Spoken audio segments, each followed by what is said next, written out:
Yes. Happy Wednesday. Happy hump day. Happy whatever you like to call it today. Welcome to the Autoheal Transmission 49. We're back. It's a good day. I hope everyone who's been having a bad day is having a good day. Aeons are going to win so fucking hard, and it's rightfully so. Everyone deserves it. I'm your host, The Juice. I'm just an Aeon. I'm just a believer. I'm just a retard.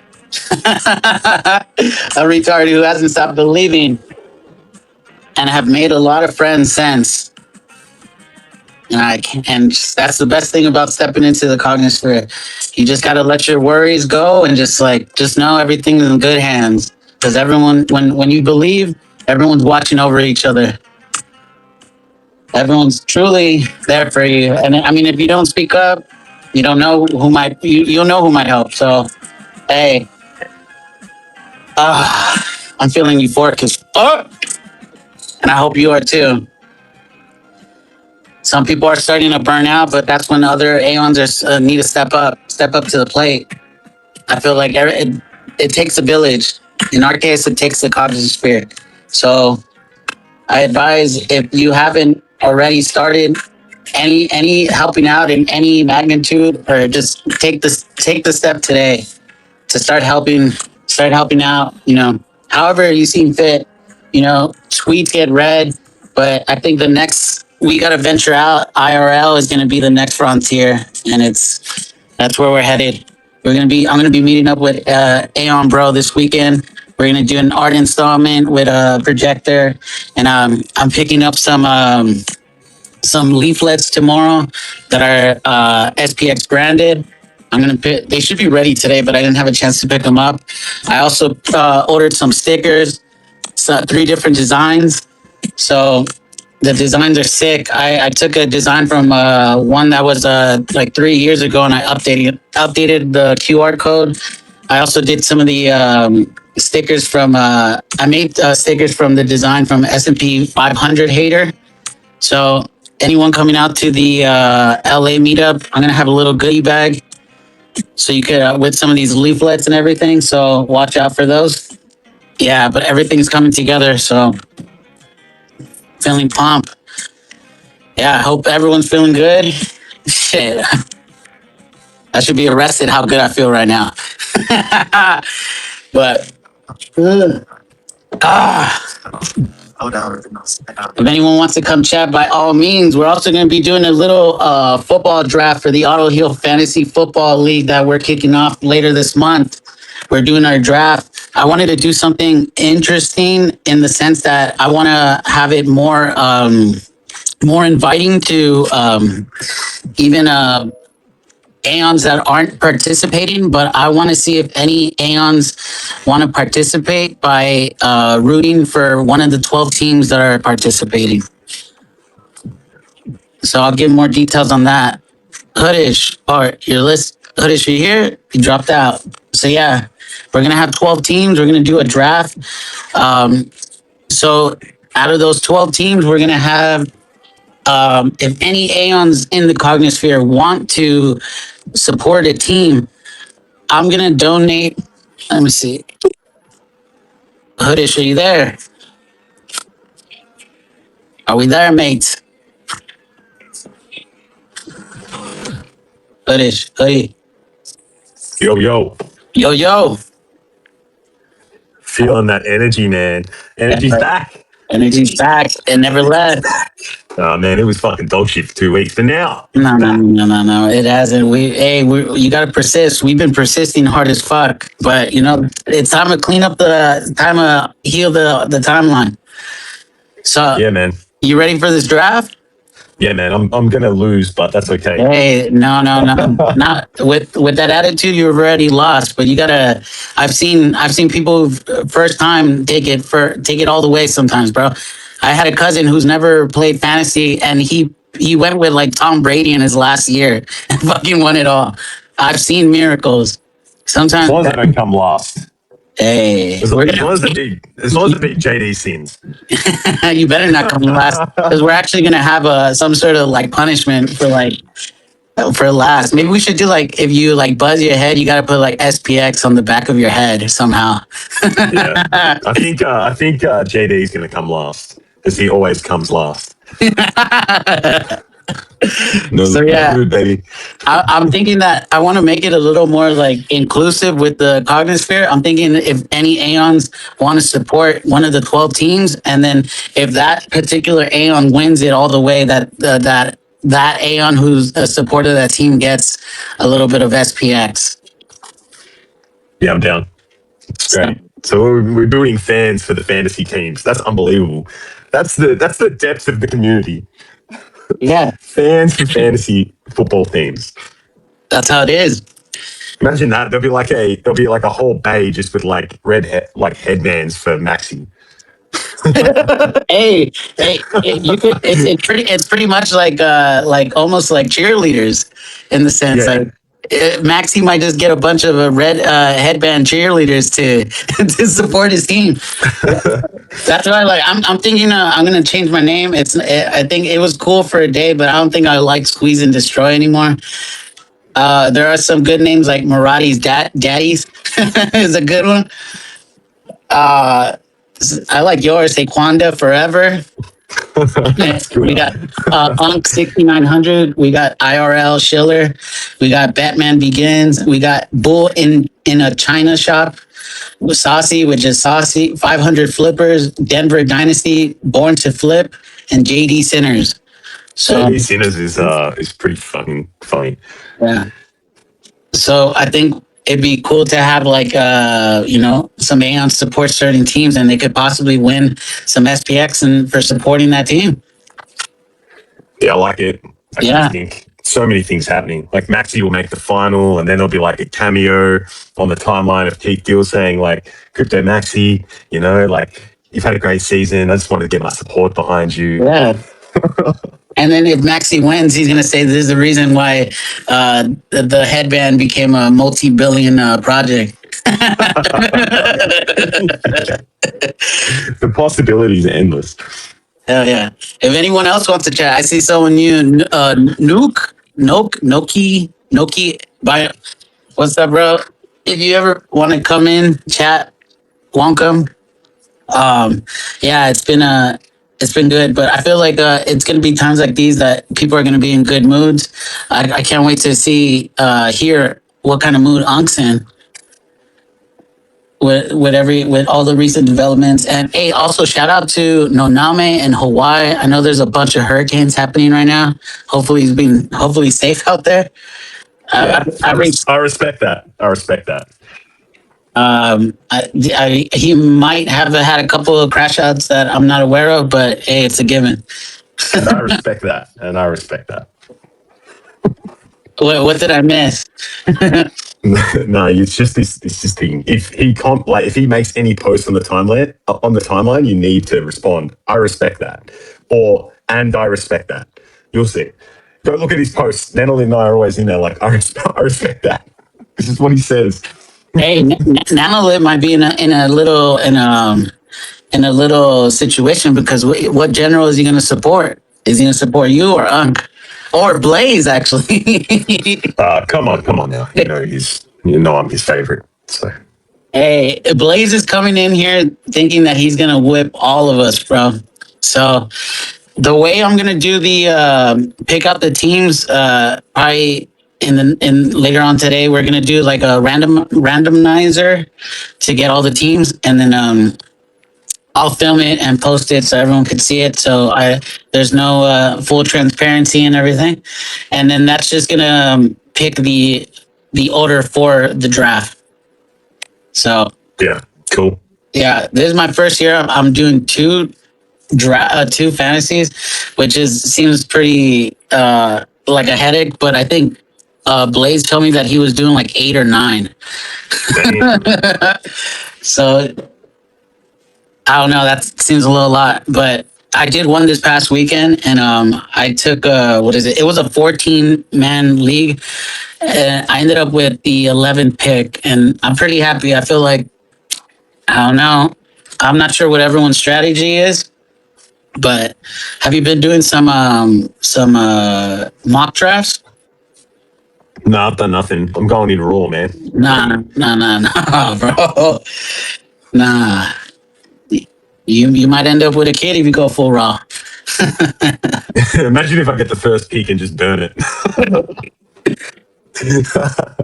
Burn on some third string quarterback, and everyone's just like laughing at me. Shout out to Project Aeon. If you haven't put the grow on, might be a good time. Well, it was a good time leading up to today, but it's still a good time. Anytime they're still pretty free. Man, they're worth so much money now. Yeah. And if money is it's a little make one on Aeon Builder that Mike has done. Yeah. Yeah. I saw there was an invisible one that came up that they bought and now they're flipping it. Yeah, they're flipping it for 3x what they paid. Yeah.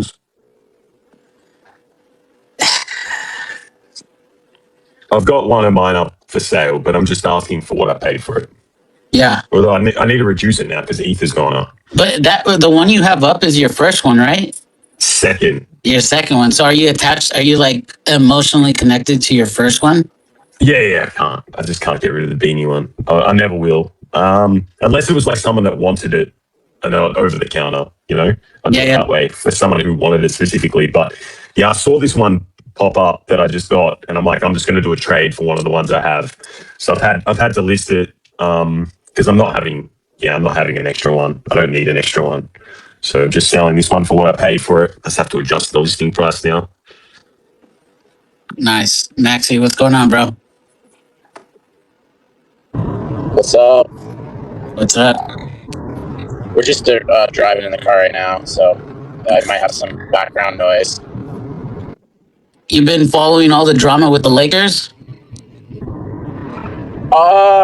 Like not closely. I know that the Bus family sold to Bob Iger, I believe, right? Like the ex-CEO of Disney. Yeah, I'm not sure if it's gonna go through because like the Jeannie Buss, who's like the actual like the only one that cared about the Lakers, is like didn't get to vote on it. They went over her head, as they said. So sad day. It's just basketball getting even more corporate, basically. Yeah, pretty much. It's pretty much the 500 just trying to get into every sports team. No, seriously. And you know what's going on with the Blazers right now, right? Oh, that they're trying to move him to Vegas, possibly. Yeah, they're the only local franchise in Portland, which is, at like a top 50. They're like one of the major metropolitan areas in the U.S. They have like over 1 million people in the metropolitan area, and they're the only professional sports team in Oregon, and they're trying to move them to Vegas, which is like really heartbreaking.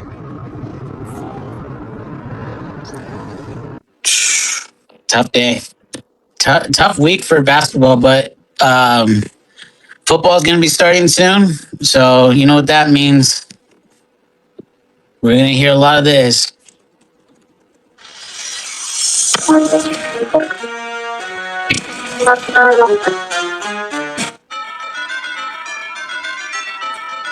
That was like the worst fucking songs to pick. There we go. Yeah! Football thought, baby! Yeah. So, also AB, Aeon, bro, come up here. Congrats. We fully funded the campaign for Los Angeles to put up the wheat pasting. If you have a second and come up or a minute to chat with us, Aeon, bro. Congrats. Hey, it's so cool that we were able to do that so quickly. I think it's gonna be a good turnout, and like we'll be able to fund things like quickly in other cities. I think it's gonna be good. And then it's first Los Angeles, and we'll do like New York, wherever it needs to be. But it feels like if we could manage to, fund stuff. Yeah, we were able to fund it a lot faster than I thought. I thought it was going to take like 1 or 2 months. What did it take us? Like 4 or 5 days? Yeah, like 5 days. Nice. So did you already place the order, or what? It was I got to off ramp it, and I was having some issues with the USDT. Even Idea Hazard was trying to help me swap it for USDC, but Phantom was having some issues. So I'm gonna need to send it to like a MetaMask wallet and try to swap it for USDC there, and then send it back to the crowdfunding wallets, and then probably just off ramp off of my Coinbase. nice.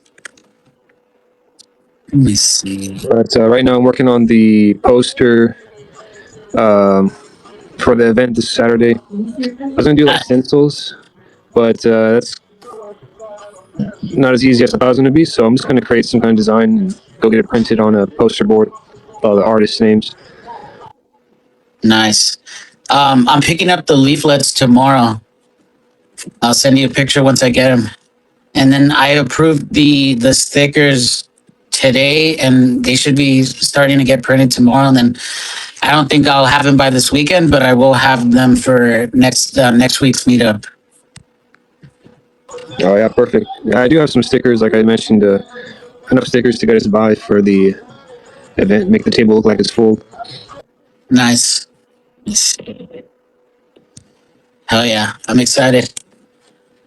If anyone else is hearing this and is in the Los Angeles area who wants to meet up with Aeon Bro or myself and be part of this, by all means, come hang out with us.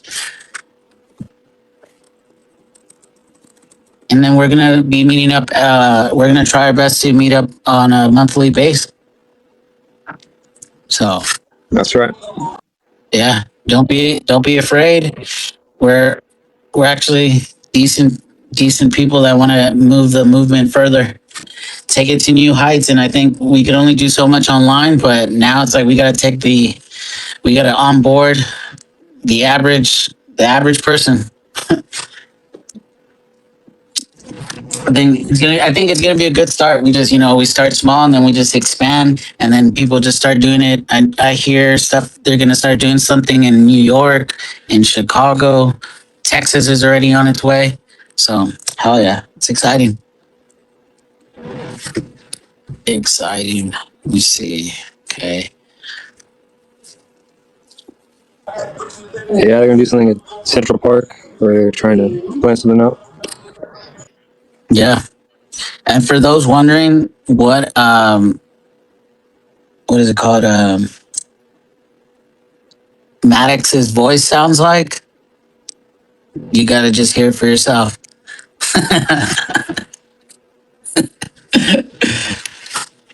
Let me see.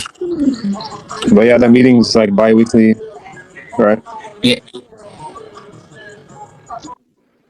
Yeah. They do it. We've done, that was the second one. So like it's been different people coming in every time, but like Spacey wasn't on the first one, I believe. Oh, and Matt Beck wasn't on the first one, so it was cool that there was a lot of people turning up. But yeah, it's gonna be fun just seeing everything unfold. And if you're in whatever city you are, don't be afraid to just try it, even by yourself or reaching out, like shouting out to the community who wants to hang out, or if anyone. You'd be surprised who, for this Los Angeles one, we're going to have people come out for, I think the furthest that someone's coming out is from San Francisco. It's a pretty big distance from where we're going to be at. Yeah, we gotta definitely make it worth it for them. Yeah, for sure. So, and don't feel like it's going to be the last one, because we're definitely going to, hit up multiple spots all throughout LA. So, let me see. Let me see. All right. So, what? So we're all set for Saturday then, right, Ambra? Yeah, we got everything we need. I'm just working on this poster board. That's it. Nice. Yeah. All right. I feel like we're gonna spend most of the time just at the Venice boardwalk. I don't think we're gonna have time to go to Santa Monica. I have a good feeling that we're gonna get a good response, or there's gonna be a lot Yeah, of people to keep us busy. exactly. I was thinking about that too. I don't think maybe we should like bother like trying to hit up two spots, and we should just stick to one spot and just like maybe move within those that location.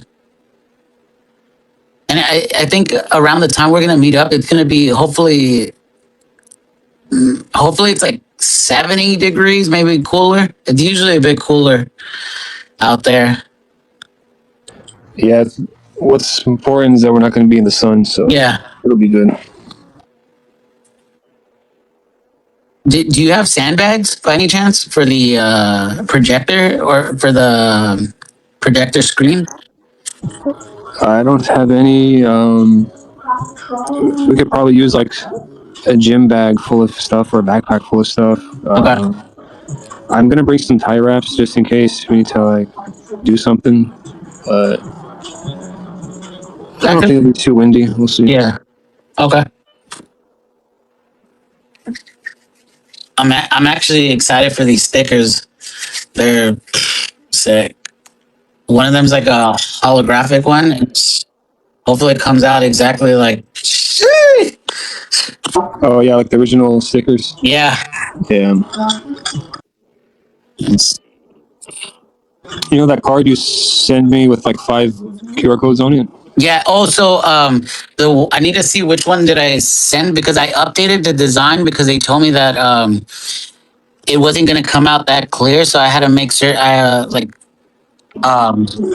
just a bit more like it looks good.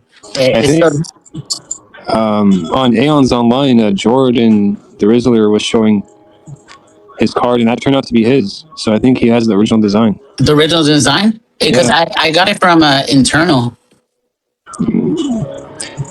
Maybe he got it from Eternal. I don't know. But that's the same card. Jordan Riz actually showed it on Aeon's Online today, Nice. saying that it was his. But Let's see.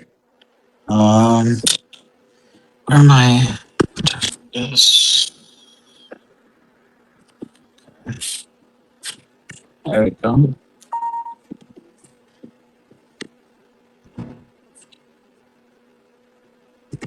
All right, this is good.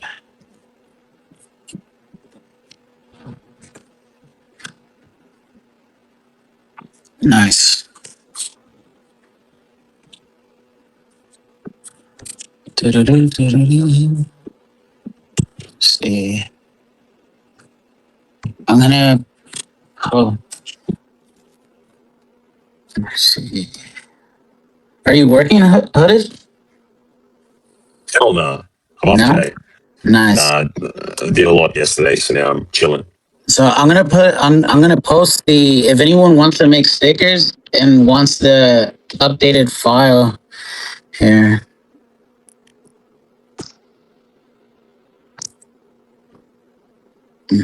So I'm gonna have some of these. Let's see. Yeah, if anyone wants to make them for themselves, go for it. I updated the QR code because the original design had it going to a different website that's not even working anymore. But now it goes to the SPX6900 website. Yeah. It's gonna be sick.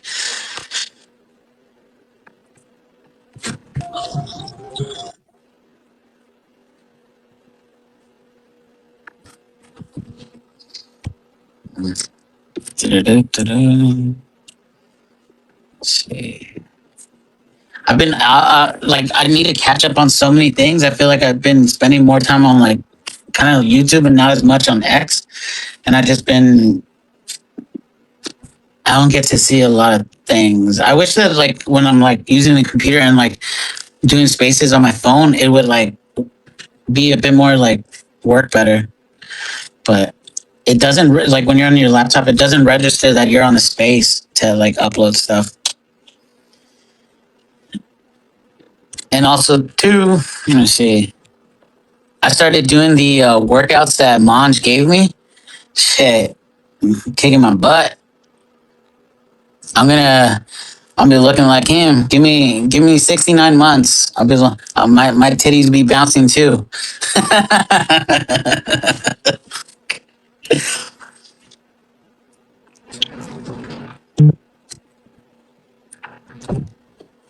Maybe I shouldn't have said that. That's gonna get clipped. Actually, fuck. Clip that. Yeah. What's the overall mood, Hoodish? How you feeling, Maxie? How we Good, feeling? man. Damn, Feeling good, man. Feeling great. as it should be. I'm feeling great. I'm on MS Paint. I don't know what the fuck I'm doing, but I'm trying to make the poster. Probably just gonna try to make it my best and try to send it to someone and be like, make this not look like shit, or you get the idea. But I downloaded this cool font online. Looks very streaked. Did they tell you once you place the order what should be the turnaround for them to actually start posting them? I think I remember something about 1 or 2 weeks. But once I pay the invoice, they'll give me the window or something. They'll tell me the time. Nice. And then once they put them up, we should go to the locations and see if we could um just talk to people with it in the background. That'd be sick. Yeah, you never know. Maybe in Melrose or Fairfax. Yeah, that'd be we sick. can set up another artist exhibit in one of the posters or something. I was looking around on Street View, and in front of like this mural or arts mural area, like the Hearts of Melrose, there's like this little patch of lawn or grass that we could set up on. I don't know, but yeah, we should do this artist exhibition somewhere else next time. Yeah, wherever gets the most foot traffic, and then we could do Hollywood after. I'm trying to think where else.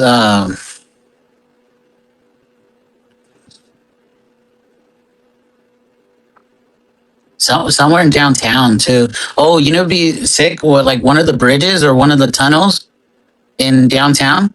We just have it projecting like on the walls. I think it's on Sixth Street the tunnel, like in downtown. in downtown. Yeah. Yeah, unless you want to die from carbon monoxide or some crackheads that live there or something. I don't know. I don't want to roundhouse kick crackhead. Do you? If we need to. Bro, I was at the Northridge Mall the other week, and there's like shit on the walls. People shit on the walls. Yeah, LA's getting. I mean, it's been nasty. I feel like it's come to the point where like all the people that have been shipped out from all the different states need to go back. Like we need to ship them back to like whatever state they came from. Damn, bro. That sounds like something Donald Trump would say. I mean, I would say something a bit more radical, but like I'm all for like bringing the guillotine back too. So like You're right. We'll just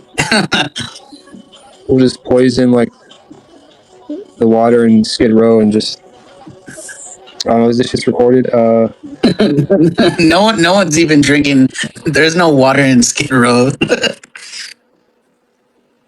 But yeah, it's sad to see a city just gone to waste. And I was just thinking about that. Like people say LA is dead, but the people that say that are the people that moved to like New York and stuff. So yes, LA is dead, but all the leeches have left. It feels all the leeches that have sucked it dry. But LA is still, I don't know. It's crazy, like when you go to like every other state has its own thing. But like when I went to the conference for South Carolina, you just see so much greenery. Also, when I did the road trip with Saucy and Nick, you just see a whole different side of the world. And I feel like The United States needs to be divided in four. It should be split in four. There should be four presidents. Like, there's no way one president for the entire country. It makes no sense. I mean, they were even talking about splitting California up.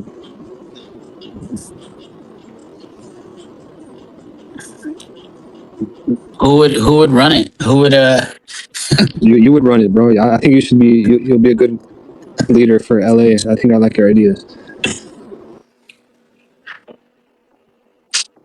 I might be too radical. I just wanna clean the streets, hose it down. It's like when you go to like a certain when you go to like Central America or like Mexico in the mornings, like they just after like in like the where all the like the nightlife is, the very next morning you'll see all these places like they're just like hosing everything down. That's what we need out here. Soap the streets. But like you can't even walk down some like some sidewalks because like someone has like there's not only an encampment but there's like a whole like in some cases there's like mansions. Like I'm not even kidding. Like I'll take a picture next time I see it. Like people have been building homes on the sidewalk. I know what you mean. I've seen those made out of plywood. Yeah, I saw bro. one. It was literally like it was on wheels. Yeah. Like a whole platform on wheels. Like, damn, that's a mobile home right there. Yeah. I mean, that's one way not to pay any property taxes. But it's getting crazy. Crazy. But at the end of the day, the market still has to be flipped. So come join the greatest ride of everyone's lifetime. Yeah, the more I stick to this, the more I realize, damn, this is the coolest shit I'm gonna do in my life. It's an honor to be part of this mission.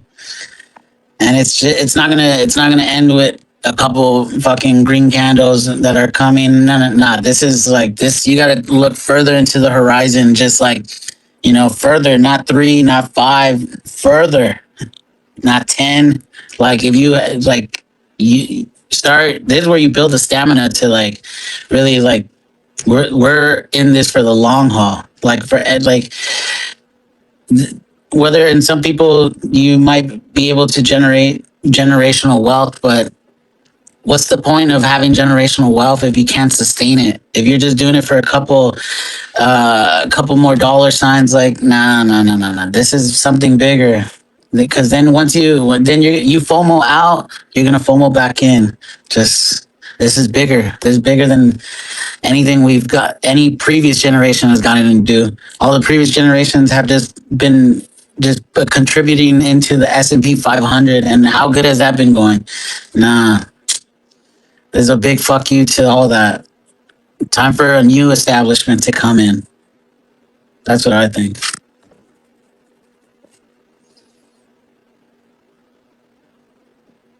Shit.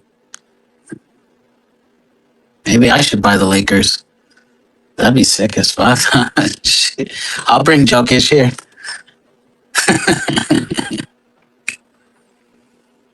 It sounds like your odds are going up because we just traded Peyton Watson for nothing, who is like a key player for the Nuggets, and Jokic's contract ends at the end of next season, I believe. So Wait. They traded him to where for what? For who? I think it was like a 3-way trade, and he ended up going to Cleveland, and we got like a 2031 draft pick back and like a 2032 draft pick for a guy who was basically one of our starters. Damn. Yeah, they're making everything they're doing everything they can do to convince Jokic to not resign.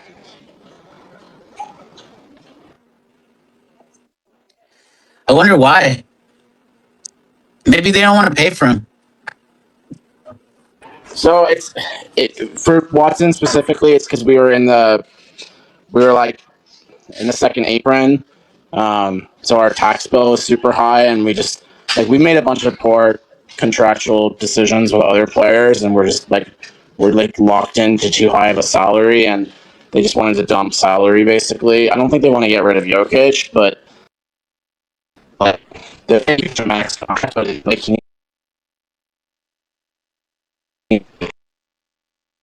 over there.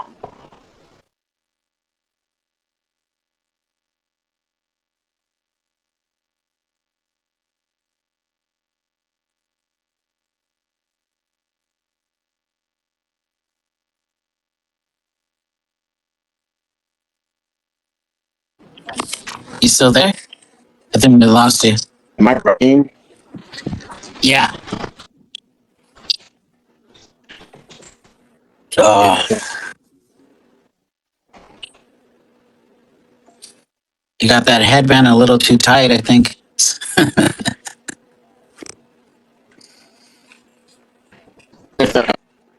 Hey, oh, we lost him. Hey, shout out to Paulie. I love how you use your girl. Like you put the design of both girls.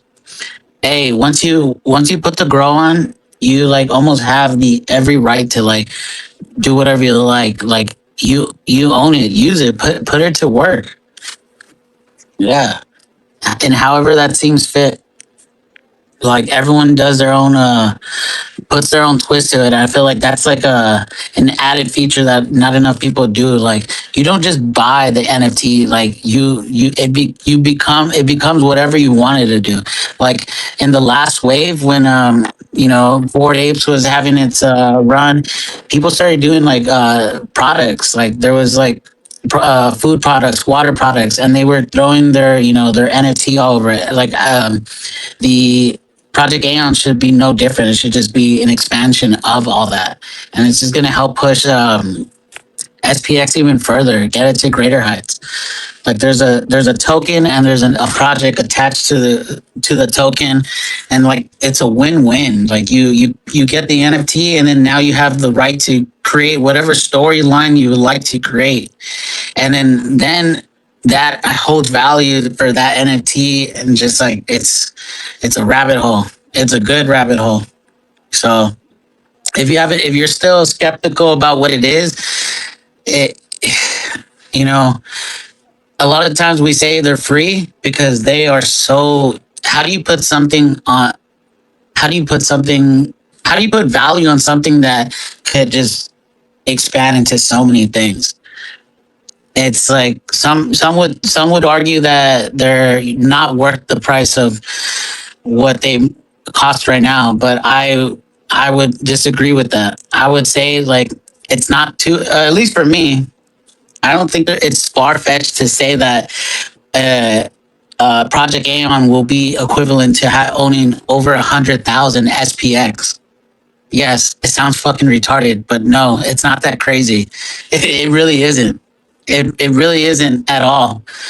And it's like in some cases 100,000 SPX. That is ridiculous for owning something that. Yeah, I don't know, but look into them. But it's just it's cool. I think it's they're gonna be something special that's attached to the project that they shouldn't be overlooked, especially if you're spending day in, week in, month in, year after year. If you have the opportunity and the means to purchase one, I would recommend you get into it because I feel like at the end of the day, some of us might not be holding for as long as we can, and once you do, when that time comes and you hit that sell button, you might sell, but you might, and then what are you left with? You cash that for USDC, whatever it is, whatever it is, look into it. If you There's only 3,332. One got burnt. It's almost like they're almost so in value. Like it's be part of the story, be part of the movement. I think it's like at the end of the day, like they all hold value, they all hold stories, and people are gonna be like, damn, Like the old one is gonna be like owning like a piece of history. So check them out. Check them out. So, and something happens. I feel like it once you finally put the girl on, what they say, it's a feeling that I don't know how to describe it. Aeon Bro, Hoodish, Polly, Crypto, Saucy, Nanolit has one. He has it on his shirt. He he loves the polar bear so much, but he has the girl on a shirt. Like it definitely does something. And I think it's a feeling that when we describe it, it's not really what people is like. Well, fuck that. I don't really. It was like it doesn't do anything. All right, well, yeah. But I think it does something. It does something. But again, I am retarded. But I am one happy retard. I could tell you that. Yes. But yeah, I don't know. What's it make you feel? You're obviously in the market. You're getting rid of one because you picked up one because one made you feel a bit more. It did something for you. So, could you describe?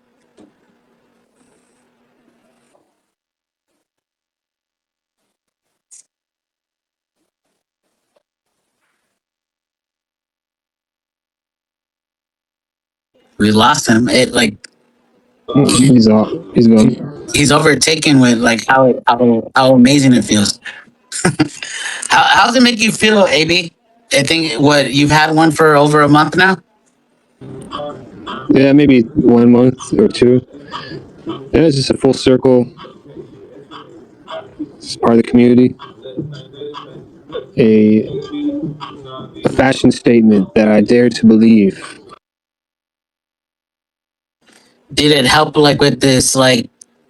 Did it help like stamp in like since you're part of the Bronze Army and all that?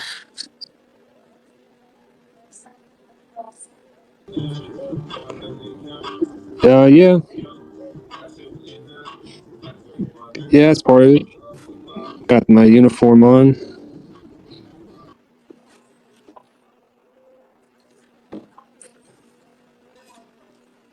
Yeah, I mean, for a long time, I overlooked it for like once I got here. It took me like over a year to kind of like look into him, and then in that year time, it was a whole different ballgame. But I'm glad I did when I did. But now, but if that's not your thing, hey, respect too. If that's not your thing, just collect teeny tiny coins because you won't be able to get these teeny tiny coins for the price that they're going for much longer because not only will there be a supply squeeze, but I think we're also going to see very violent.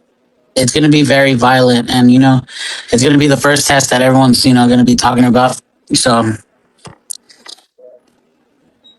like some would have said in the past, hold the line. Well, I think it's going to be tested to a much degree. And I think the people that are in this movement, that are like in this day to day, that show up, I think the line is going to be held just fine.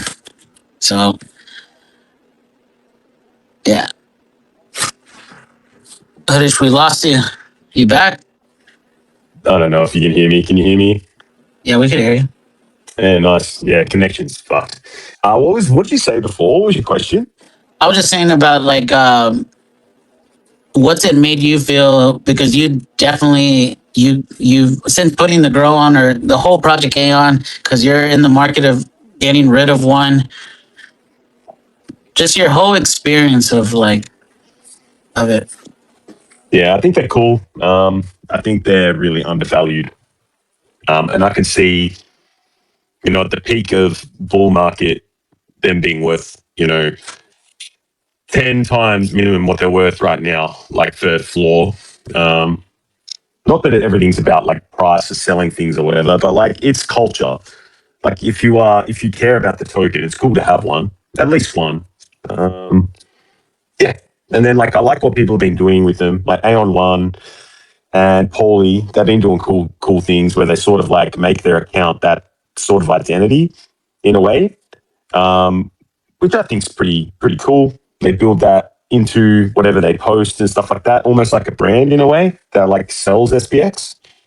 I think that's cool. I also like that people have been giving them away, and that like people have chipped in and got an Aeon for someone and stuff like that. I think, yeah, we've got good people doing good things. For sure. I do like what Aeon One does with his. Like there's no right or wrong way to do whatever, you know. And then Yeah, exactly. and then it build one too. Like if you like go on an Aeon builder that Mike has made and make one.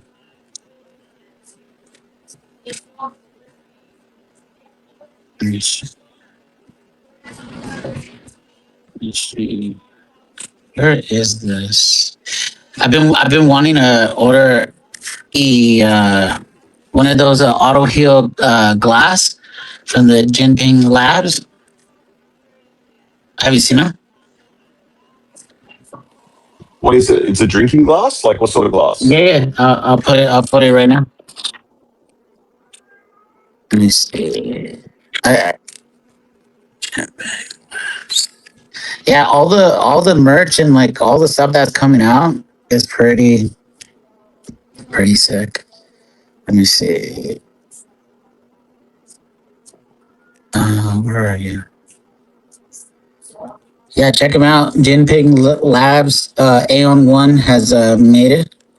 Let me see. Does it work if I do this? I just posted on the Jumbotron. Oh, if you click that little Tanzine, posted it. Yeah. It's cool to see a bunch of new Aeons coming into the space. I think um, it's gonna definitely help and like inspire everyone, and like anyone who's been like burnt out could take a little break because we need everyone for this. So it is cool. Like I saw some of the art that Malice posted up today. That's pretty sick. And it's, like whatever you do, like whatever your talents are, just just do it. There's a community that is gonna like support you, and that's the don't wait for tomorrow what you could do today. You know? That's right, Juice. Yeah, definitely. If not us, then who the fuck is gonna do Yeah, this? who's gonna fucking do it exactly? And then like I just want to let me see. Let me take this time to where are you when um I got Malice here. Malice is coming to yeah Korean barbecue. hell yeah. We got Polo Pilot about to join in. Um, at the beginning of the year, I did a space talking about the 69 reasons why not to overlook SPX in 2026 and beyond. The first time I did the space, I was muted for 40 minutes or give or so for 40 minutes while I dropped this list, and I I was remember that. I yeah. remember that space. So I was wondering like why is no one interacting, and I was muted for like 40 minutes. So it was it was funny, and then the second time I wanted to do it, I didn't record the space. So I did it for like three weeks, and it just didn't work. It just didn't work out. But I want to see if some of these things actually came true or how we're feeling about it. The first one was we have 64 more S&Ps in the 500. True. Number two, the value is in the community. It is. Number three, spiritual gold backed by belief. Number four, never closes, always open, 24/7, 365. Yes. Number five, six, and seven, the community is growing, the community is bonding, the community is building. Every single day, something has been happening. Even the drama has been building up in some cases. But fuck the drama. We don't need none of that drama. So all that bullshit, don't even pay attention to it. Number eight, jobs not finished until the stock market is flipped. Number nine, we're still early. 10, be yourself and come as you are. 11, don't be afraid to interact. The Aeons will embrace you. Yes. Number 12, S&P 500 is the past. SPX 6900 is the future and the present. 13, this isn't conviction, it's belief. 14, this is the next best thing. This is Bitcoin 2.0, but better. 15, if you have any problems in life, SPX is the solution. 16, I already said it was SPX is the next Bitcoin. 17, every holder is equal. 18, there is no chart, only peace of mind. 19, you'll love it here. I haven't had one bad day. I've not been bearish one day since I became an Aeon. 20, SPX will save crypto. 21, SPX is your crypto's favorite crypto. 22, we are not here to scam you. 23, highest percent of diamond-handed holders. That was from 8 months ago that I was saying this. Highest percentage of diamond-handed holders. Number 14, championship mindset. 25, every Aeon is treated with respect. Little ass Aeons and big ass Aeons, no exception. 26, TradFi is the only enemy. 27, we don't encourage gambling. 28, our network extends globally. 29, find human connection. 30, we're not a meme, we're a movement disguised as a meme. 31, if you don't understand, study SPX 6900. 32, keep studying SPX 6900. 33, we have an NFT collection called Project Aeon, only limited supply of 3,333. 34, we have SPX Man. 35, it's a joke until it isn't. 36, all you need is one. So true. Set 37, building the purest decentralized ecosystem. 38, the Cognosphere will inspire you to reach greater heights. 39, life will improve by 6.9%. 40, then level up 69%. 41, then again at 690%. And 42, then lastly at 6,900 improvement. 43, you will activate your Autoheal. 44, Mondays are known as Mondayon with Tuco and Seb. This is when Mike was going as Tuco. 35, check out SPX Aeons online. Brought to you by him and Hoodish. That's no longer happening, actually. And then 46, let's not forget about Southern Fine Chad, host of Persist Forever and Into the Cognosphere, and his amazing crew, Slow, Krishna, and Jeffrey. Well, the crew has changed quite a bit, but hey, it's still going strong. 47, Flip the Stock Market podcast with Tans, Matt Beck, Cal, and Cryptic Lounge. 48, this one could be updated, but it's still home of the 3 M's, Maddox, Murad, and Mong. Mong's coming back. It's football season. He's an Eagles fan. Yeah. Go Birds. Any Cowboy fans, I feel, hey, that's a different chat for a different time if you're a Cowboys fan. Number 49, OGs are still around. Reach out to them. 50, interested in SPX merch? Go check out SPX 6900 gear brought to you by Jordan Riz. Add to that, check out SPX Industries.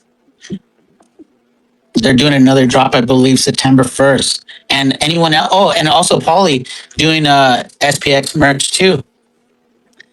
Number 51, it has to be said, but we need to update 51 because 51 said here, we also have proof of human by the surgeon himself, Dr. Jesse Shaw. So we gotta update that one. I'm not sure if the doc's still in here. 52, have any questions about physical therapy? Reach out to our physical therapist, Saucy.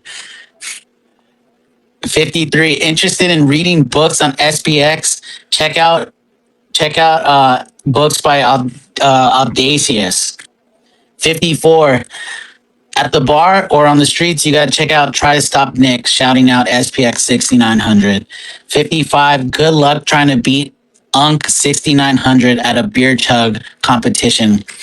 If you go back and see at the beginning of the year when this was posted and Unk posted a video of him chugging that beer and then saying that I put him on this list, if you go back to that video, it says that, oh, I was nominated by the Jew. It's pretty funny. 56, interested in seeing a map of Aeons all around the world? Yes, that exists too. Go check out Google Earth from Isla. Check that out and put yourself on there and see where everyone's at, because we're worldwide, globally, everywhere, and it's gonna double in size in every year for the next 69 years. Yeah, it's not far fetched. Number 57, interested in SPX art and visuals? Go check out Zarkan, Little Miss Ponzi, Hype, K9, Chang, Aeon, Dubbing, Arcane, to name a few.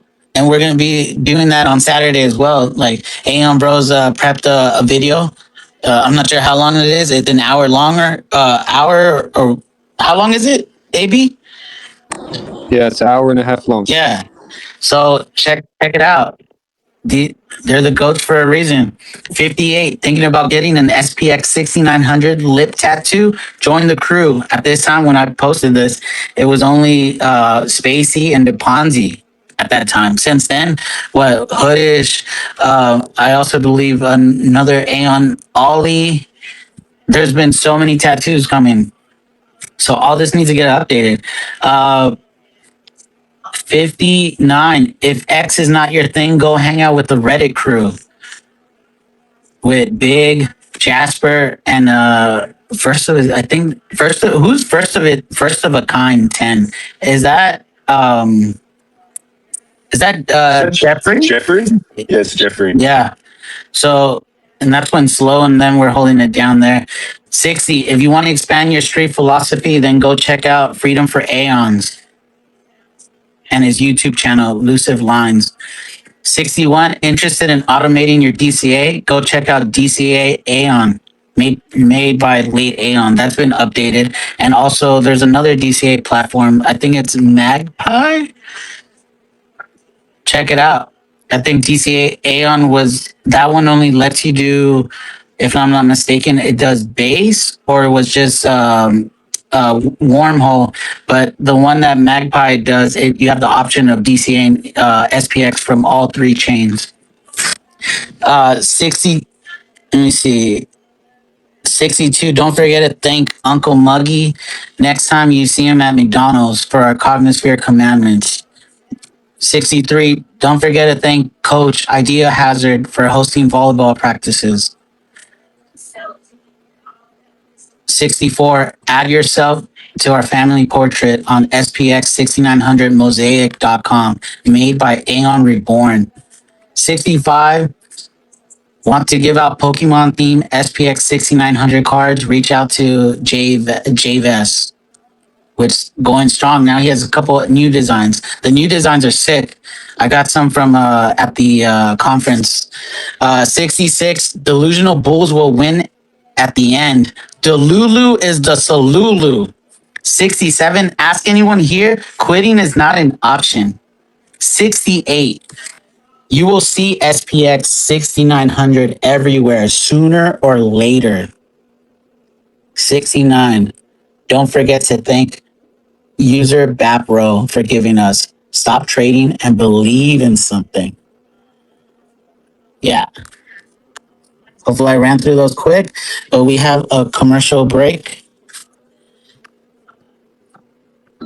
Control to Cognisphere Network Bulletin. Guys, another piece of news. I know we don't obsess over metrics too much, but officially, as of the past 2 days, SPX 6900 is more diamond-handed and more tightly squeezed than BTC, which I think is absolutely crazy. It took BTC effectively 17 and a half years to get to this point, and it only took SPX 3 years, right? So we're essentially, in terms of this happen, SPX has achieved this 6 times faster. 6 times faster. 6 times faster. 6 times faster. 6 times faster. 6 times faster. 6 times faster.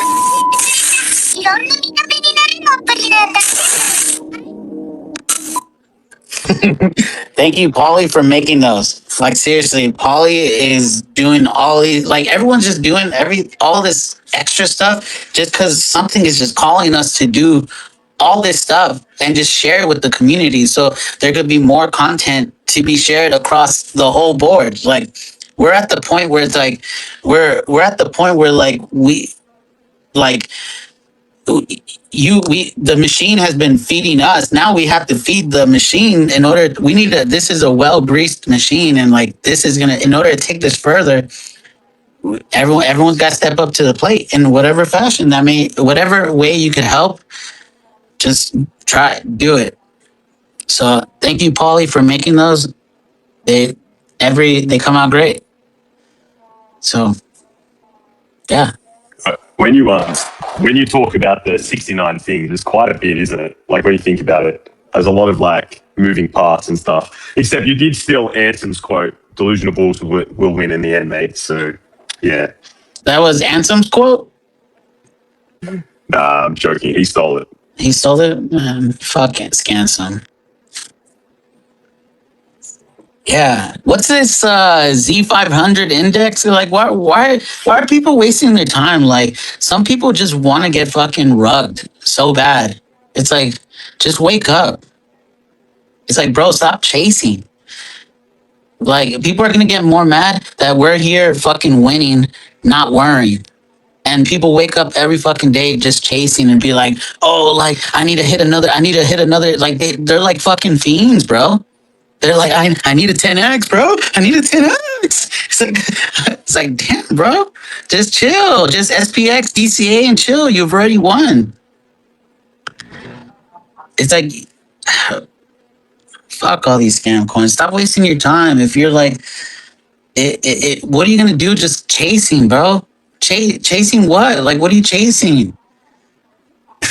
I don't know. I say this because I was once chasing. But now it's like, I think the greatest joy I find in my life that I'm fucking chasing. One thing I've always done well, I've always chased my fucking tail. Like, I think sometimes if you could go through life chasing your own tail, that's way better than chasing someone else's. So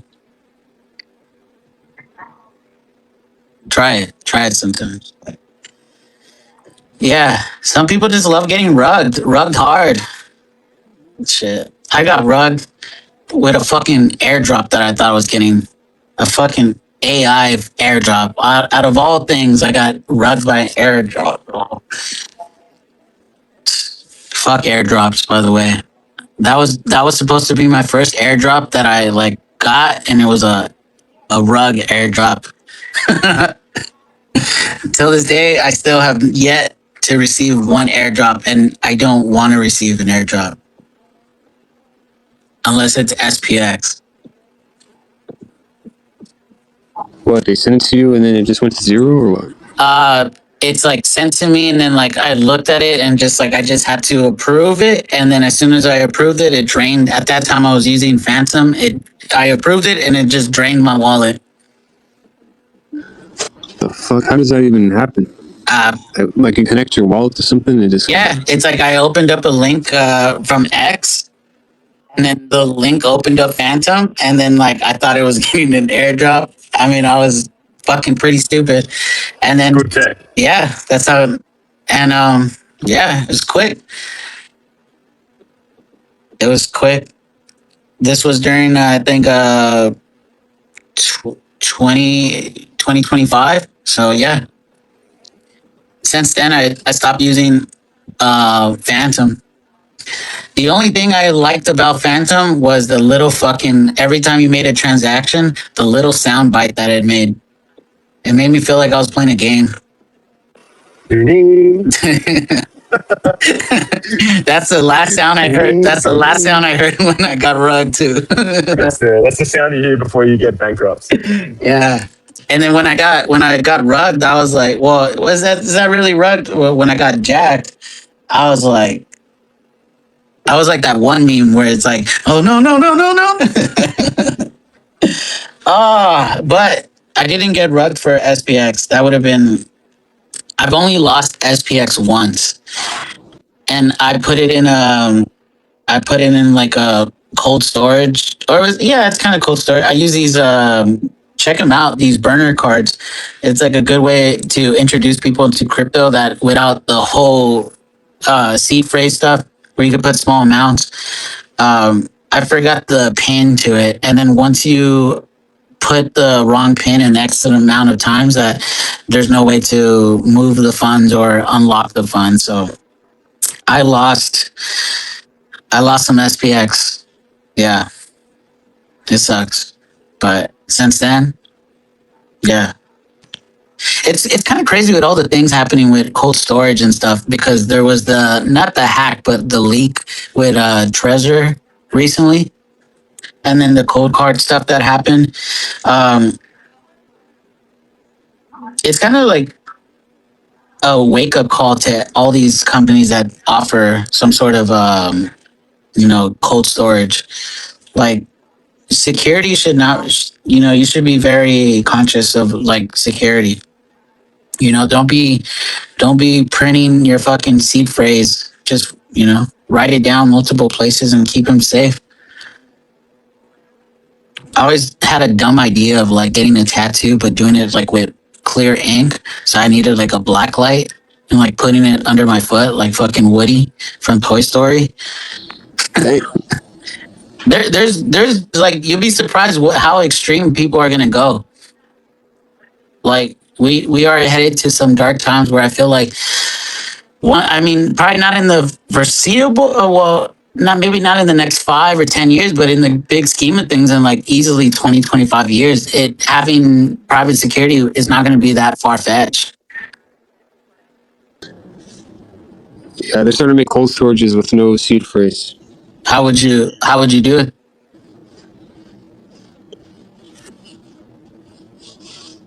Well, I guess the private key is on the hardware, but the thing is, if the hardware malfunctions, you can't import your wallets anywhere. I'm definitely going to be picking up also. What is it? What's one? Is it Tangent? I wanted to check out Tangent, but yeah, it's just crazy with all this shit going on. Like, I was looking into, there was one feature that Code Card had that was pretty cool, but the feature's so good it never got to be tested because they got hacked. But the feature was that in case and there was a moment where like you were getting jacked or some shit, like you were getting robbed, that you could give him like a separate wallet within the device that you would put aside to have like obviously a smaller amount. Oh yeah, I heard something like that before. Yeah, but I haven't seen people in the Colombia. They hold the like burner phones. So if they're getting robbed, they just give them the burner phone. Yeah. So it's interesting what we're gonna see. We're gonna see a whole different level of crime. Like, we're already seeing it in France and stuff. People getting abducted and stuff, losing fingers. It's gonna get crazy. So like, everyone should just be safe be safe. If you need I wouldn't be surprised if people are like walking around with Uzis and stuff, ready to spray someone down. We're gonna see some crazy shit. So everyone just be well protected. And in some cases, you might need to be willing to, God forbid, die for some of this shit, or maybe not. When your time comes, it's gonna come in whatever form it comes. Bro, you're scaring me. No, but I posted. I think I finished this poster board. I posted on the comments. What do you think? I don't do graphic design, so Have mercy on me. Wait, this is gonna be a stencil? No, I'm just gonna go to like a FedEx and get it printed on a big poster board. Nice. Maybe you should do like a different background color or something. Like if you know how like the posters we're getting, like the background's yellow or something.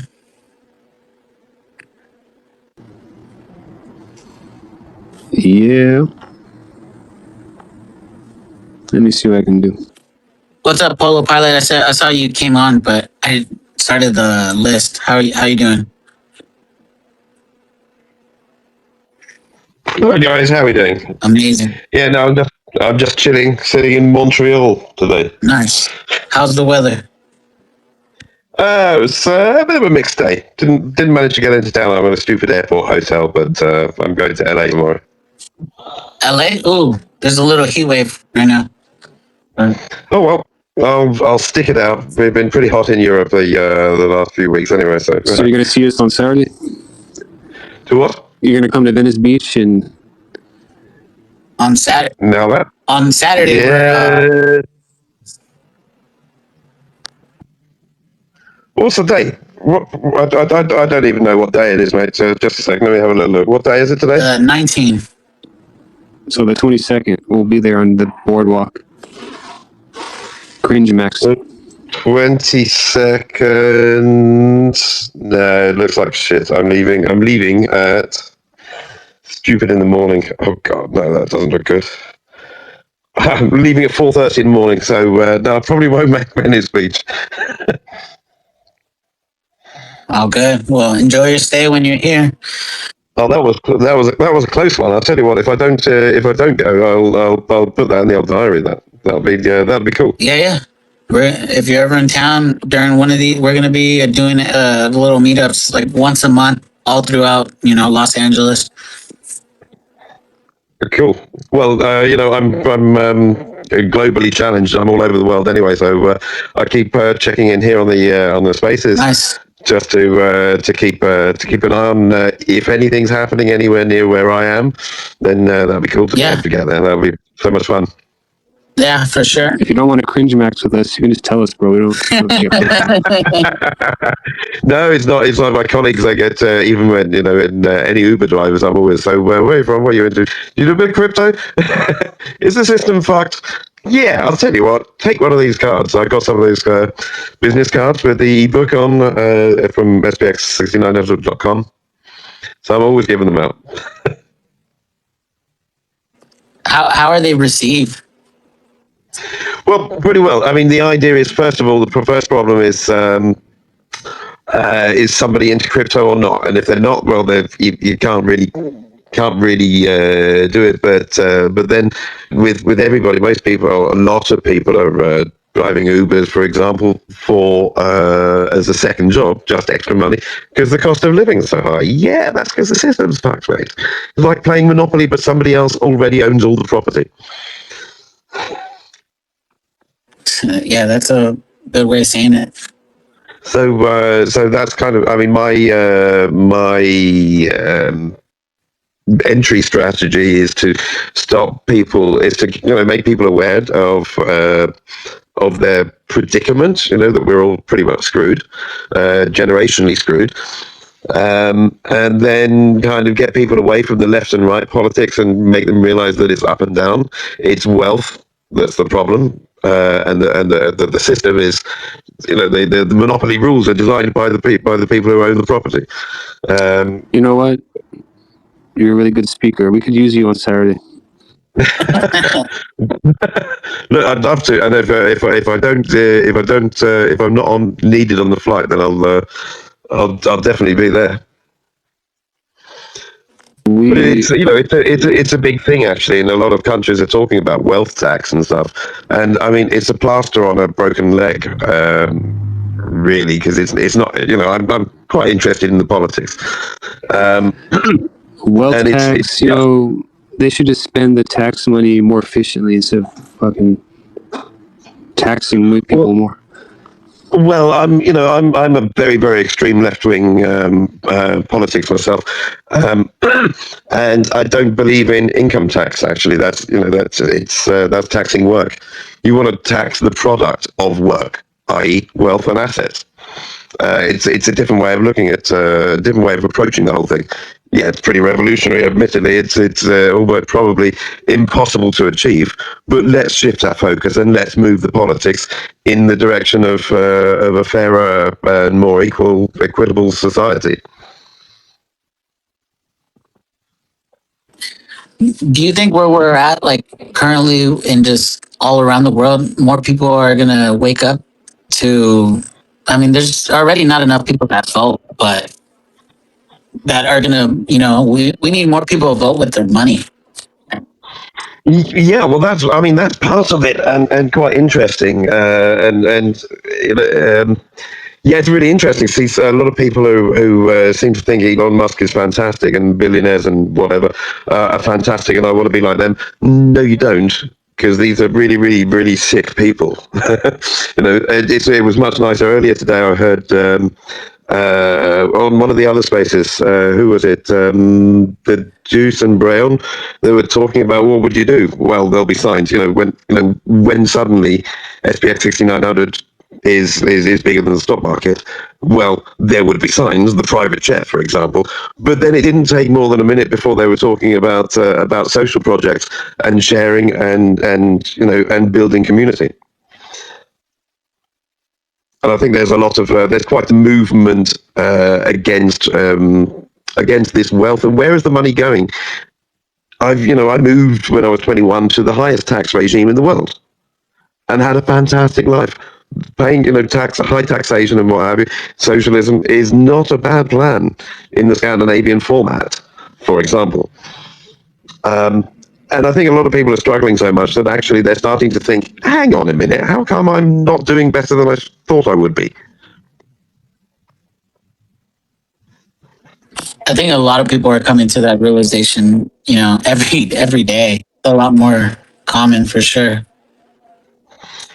It is, and as I say, I'm just trying to shift the focus to stop looking at left and right politics and look at, okay, it's the whole structure is effectively designed to suck money out of the system. And money that's sucked out of the system doesn't come back into the system. It needs to be a circular economy. Things need to go around. The money needs to circulate through the whole of society. And it doesn't work otherwise, and we all suffer.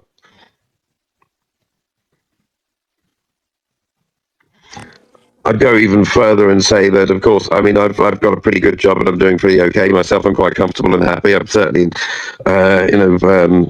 way a couple of 3 or 4 multiples of most average salaries in most countries. But making poorer people better off makes me more secure. It improves all of our lives. Everybody wins.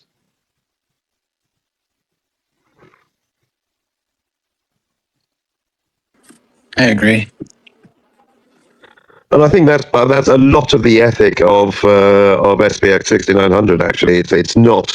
I don't get the sense that people are filling their moon bags to as some kind of get rich quick kind of crypto as it was 5 or more years ago. Having been 2 years, a year and a half coming up, I think November 24 was the first SPX I bought. It's been absolutely lovely. So this peaceful life over greed. It's this actually segues really well into the to the philosophies of the big investors, your Charlie Mungers, your Warren Buffetts, and Saylor, and all of those. You buy the Apex asset. You keep buying, DCAing into the Apex assets, and you hold it for a long time, and then you win. It's the one strategy that always works.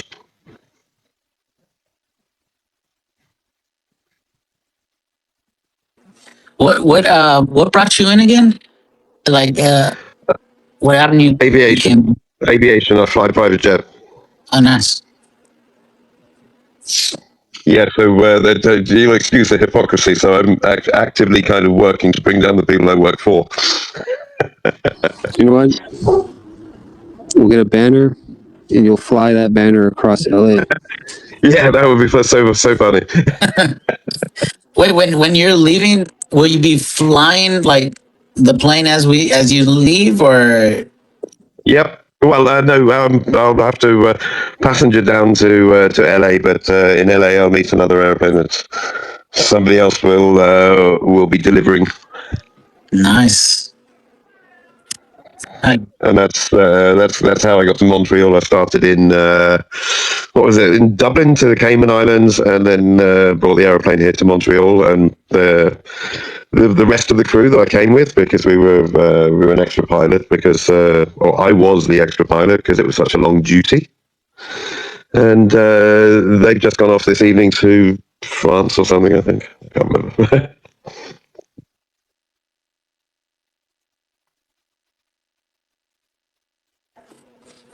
when did you say that you found SPX? Was it last August? It was a year and a half ago, November 24. Yeah. Nice. How do you think how do you see it? How's it grown since then? Do you know? I think most importantly, it's been really, really consistent. Consistency. Consistency in the message and the attitude of everybody on board. Yeah, that's it's consistency. It's that peace of mind. It's the community of people who are well, exactly that it is this like online Occupy Wall Street kind of movement, just slightly tokenized, effectively, if you like. Yeah, I do like the consistency. Some people have been getting burned out though, which is it's gonna happen. You know, only so many people can do things for so long before it starts inviting people to start helping out. Yeah, it is. And I get it, but that's I've got one or two colleagues who occasionally who have also put some money into SPX, and they look at me occasionally and say, "How's it doing?" I said, "Don't look, the job's not done." Yeah, I got. and and we grin, and I was like, "You haven't sold, have you?" Said, no. I said, "Good, don't." The project is still building, and it's still getting stronger, and it's still going to be. And if you want to help, just go on X or Reddit or what have you, and just clicking that like button, it's engagement. It shows that other people are watching, and that other people are looking. Even just that, every day or whatever, go in and click half a dozen or repost half a dozen posts. It's still spreading the word. It's still being part of community, Yeah, and it still helps out. you still maintain that belief. Yeah, absolutely. Yeah, even if And if you've got a few extra quid, a few extra pennies, buy a few more. wait,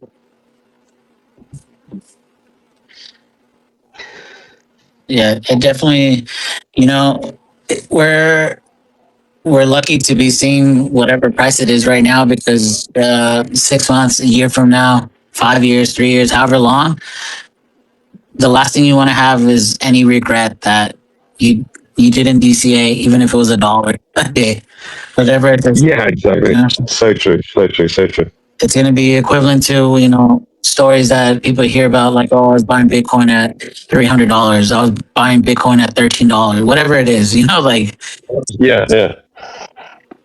Well, actually, I was just talking to a colleague of just yesterday, actually, or today as well, and he's kind of looking for somewhere to park a little bit of money, and I actually shared with him. I mean, Ventus Casares.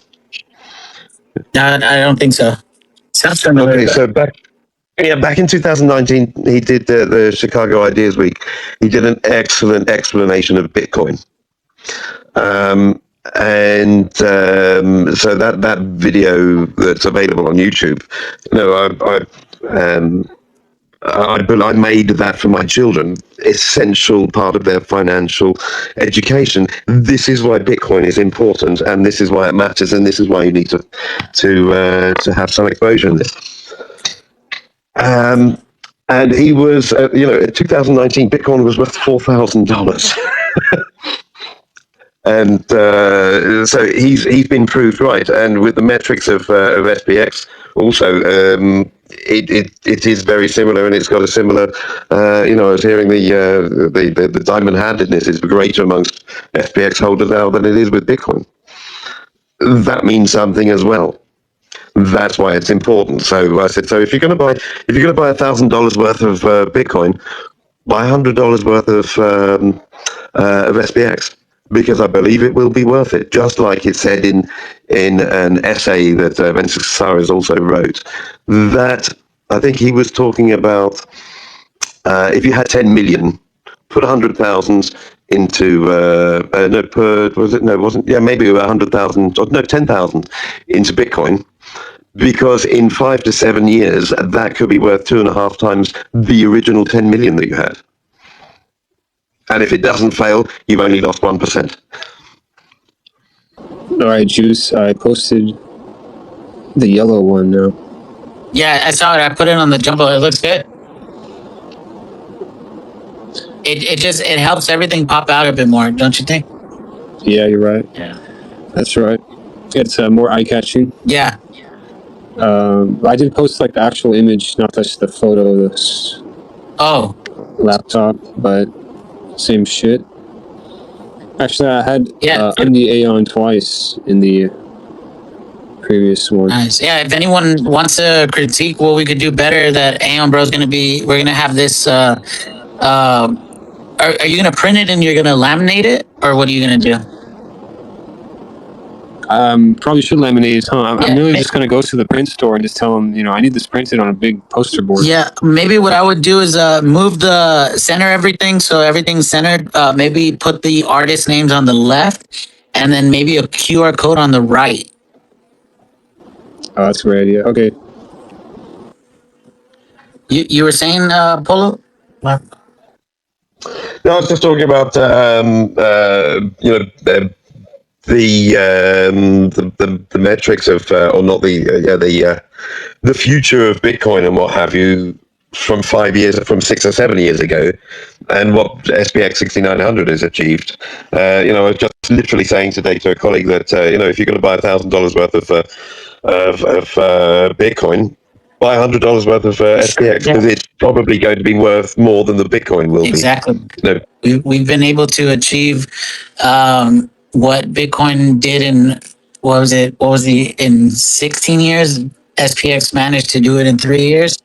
All the signs are there. So like when the time finally comes, there is no time for people to be oblivious to all this.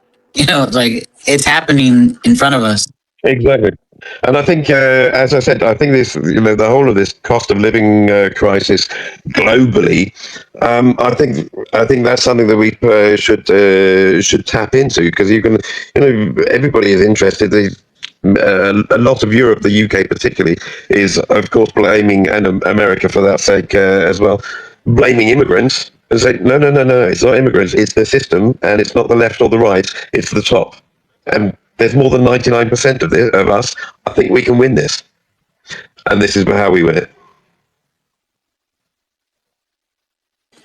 Yeah, we just gotta onboard more people, hopefully, and more people to like, not with the fact that like you're just gonna generate, a bit of wealth, but also to be able to hold that wealth and as it grows, so you can see it really turn into something that to levels of Bitcoin that we've seen in the past, but maybe at a far superior rate, actually. Yeah, and actually, it's all very well everybody buying their SPX and suddenly flip the stock market, and suddenly we're all multimillionaires and what have you. But what then? It doesn't mean we just sell all of our SPX. It's perhaps we should be looking at that it becomes almost like our insurance scheme, if you know what I mean. So that actually would just be selling a fraction of an SPX per year, which becomes our annual salary, like a universal basic income. You know what I mean? Yeah. To avoid people having the typical crypto, where's my Lambo, or that kind of get rich quick thing. No, it's not. It's the generational wealth that we're creating. Stay comfortable, stay alive for a longer term for more people. I think that might be also a sales pitch to make it more serious than crypto and meme coins. Doesn't have a really good rep, really, right? Do you know what I mean? Yeah. I think once more people become more vocal about just like, we already have people talking about like being vocal about like that they're not here just, for green candles. And, there are people that are going to be holding for multi cycles for 5, 10 years on end, and longer. Well, exactly, and it's not. But the point is that you can release. It's like, I mean, it's exactly what you do when people start their investment or savings. I need 2 million to generate 5% a year, and then I've still got 2 million, but I've also got an annual income that's consistent and reliable. Yeah. Max. So Oh, my bad. Go Polo. yeah. Sorry, it was just so it's kind of finding those numbers. So, if you've got 10,000 SPX or 5,000 SPX, fairly small numbers. Obviously, I think most of us have significantly more than that. But at this price, this would generate. You could sell this many and give yourself an annual income of this amount. So you can see it's. You know what I mean? It's like your investment strategy and your payback, if you like, your return on investment.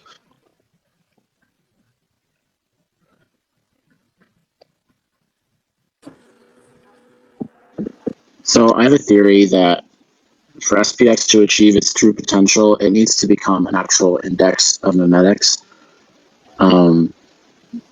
I see it as basically it's a subfractal of BTC. It's another belief-based asset, which is growing in popularity, growing in value. You see Metcalfe's law playing out in the value of the token.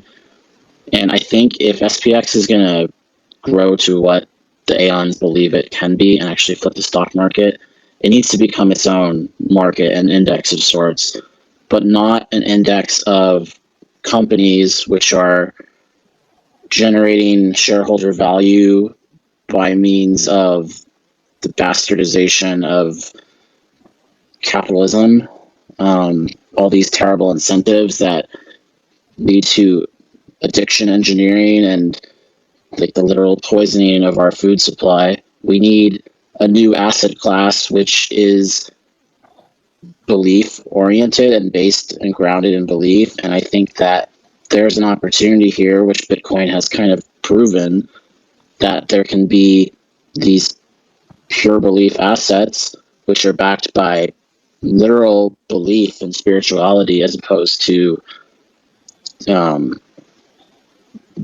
metrics of their financial statements. And I think if SPX is going to grow bigger than its underlying blockchain, which is Ethereum, if it's going to become this like multi-decatrillion dollar type of asset, it could theoretically become an index of the assets and the coins which embody this vision, which is human based and not driven by greed and power dynamics, which are inherently bad for the many and good for the few. And I think this is like what I see the future of SPX being, like the actual index. And I think it can be a coin, but it can be much more than that. And I think I see that path, that if it's ever gonna reach the heights that we talk about, I think that's the direction it needs to go in. I agree. I think that's very much, I think, what I'm getting at. So it becomes effectively a self-sustaining, effectively, what can you call it? It's a mutual insurance, isn't it?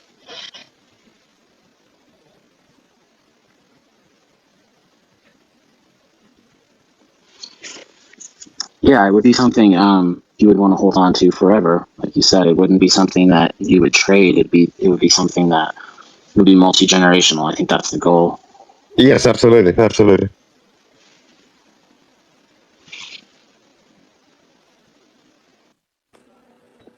At what point do you think that we reach that? Is that, I mean, us obviously not this cycle, but maybe 3 cycles from now, where that becomes a viable option that people could actually really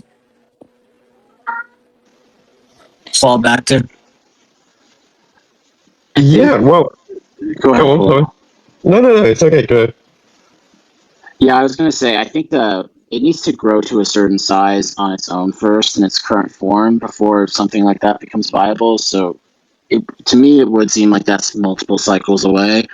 Um, it would need to be I think $1 trillion plus asset on its own before it can start looking at becoming this greater concept. So I think Juice, the sort of like maximalism that most Aeons seem to have with SPX in its current form, I think is the right approach for now. Yeah, I'd echo that. I agree. I don't think it's something that just happens, but and this is a product of exactly those metrics um, that are so strong with SPX6900. The more cycles that it survives through, the better it's the stronger it will be, and eventually those numbers will be numbers, yeah, exactly that, as I've described, that it becomes its own a thing in its own right and self-sustaining in that, because a lot of it is, of course, very trust-based.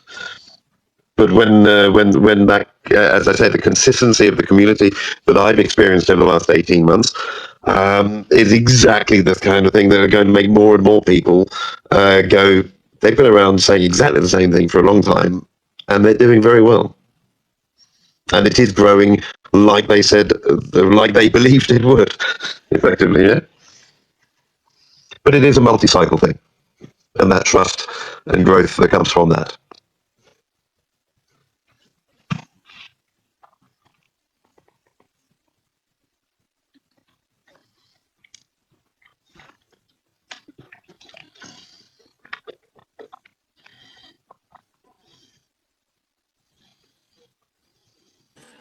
We're still early, but not for long, for sure. But these are going to be the glory days that people talk about, like the wow. True. Yeah, it's definitely gonna be like, once we get into the point of no return where you're now buying SPX for fractions, you're definitely gonna feel differently about this asset when. Yeah. The other thing is, actually, interestingly, I mean, this is pure nonsense, really. My sister's a feng shui master, and she did my kind of Chinese horoscope, and she's like, "Yeah, Jason, you don't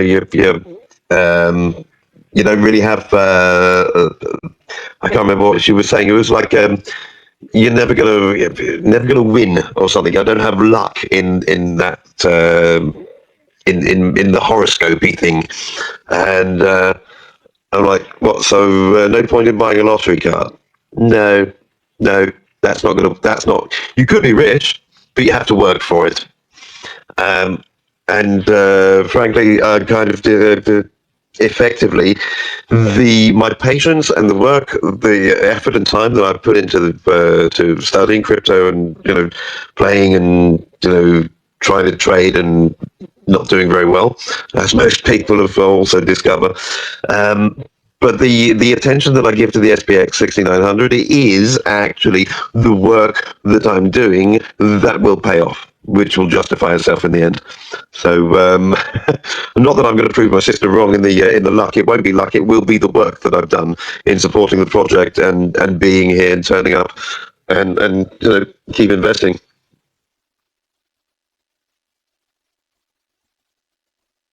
All right, I posted a new draft. The artist names seem kind of small, but I think it's proportionate. Thoughts?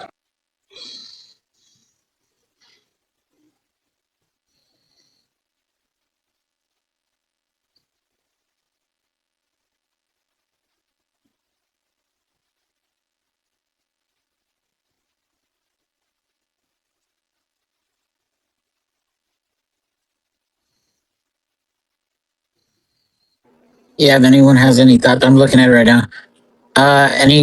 Anyone have any thoughts? I think that works. Where's the QR code take you to? Yeah, the SPX website. Okay, you should add this to like in between every video. It might be annoying, but like while people are looking at the projector and like in between things, you could just have this running for like I think 6.9 seconds might be too short, but maybe like 10 seconds in between videos. Just so it gives people like in case we're talking to people, someone might be watching and just pull out their phone. Yeah, but I mean, the idea is to have this on a big poster board Oh, and okay, just have okay. it on the floor, like in front of the table. Yeah. So it'll always be ready. Yeah, that should work. Here, I mean, I'm gonna try scanning the thing right now. You could. The logo's clipping. Oh yeah. Oh yeah.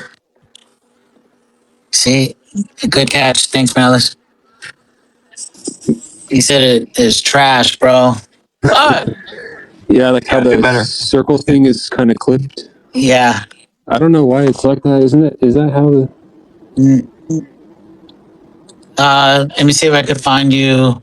Did you I get? got it from Hype's website. So, Oh, hold on. well, it's Let me see if I could find if anyone could get that. Let me see. it's actually there's something wrong with the Canva. You have the mother folder Google Drive. Yeah, I have the Canva. You want me to share the Canva to you? On the first example, you did it right. On the first example. I'll send you my email. See, that's how fucking good this community is, bro. Jeez. Bro, like once people really understand like how connected we are, it's Oh, I think I fixed it now. It's not cutting off anymore. But DM me your email and in case you can make some better adjustments. one thing I'm looking at is where it says flip the stock market, it looks centered, but the system is broken, doesn't look like it's centered with the flip the stock market. All right. Okay, I just adjusted that. Perfect. Did you double check that all the artists that's their correct Yeah, they're correct X handles. handles? Yeah. Yeah, that's what the. Yeah. Should we put at SPX6900 at the first one or the last one? I don't know. Does anyone have a preference on that? I think it's just as strong As it being the last one. I don't know. I'm no graphic designer. I'll tell you that.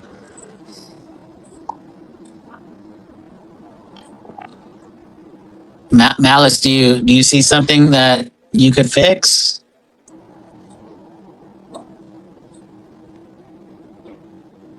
You might be working on it already. I'm eating right now, but I'll check it later. All right, cool. You're still scheduled to meet up next week, right? Or are you coming out this weekend too? I gotta see what my fiance is doing this weekend, but next weekend for sure. Sure. Okay. AB, did we get any more people reaching out?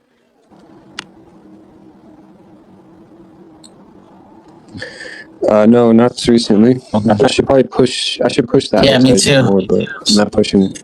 No, but These past 2 weeks been crazy. that's all good. We were able to get the funding for the for the LA campaign. So that'll be hopefully by the, what are we? Today's the 19th. Maybe by the middle of September, we'll have those on. So Yeah. hopefully for the next one too, like once these start going in different cities, like it'd be cool to see like an SPX man one.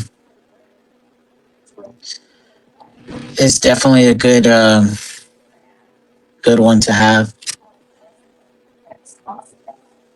Even if everyone contributes like $5-10, there's a lot of like funding we could do that way too. Yeah, I actually just received an email from the poster company, Nice.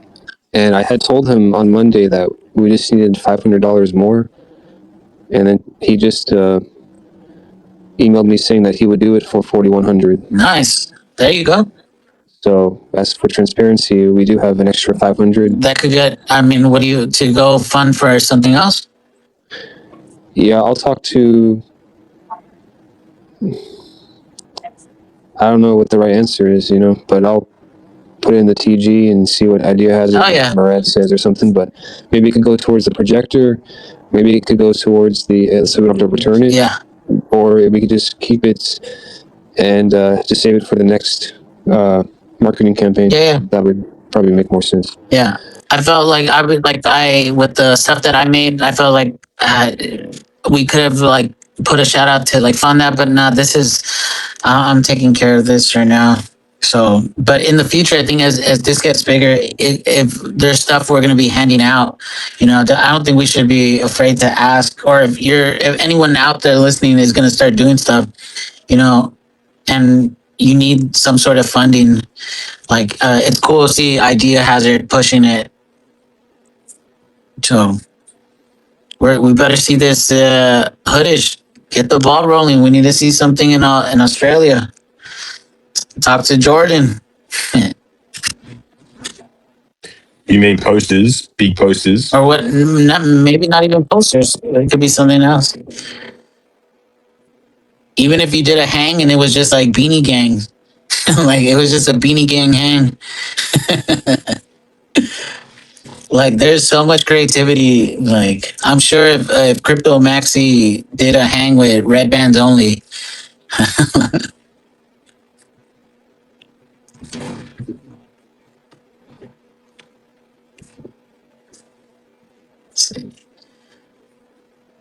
I think it looks good. Hang on, bro. Are you gonna have enough time print it? Are you gonna do it tomorrow? Yeah. I'm gonna upload right now the final version. I think this is the right one. Everything's lined up. And what are we gonna hang it on? I don't think we're gonna hang it. We're just gonna like put it on the table. Yeah, just lean it against the table on the floor. Oh, okay. It should be pretty big. I've never done this before, so yeah, I'm gonna go to the printing store and see what we can get. It should be super easy and simple. Cool. Tomorrow's gonna be a big day too. I think Flip the Stock Market. Not I think, but Flip the Stock Market's gonna have Murad come on. So check that out. And then then Saturday we're gonna be in Venice Beach. If anyone's listening back at some point, or share it. If anyone knows anyone in LA, stop by.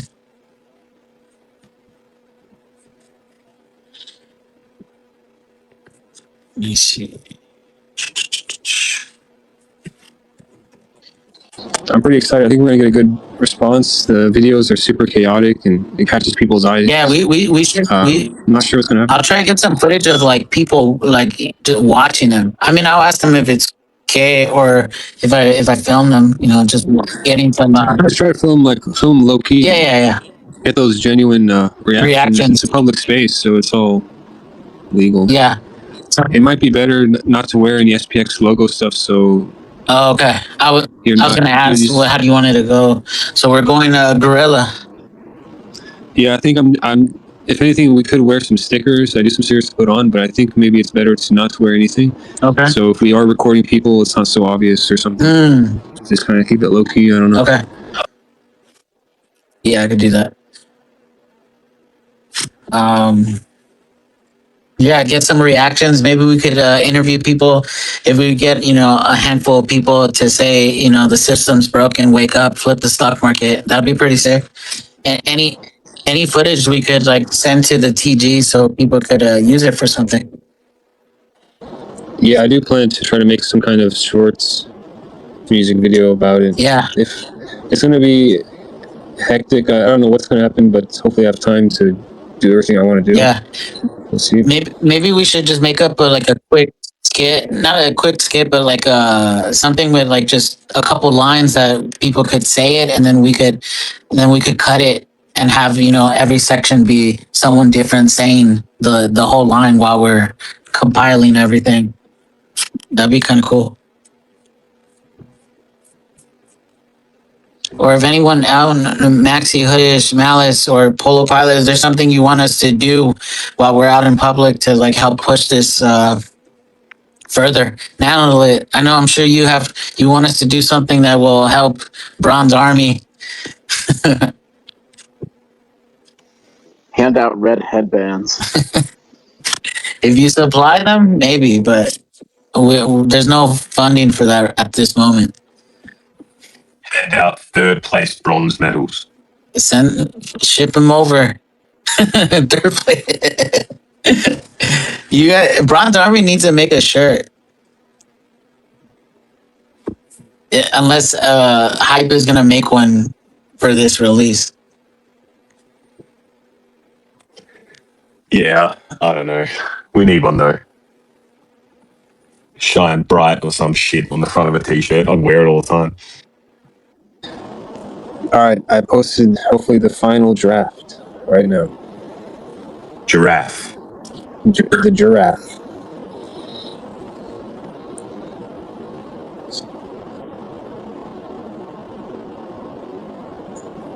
I'll put it on the Jumbotron because I put a shitload of drafts in the comments. I would where it says find our artists on x.com, I would put that either left or all the at. I would center that under that find our artists. Yeah, that looks. Yeah, you're right. All right. But other than that, I think it looks pretty clean. Let me see. You feel like the X logo needs to be there? Or like the little icon?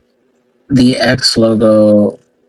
Like a small one to make it more official? Yeah, or more noticeable than just X.com because yeah, no one really goes on their phone and puts X searching. Yeah. Yeah, that might look cleaner.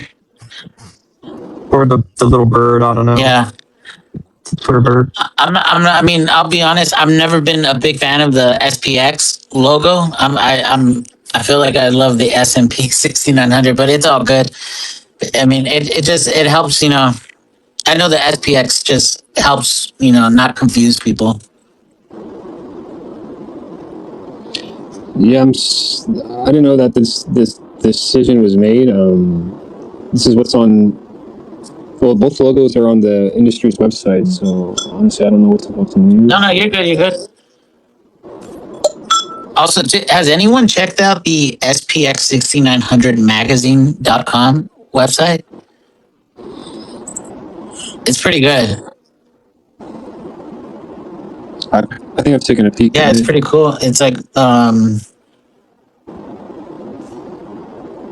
it's just crazy to think like how much there is now to do, how much has happened. Like there definitely is, lore behind all the history. Definitely something to be proud of. If you've been here from the start or a year after or whenever you've come in,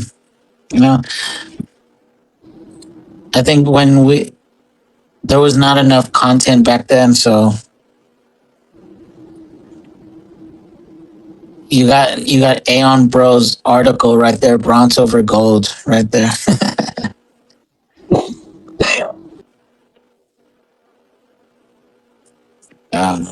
It's funny how many schizos there are in the community. What other coin would have all these schizos working together so well?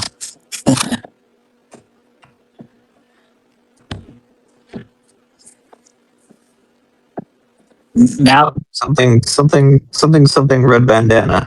Oops. did I like the art you're doing, Malice. If put what you posted today. Did that take a long time? Yeah, it took like 5 days. Well, the moment I get off work, drive back home, work like 3-4 hours till midnight, fall asleep, wake up, go to work, do it again. So yeah, took a while, but No, it's worth sick. it. If anyone hasn't checked it out, I put it on the Jumbotron. So it's cool seeing you get creative, and like I'm excited to see like what you put on the timeline for everyone to see. Because if this is a snippet of what you're thinking of doing, it's so cool to think that you just have an open platform to do whatever you like. Yeah, I think I want to be the 3D animation person for SPX. I think I forget who else made that one animation for the little intro on Flip the Stock Market podcast. I forget who is his name. I don't see him. I don't know if I forget their Twitter at, but they did animation and then they just stopped or something.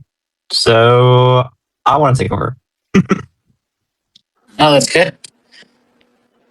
I mean, I'm not sure who you might be referring to, but hey, the stage is yours.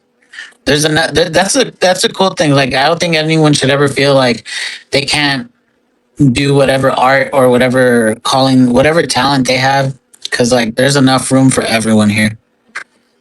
But it's cool how you're taking the initiative to like fill in some shoes or fill in a spot that hasn't been taken care of. I see another Aussie here. Jordan, how's it going? How you doing?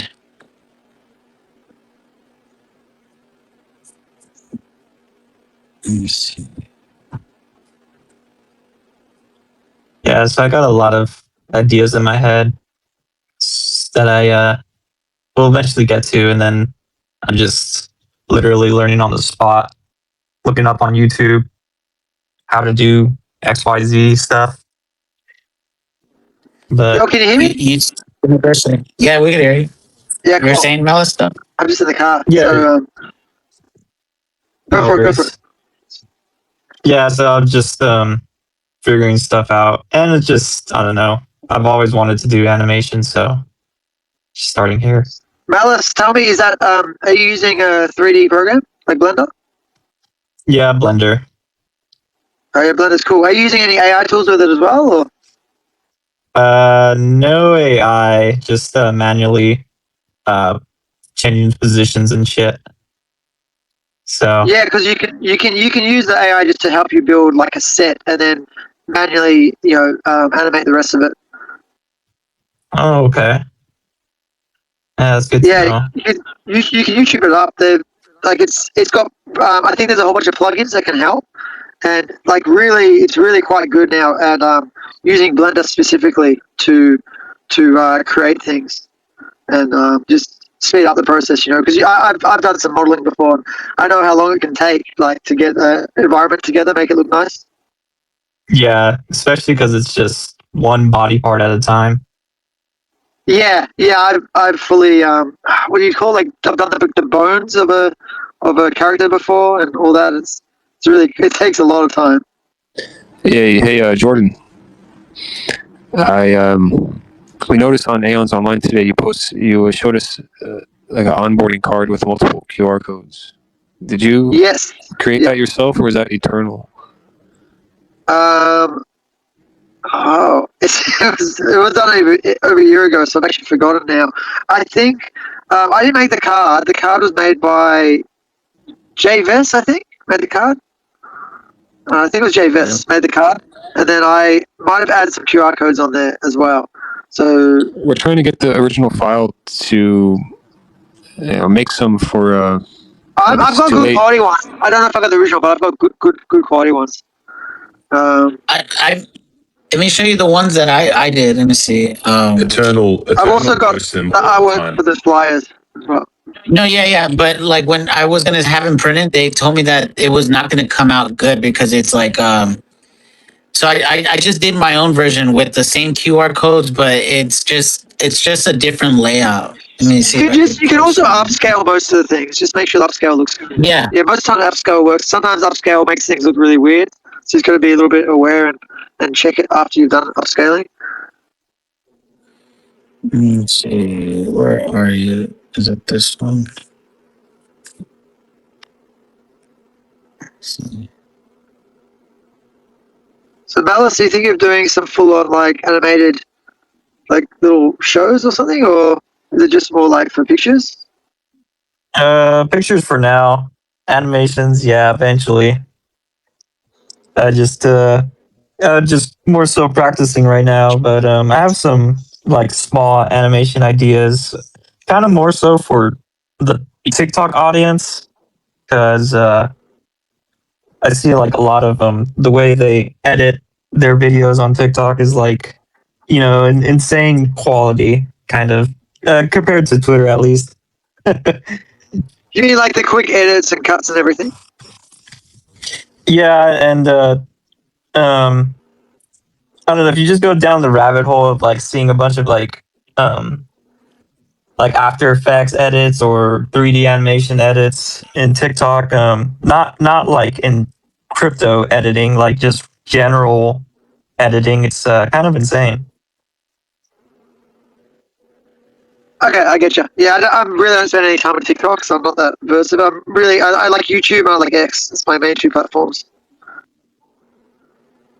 Yeah, I can. I'll send you some stuff that like I've been getting inspiration from, and like I don't necessarily want to copy a user's style, but just take elements of it or ideas from it, and plaster on SPX and Project Aeon. I would just say from my experience now with using all the AI generators, you could probably make a good scene in Blender, and then just take that picture and then use that to animate in something like CDance 2.5 in 1080p, and it'll actually come out really, really good, and it'll just save you like 100 hours of work with a good prompt, a few prompts. Yeah, I gotta try it out. I know there's like C Dance, Higgsfield. CDance is the best all the time, and I've used so many different ones. CDance is hands down the best for just about everything. yeah, I think maybe it may be like words, as in like text, still comes out a bit funny sometimes. But other than that, like the voice sync is really good. Fight scenes and actual action, like interacting, is really, really good in it. Like the length now, they do 30 seconds in one generation, which is insane. Right, 30 seconds is a lot. Like that's a big scene. You can do really, really detailed prompts. You can add like 20 or 30 images and videos into it as references in the one prompt. So it's got insane resources. You can add audio as well. So you can even put your voice and stuff in the prompt, and it'll add that in so that you can use the voice you want. Like there's so many cool features of it. yeah. I've just like never like checked out the website and fully see to the extent of it, but that seems pretty crazy for like 30 images and like 30 seconds. It's insane, man. I do work for people. If anyone's interested and needs help with promoting products or any businesses or anything like that, I have multiple clients doing like I make sort of like ads for like oil products like in bottles and things like that. Then I also have another product, another client that's he's a plumber, basically. I do plumbing videos, showing like the builds and stuff they do. And I use real images from him, but then I make them animated and real. They look real, like real videos. So he doesn't need to get a videographer out on site or anything. He just takes a few photos, sends it to me. I make a really cool, like sort of like a ad / like show video. And that's like one of my main businesses now. Dang, that's freaking sick. Yeah, yeah. Hopefully one day I'd get hired for to do this stuff. That'd be cool. But obviously I need to have a really extensive portfolio, I guess. So practice makes perfect. Yeah, it's who you know as well. But yeah, if you can, as long as you can prove yourself. Like I spent time with the plumbing guy. It's a very like high quality plumber. He does like big builds, like he does like brand new houses and stuff. But like $50,000, $100,000 worth of plumbing for one job. So very high end. And so I spent like half a day making a demo video for him. So he was blown away because he just expected to sit down and chat with me. He didn't expect me to have a video ready to show him. So like that instantly won the job over. So you don't always need a portfolio. You just need to put the work in and meet the right people as well. Nice. But yeah, I'd love to see some animations in SPX. I remember there was some really cool ones early on that someone did. You know who did the Marie Rose one? There was like one in the stock market where she like jumps in and flips in and fights like the 500. It's pretty cool. The music video. Yeah, it's a music video. There's like an animation as well. Video. Yeah. There's a few of those. Yeah, I don't know who did those. They were pretty early on, probably like the first year.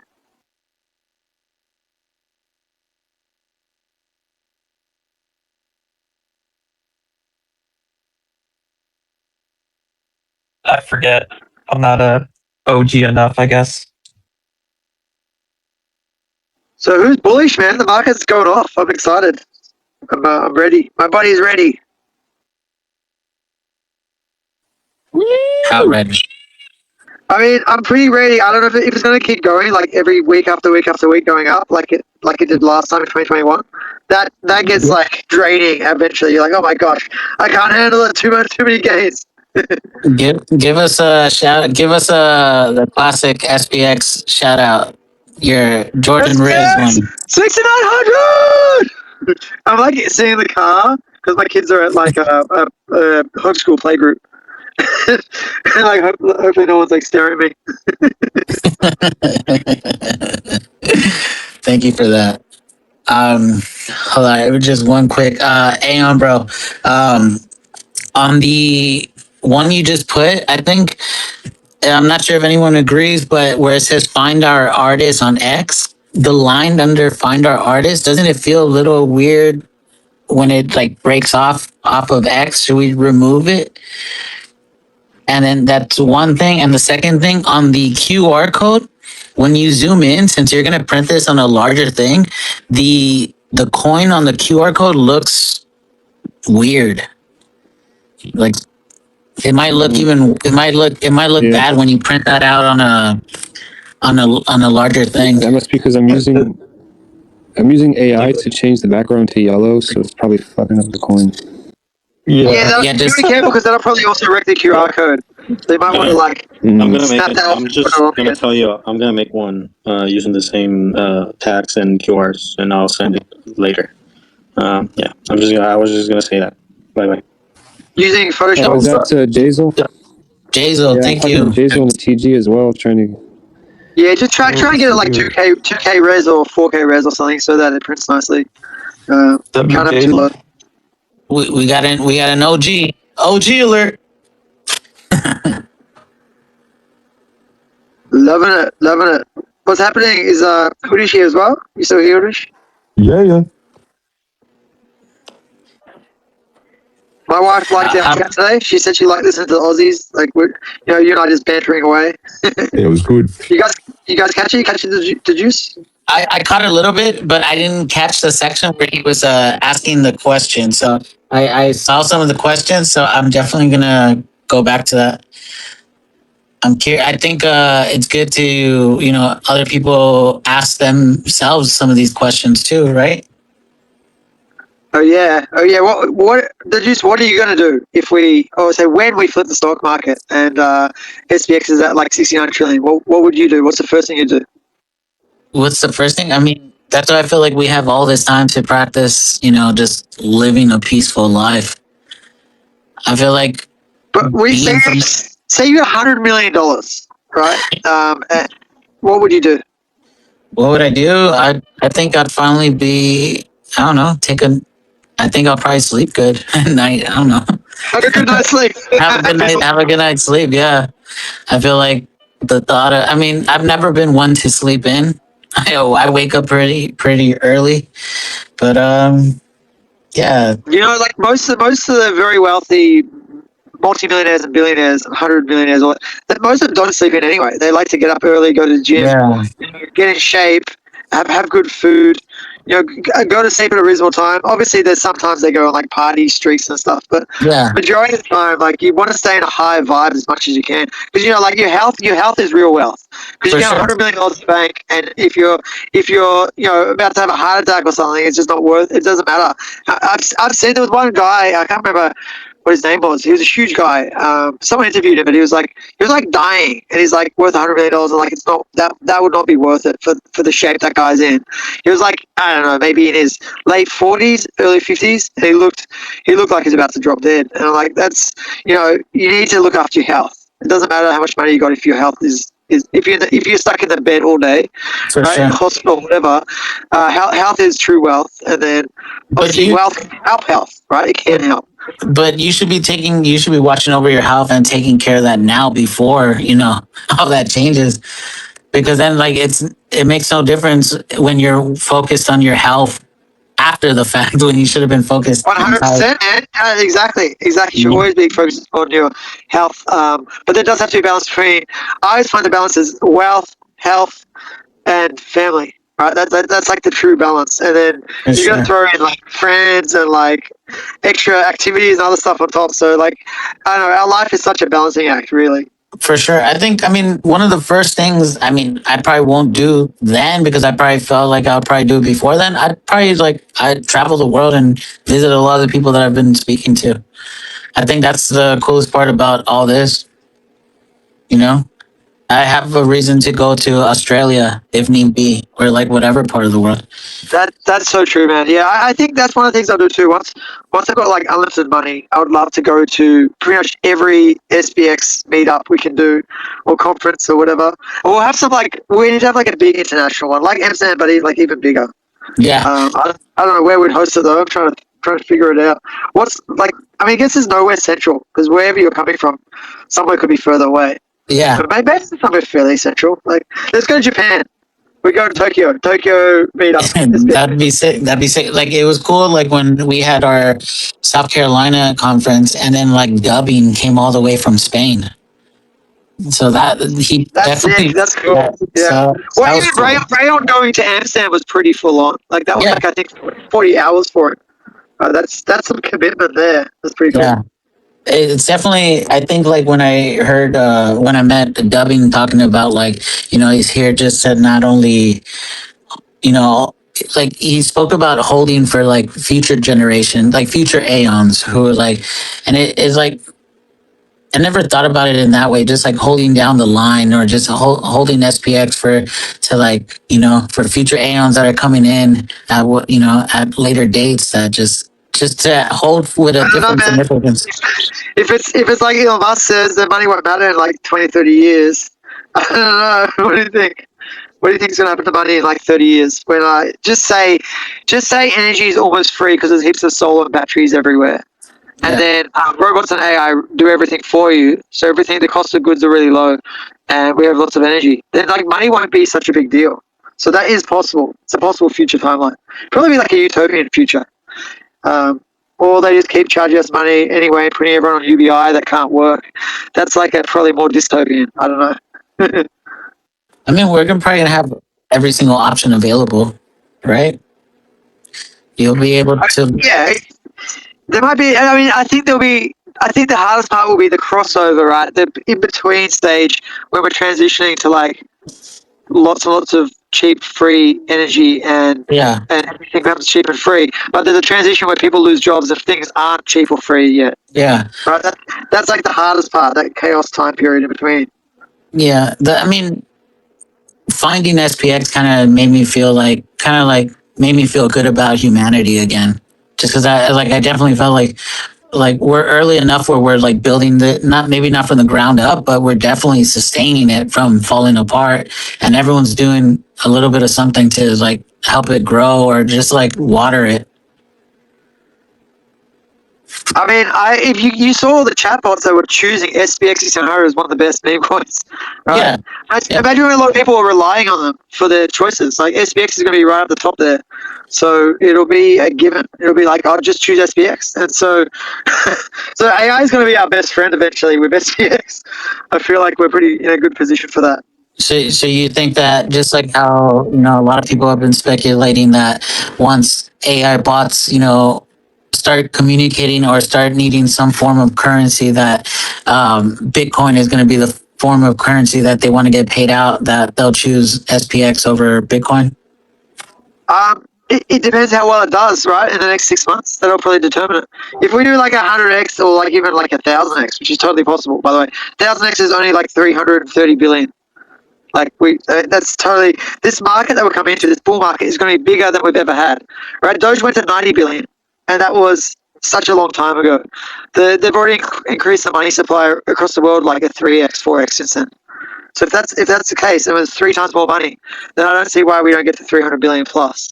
And if that happens, and we do 1,000x from here, then you know that every chatbot in the world is going to just scream at the top of their AI lungs by SPX6900, and they'll be getting all the people that everyone will just flock towards it. Like why wouldn't you? If the diamond hands are over 80%, and even Bitcoin and other ones can't sustain over 80% diamond hands. Right, like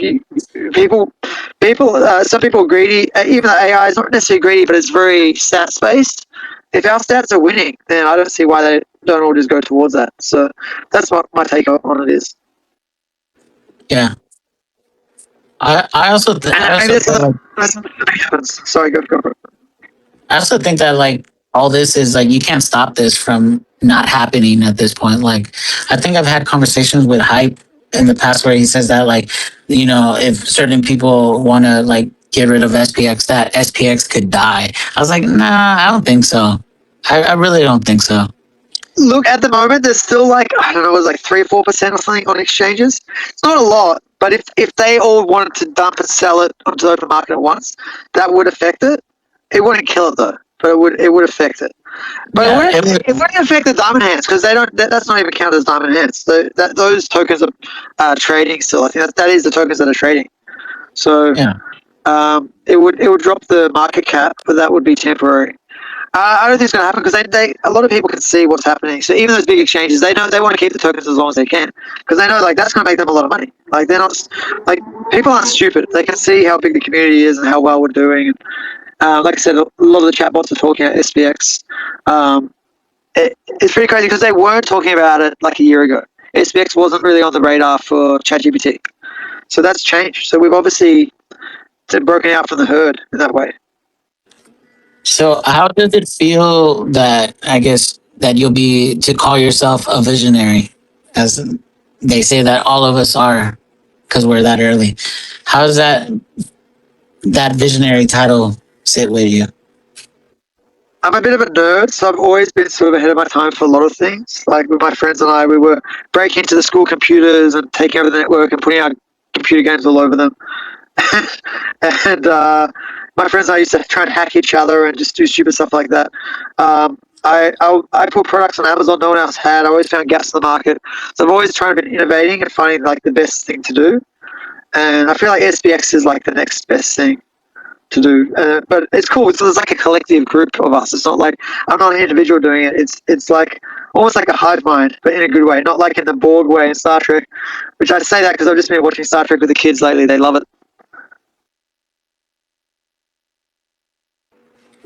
Nice. Do you know Star Trek, Dudgies, or did the Borg reference get you? No, I know Star Trek. I just never never really got. Not that I didn't get into it. I just never really followed it as like, maybe as The Borg are like a hive mind. So okay. they don't have any individual mind. That's why I compare them a little bit to SPX. But it's actually sort of a good thing for SPX because the Borg are like unstoppable. They just do what they want to do, and no one can really stop them in the whole universe. So if SPX is like Borg, it's sort of good as long as we don't go the destructive path they went, which I don't think we will. But it's funny. It is funny like that. Yeah, I think it's gonna open up like a whole universe where like there's just groups within this index. And I think like right now, like we not that we feel like it's so tight niche, but it feels like it's gonna expand where like we're just like right now we all know each other or we all speak to each other, but from that it's gonna expand to like, it's gonna more groups within groups. It's kind of like music, kind of like before there was only so many genres. Now we have subgenres of every genre. Yeah, man, there's genres I don't even understand, right? Because I'm uploading music to different platforms, and they have so many categories. Even just inside electronic, there's like all these extra categories. I'm like, what the hell are these? Like, when did these pop up? These weren't a thing when I was younger. They didn't have all these different categories. Like, what was it? Like, one was like glitch hop. Like, what the hell is glitch hop? So there's all sorts of funny categories in music that's popped up. So yeah, that'll happen to SPX. It's already started happening. The Bronze Army, not that many people in the Bronze Army compared to how many people into SPX, right? So the Lobster Army, I don't know, there's like a handful of the Lobster Army. So there's already different segregations of SPX. There's a lot of people in SPX that don't want to be in an army because we want peaceful life over greed, not have fighting or war based. So and that might become an army too. That might be an army, like the people that don't want to be a part of the other armies. Army. Peace army. Peace cool. Yeah, so I think it's just gonna be like more of that, and hopefully, like what continues to happen is just like a mutual respect amongst everyone. Like there's not like I hope there's not really hate towards anything because I feel like that's how we just I'm thinking like this space won't be like 10, 15 people. It'll be like 1,000 people, right? In the future, our space is going to be absolutely wild and huge. all spaces. Have you gone into those spaces that have like 1,000 people? Because they're a bit more crazy. I've seen a couple. I've been in a couple just to like see, but it's just not really. It's kind of like all over the place. So like I feel like it doesn't work in those environments all the time. Like I feel like when there's that many people, like it should be more not programmed, but like it should be more of like a show. I feel like right now we have the fortunate chance to like talk to people like one on one sometimes, or like everyone to kind of like say something before it gets hectic. But like again, these are the glory days. These are the days that we're gonna. Yeah, These are the days we're gonna. days. Yeah, we're the older days now. It's going to be crazy in the future, and I think this is the start of the bull run. And if it is, man, can you imagine 3 times bigger than what happened last time? Like that's going to be, and it could be way bigger. It could just keep going for like multiple years. So I have no idea. I can't 100% see the future. I feel like I can see some of the future. We just want to try and shape the future as nicely as we can. Go towards that lovely plog life. And I think Hunish and I know Chad has been chatting about this, like using SPX6900 as like our savings account and only pull out what we need when we need it. And if everyone does that, then it's just going to keep growing over time because you don't need that much money most of the time. Right? Polo Pilot was talking about something similar, not calling it not necessarily a savings account, but like something along the same lines of like just it becoming an index that, it's generating, income annually or however you look at it. I mean, there's no dividends. You have to sell some to get money out. Like that's the only way to do it with this token. With really any crypto token. I mean, Ethereum has staking, right? You can get a little bit of money out of staking, but it's I don't think it even meets inflation. So it's probably not really worth it. A lot of people just reselling their ETH and stuff. Cardano has like a very small amount you get back as well, but like there's not many tokens that you can actually stake and get money back. But yeah, I think it doesn't matter when we do 1,000x, right? Even if you take out like 1%, that's like 10x of what you put in. So it's it's going to be pretty crazy in the future. I think we're all going to be very, very happy being in this early. And I got in Bitcoin early. I just didn't stay in Bitcoin. which is unfortunate because I could Do have you, I just SPX I could have bought. do you regret that? I think everything is like a journey, so the journey has to be had Fulfilled? Yeah, to yeah. understand everything. And I'm pretty happy with my journey. I'm actually, in the best place I've ever been. I'm pretty much living my dream life now, which is, a lot of people can't say, which I'm really lucky and grateful for, and I don't take it for granted. Like we pray to the universe, source, God, whatever you want to say, almost every day when we're eating and stuff. And I have a lot of appreciation for my life, but I've got a lovely family, lovely house, lovely group of friends, lovely community here of SPX. Like this, I've literally got nothing I can complain about. So very blessed. Nice. Congrats on achieving that, bro. Thank you, thank you. Yeah, it was everything I did. I sort of planned. So Yeah. I actually planned to find my wife before I found her. I was in the pickup community, with all the guys, because I was a nerd. Right? I was a big nerd growing up. I did actually have a girlfriend early, but then I got too much into computers and forgot how to talk to girls completely. And so I actually had to learn how to talk to girls again through books, right? And through the Double Your Dating by David DeAngelis, if anyone's heard of that. And all the other pickup community. And I went out searching and I wrote down a list of what I wanted to meet my wife, right? So I consciously found someone that met most of the criteria. And yeah, we hit it off and everything's good, right? And then we planned to have kids. We saved up. I lived in my mum's house while we were saving up for our house, our first house, and so we planned that.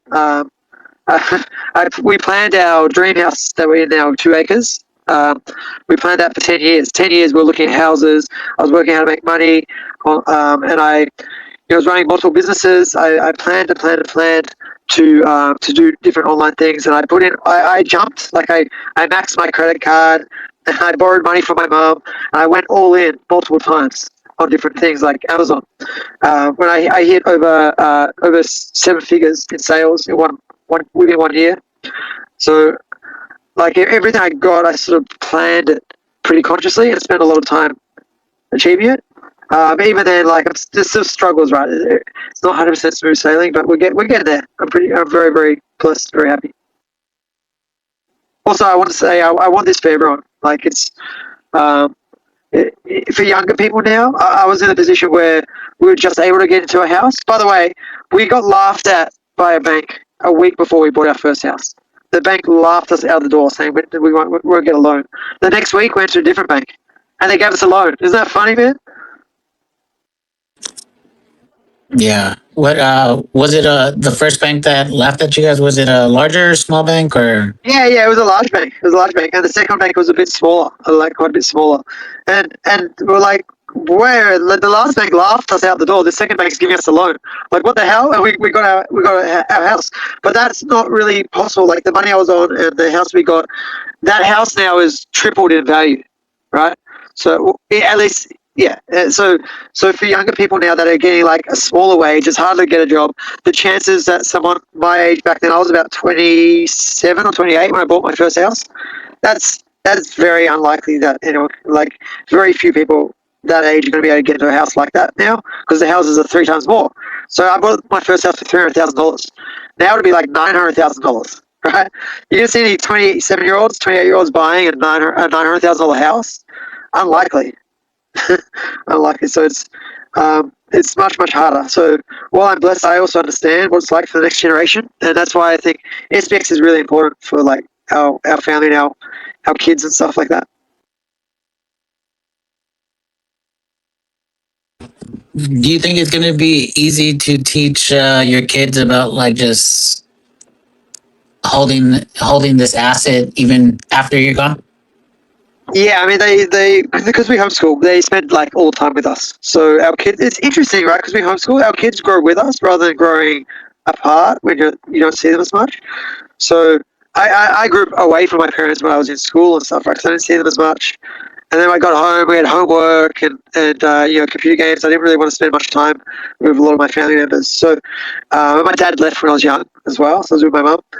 But our kids see everything. They hear everything. They watch like all my videos, pretty much, and my podcast. So they like my son wanted to swap some of his cash for SPX. So we we did that. Now he's got a little crypto wallet. You know, it's a little bit of SPX in there. So one day that SPX could be worth like 44 SPX equals 1 Bitcoin in terms of supply. Can you imagine when SPX is like above Bitcoin's market cap now? And my son's just sitting on several $100,000 just because of a little bit of SPX that we swapped over. Like that's so cool. And yeah, I'll for sure teach them all about it. And I mean, like I said, it's quite possible in like 30, 40 years money won't be as big a deal. So and that's also in some of the future shows like Orville. Have you ever seen Orville? Or it sounds familiar. Isn't that like a Superman? No, Orville is sort of like Star Trek. Okay. But the idea is there's no money, and they only go on the ships and stuff as for like prestige for like status and for ego, like for they don't need money. They don't like everything is just like 3D printed, and everyone lives in like a utopia. So it's actually fairly similar to Star Trek as well. It's a similar idea. So if that ends up being the case, then you could just print, you could 3D print a house, right? And so and have a autonomous truck come load it with some robots or whatever, and then they just drop it off at the block. Like imagine that. Like, what's the cost of everything going to be if AI robots do all that stuff? And then you're gonna have to find purpose, right? And so SPX gives you that purpose. And yeah, I think it's gonna be really, really interesting next 20, 30 years. We're all around for that, so it's gonna be awesome. You said that it helps you find purpose, but do you think we're going to be able to sustain that purpose for generations to come? Well, we may not need to. We might just need to do it for the next 20, 30 years. So really like us and the next generation, and probably won't need it the generation after that.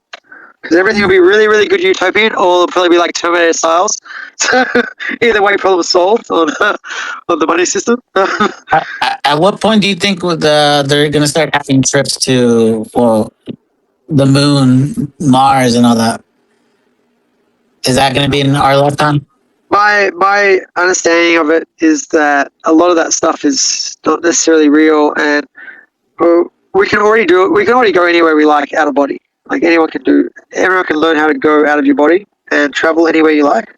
And we are all like little multi-dimensional spaceship beings. So we can use our light body as a spaceship and go wherever we like. And I've gone out of body to different places. So I think the real truth is that you'll be able to visit Mars or the moon whenever you like, just by learning how to go out of body. And I'm not even sure if spaceships can really leave the atmosphere and go. Have you ever seen a spaceship actually leave the atmosphere and go anywhere? Do you think the moon? Do you think in 1969 they actually went to the moon? That's the question. Because I'm not sure. I'm not convinced either way. I don't think so. If they can't do it now, why could they do it then? Yeah. We got like 50 years newer technology, almost 60 years. So and they haven't gone back to the moon. Why?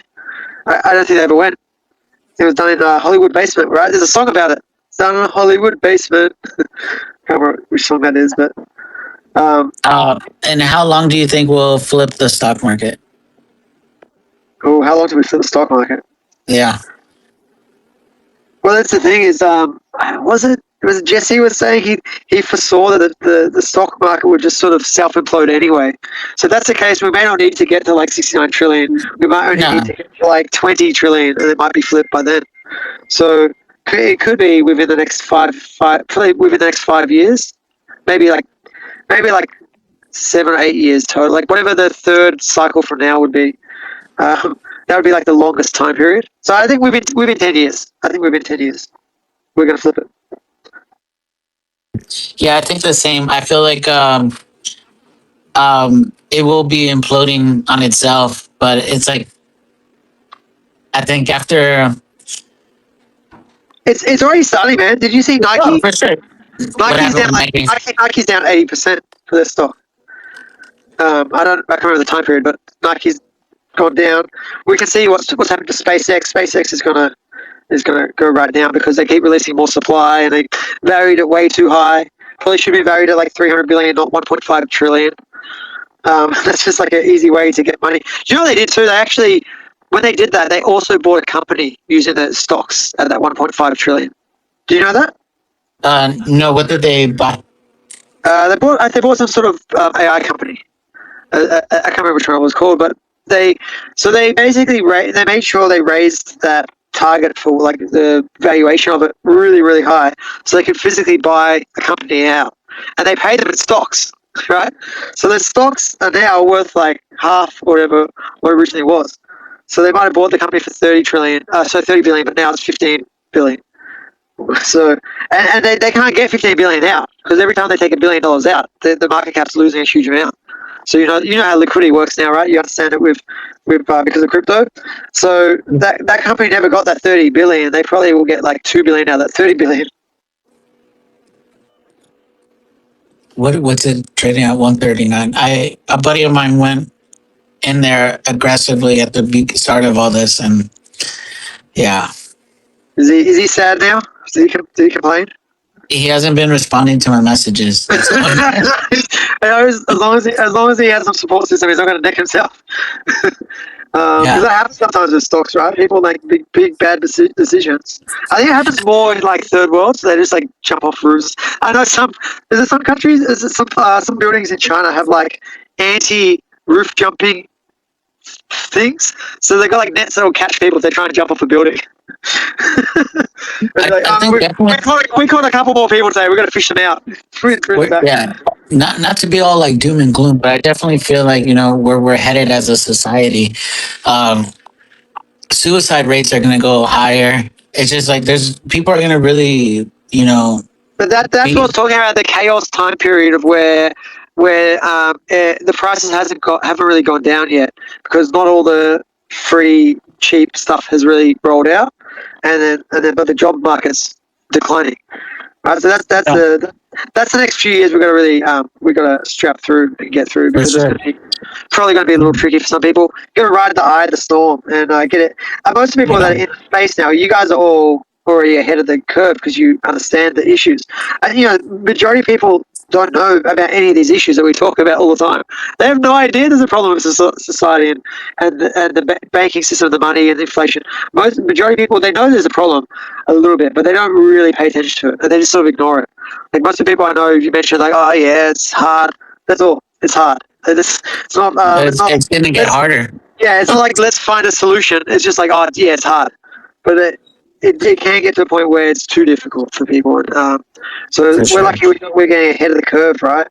And just once it gets that difficult, I mean, once UBI comes into play, and now what you could buy with that money that they're giving you is like you're gonna be buying like printed food that's like 3D, 4D, or 4D printed. It's gonna taste exactly how it comes out of the machine. That's why you're gonna grow your own food, guys. That's why I've got 10 garden beds I'm working on. Yeah, it's interesting.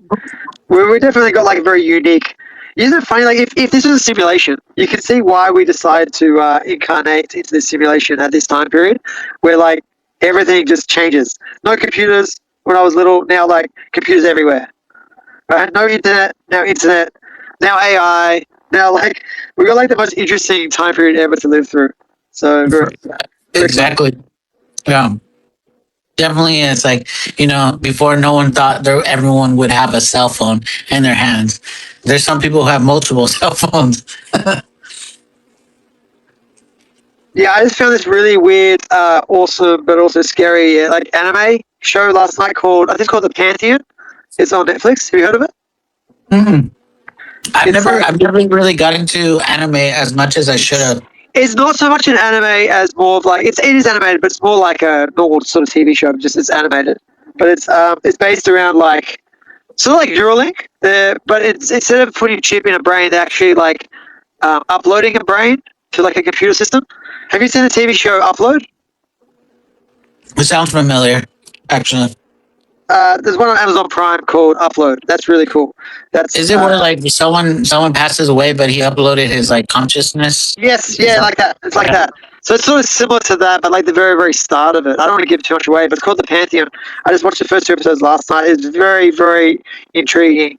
And then I checked the IMDb rating, and it's got a very high IMDb rating. Definitely look into it. It's pretty insane. I think it's called The Pantheon on Netflix. It's like a Since we were talking about like we should be growing our own food and stuff, are you worried that they're gonna? I mean, they're already doing it, but contaminating the dirt. yeah, it's we can only do what we can do. Remember, there might be some dark forces, but you've also got to remember there's a counterbalance of everything, and there's light forces, and there's more light than dark. I agree with that. I feel like for the longest time, like, but right now, the world, like, from what it feels to me, like, we've shifted into where there's almost like more evil than good right now. But No. What it is, right? It's like if you go into a room and the room's quite dark. You're like, oh, this is a very, very pleasant room. Then someone turns all the lights on, right? And now he's like, oh, there's cobwebs everywhere. There's dirt on the ground. There's dirty old moldy socks, right? That's what's happened. And you ask, what's the light? The light switch is basically the internet and the fact that we're all connected properly now. Because in the past, all this same stuff was happening, but no one had internet and everyone was fed the same crap through radio and TV. They're all programmed. Whereas now we have the internet and a lot more people are speaking up, a lot more people are connecting together, and we're actually finding out a lot more information. So that's what the light is now. We're actually seeing all the things that are coming to light, right? These things are coming to light. These things are already happening in the past. So it may seem worse, but it's actually getting better because everything's coming to light. There's going to be a lot more corruption that's being solved. And so I actually think it's a good thing overall, even though it might seem bad in the moment. Does that make sense? yes, yeah. So yeah, that's my 2 cents. I've loved the conversation, but I'm going to go and check on the kids and stuff. My wife's with them, but they want me there. So I wanted to come in because I know you do these spaces. So I really appreciate you doing these spaces every week. I appreciate you dropping in, Jordan, as always. Okay. Yeah. Catch you guys. Take care. Bye. See you, Jordan. Jordan, how do you love your co-host? Hoodish. Hoodish is the best. Hoodish is the best. You know, we chat after and before the show. We talk about secrets, lots of secrets that no one else can see here. I'm just joking. But we do chat. Okay, bye. Nice. Secrets, man. Secrets. Secrets that will no longer be secrets because we know there's secrets. Yeah, I've just been sitting here trying to crack into Reddit. What do you mean? I've just been like cross posting to other communities. I had one that's had a few views in like a crypto community.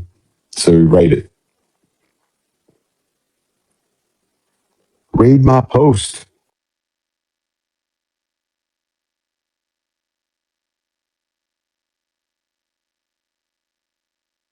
Yeah, I mean that's why I'm excited for all what's going to be unfolding with everything, just like the IRL stuff. I think that's definitely going to help, give a new stamp of approval just to, you know, for this not just be a crypto thing, much bigger than a crypto thing, much bigger than, things have seen other movements or the other, things that people might have seen in the past.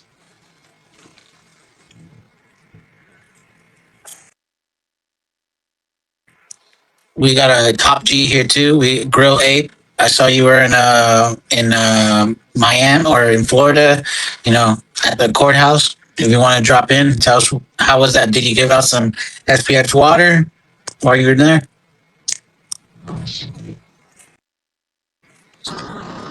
Yeah, Grill Up, tell us if you met some other people from the real world. I was actually in Hustlers University for some time, for a little bit. Learned a lot of shit. What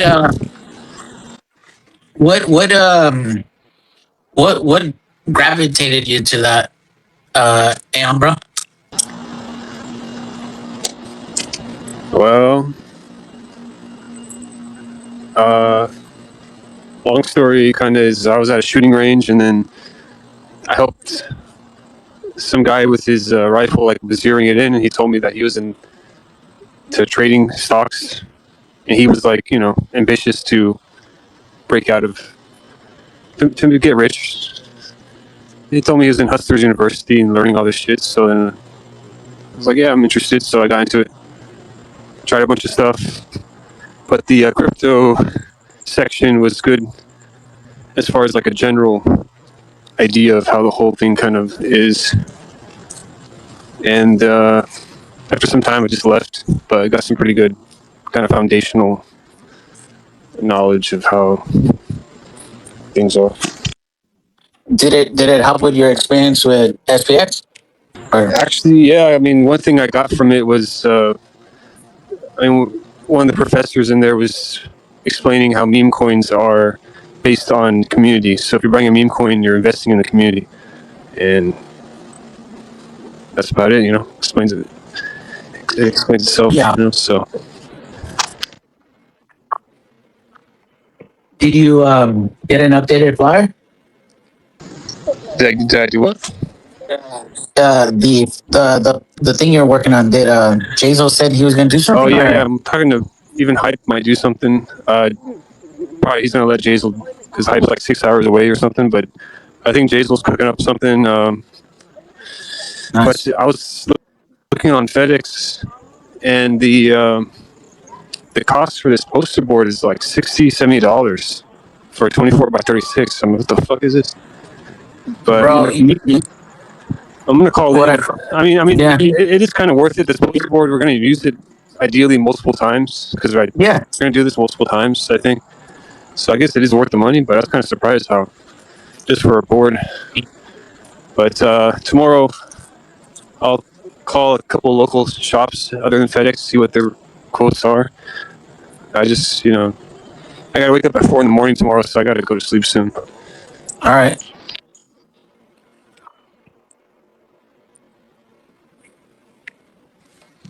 Oh yeah. Yeah, we're cooking. We're making shit happen here. For sure. Yeah.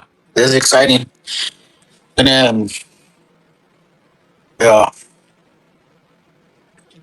I'm excited to see how everyone start doing, a meetup in wherever they live. Only way to grow this.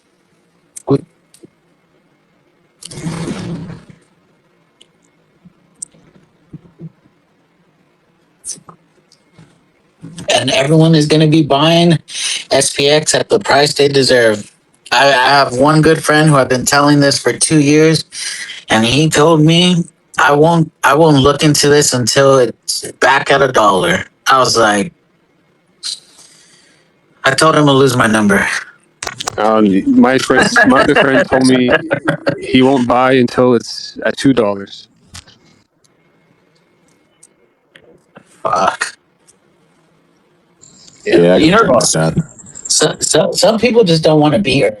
I think because they feel like if this shit fails, they don't want to attach their name to it. I was like, well, then you know what? You probably shouldn't attach your name to anything ever.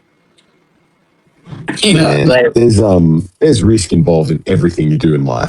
There, most definitely. But like, also, sometimes you gotta take a leap of faith. If you don't take a leap of faith in anything, like sometimes you just gotta fucking fail.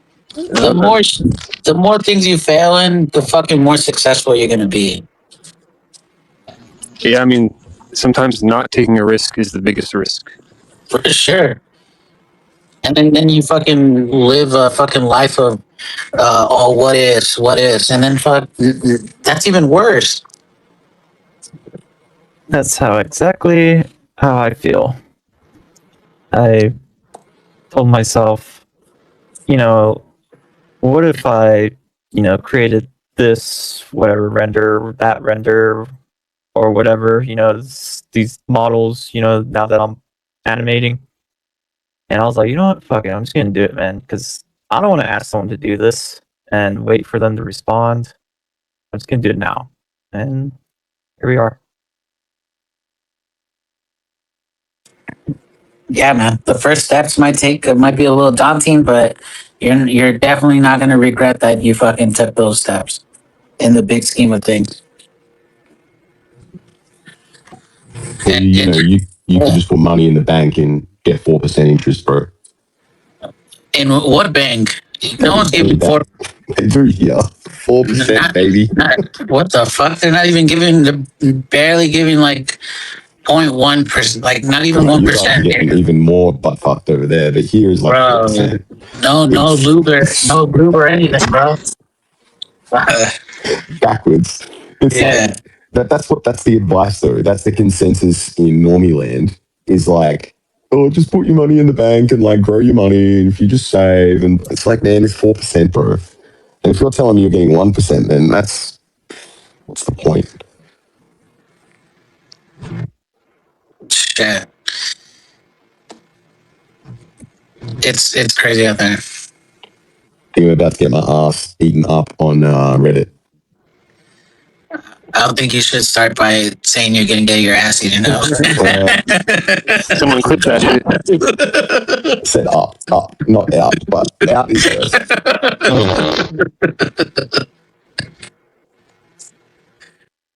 Damn. Got that. Hopefully it wasn't Taco Tuesday they're gonna be eating them. No lube. No lube. No lube. Oh man. That's hey, as long as the space doesn't like become so uptight where like we can't even joke around and shit, like that's when we know like, am I still holding for the right reasons? Like, because at the end of the day, like a good joke needs to translate as a good joke. Like sometimes I'm a strong believer that sometimes a good joke could be in bad taste, but you know, sometimes people need a laugh. You won't meet anyone who's not offended by something. Like someone's always going to get offended by something. So either most jokes are okay or none are at all.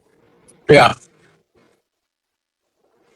But in a fucked up world that we're headed, a lot more people aren't going to be okay with any jokes. Yeah. Well, if those people start infiltrating our spaces, I'm still telling my jokes. I don't really care. Yeah. Yeah, it's hard for people just to everyone. I mean, the majority feel like they're sinking, Yeah. and they don't think there's any option. And then when we tell them like SPX can help, they're like, "What the fuck? What do you mean this is gonna help?" Like they, that's the last thing they want to hear. But it's a joke until it's not. That's the funny part. It's a joke till it's not.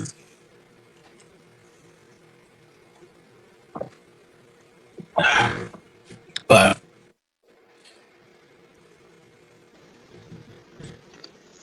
enjoy it. I was just gonna say, like, I think if you could tell if like Bitcoin could help. I feel like that's an easier sell because it's like finite supply proven to go up and to the right, and then you're just like, well, we're basically just levered Bitcoin in SPX. Like, there's a ton of metrics that can prove it. So I don't know. I don't know why people struggle with it. I tried to get a friend to buy Bitcoin. He said it's too expensive. It's 100K. I can't afford it. Yeah, that's why SPX exists. It's like 30 cents. You buy that instead. Yeah. Yeah, they just go silent after that and go back to the boy slot. You can't like you could try to help as many people you can, but some people are just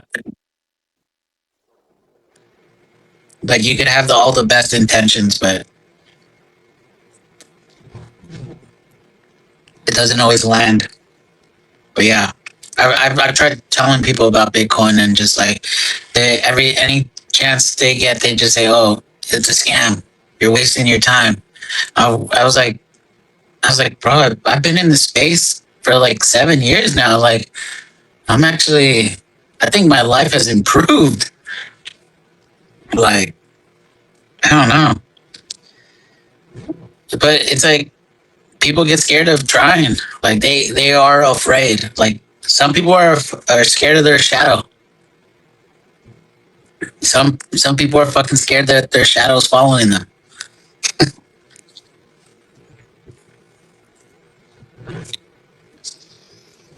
I tell people like Bitcoin is you should treat it as like not necessarily a savings account, but you should treat that like your social security, something that down the line, treat it as that. But it just like goes over their head. I think also too, a lot of Americans they don't really think of like saving for the future, as expensive as it's getting. Because everything's so expensive. Yeah, I mean that's true. And if people aren't even willing to save, like they're not going to be willing to invest or have some kind of mindset on it. Yeah. And it like the fires that happen in LA, like it fucks shit up. Like insurances, not only home insurance but car insurance has spiked up. Just living here, it's crazy what some people are paying in insurance. It's almost as equivalent to like the of a equivalent to like the another payment for a car. Yeah, it's getting out of hand. And the insurance are charging us more for the fires that they don't want to pay out to the people that lost their homes.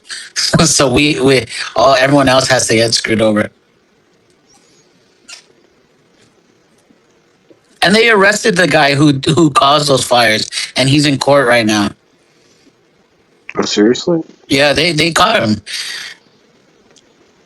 Yeah, apparently he started like a fire like 3 weeks ago with some fireworks, and then that was put out, and then they're basically saying that there's still some embers, and then those embers were reignited, and then that was a big fire, or at least the Palisades, and then the fire in Altadena on the other side of LA was apparently started by the electrical company.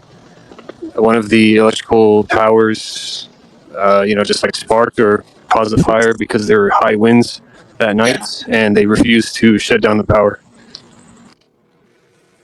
Those winds were crazy though. I lived probably less than 15 miles at that time, and where I was living, it was like we lost power. I've never seen winds like that ever.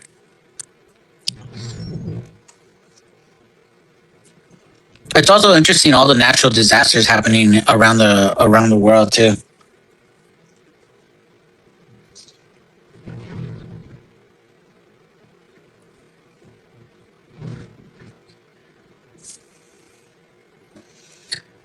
Doomsday's coming. But one thing for certain is like the market still has to get flipped. I think that's one thing that's going to happen. There's going to be more disasters happening, and then they're just going to put you in a position where you think like, oh, I need money now. I need to sell. Like, nah. But again, like, don't put in anything you're not willing to lose or anything that you're not, willing just to park for a very long time.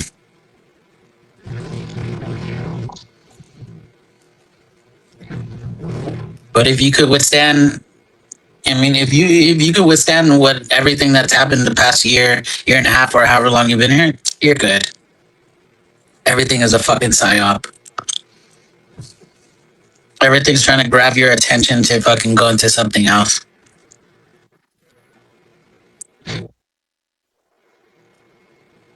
What's up, Brent? Yeah. How are you doing? Yeah, sorry. No, I'm doing good. Yeah, no, sorry, I'm retarded. I just woke up. Me too. Nice. Okay.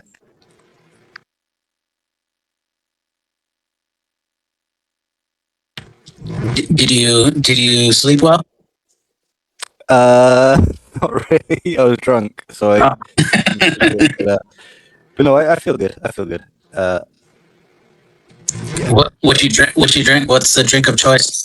Knocked you The out. bottle on. It was Spice Gold Captain Morgan, so it's like a spiced rum. Oh, delicious. Yeah, and I can drink it straight, so it's dangerous. Captain Morgan is so good, man. Are you hungover? I'm like, so I woke up and I was a bit hungover, so I drank some more Captain Morgan. But yeah, no, I'm good. There's one secret that I did. Well, I'm not sure if it's a secret or something that helped me. Whenever I would go out drinking, a night of like heavy drinking, I would just come home and just have like a bowl of cereal, and I would wake up like a champion every time. I'm gonna try that. Yeah. I had a banana, so I'm gonna try. No, that's not enough, bro. Fucking, nah, bro. Have like a big bowl of cereal. You'll be good. Heck yeah. No, I'll try it. Yeah.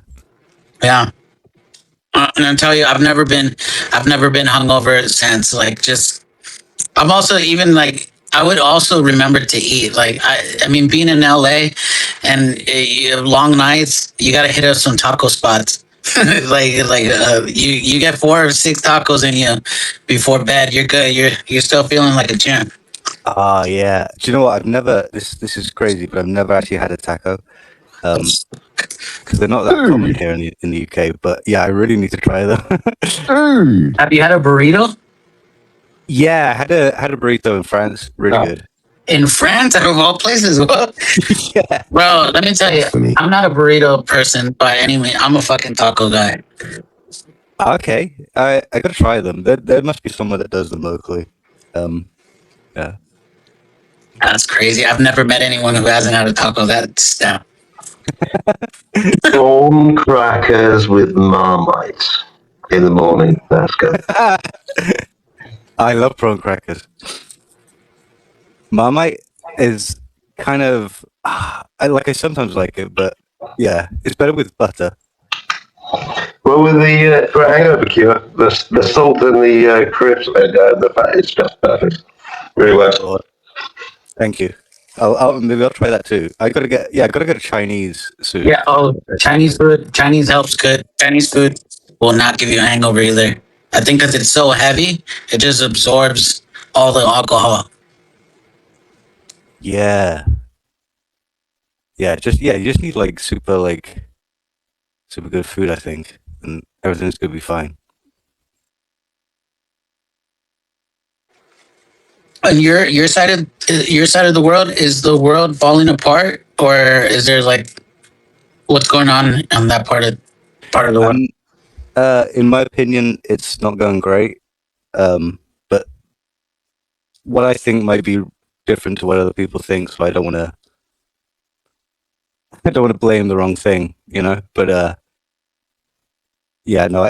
In my opinion, it's not going well, and I would like to leave. But I also don't want to leave because I do want things to turn around here. Do you feel like you might be pushed out to not be able to see the turnaround? Maybe, yeah. No, I think it's in my opinion, it is demographics are destiny. So I think that it's changing demographics, so it's going to change the society for the worse. But that's just my take. I mean, I might be wrong. So Yeah. There's definitely like geographically, like there's so many different, all kinds of people in all different parts of the world that is not something we've seen to this magnitude before. exactly, yeah. It's too quick for people to assimilate. So it's changing the culture, changing too quick. It's like these events, all this is happening so fast that like a one world ID is gonna be for sure put in a global ID. Yeah. The UK's been talking about that quite seriously for the past year. So I would not be surprised if it's going to happen soon here. Yeah. It's crazy how fast it's coming. Like pretty much everything we've seen in the movies, probably in the last whatever, everything is pretty much coming true, or parts of it. For sure, yeah. It's definitely. It feels like when I think about the UK now, it does feel like a dystopian future that I saw in movies when I was a kid. Thinking, oh yeah, no, that won't happen. That people will see this and realize that's a bad idea. Yeah, I feel like I see like parts of a movie called Minority Report, and that movie. That's a good movie. And the one with I think it's called In Time. Yeah, Justin Justin Timberlake. Timberlake. Yeah, I love that movie. I was really I surprised. didn't want to drop his name first because again, this was a fucking NSYNC fan. Yeah, I was so surprised. Yeah, no, I love that movie too. I feel like that's where we're headed.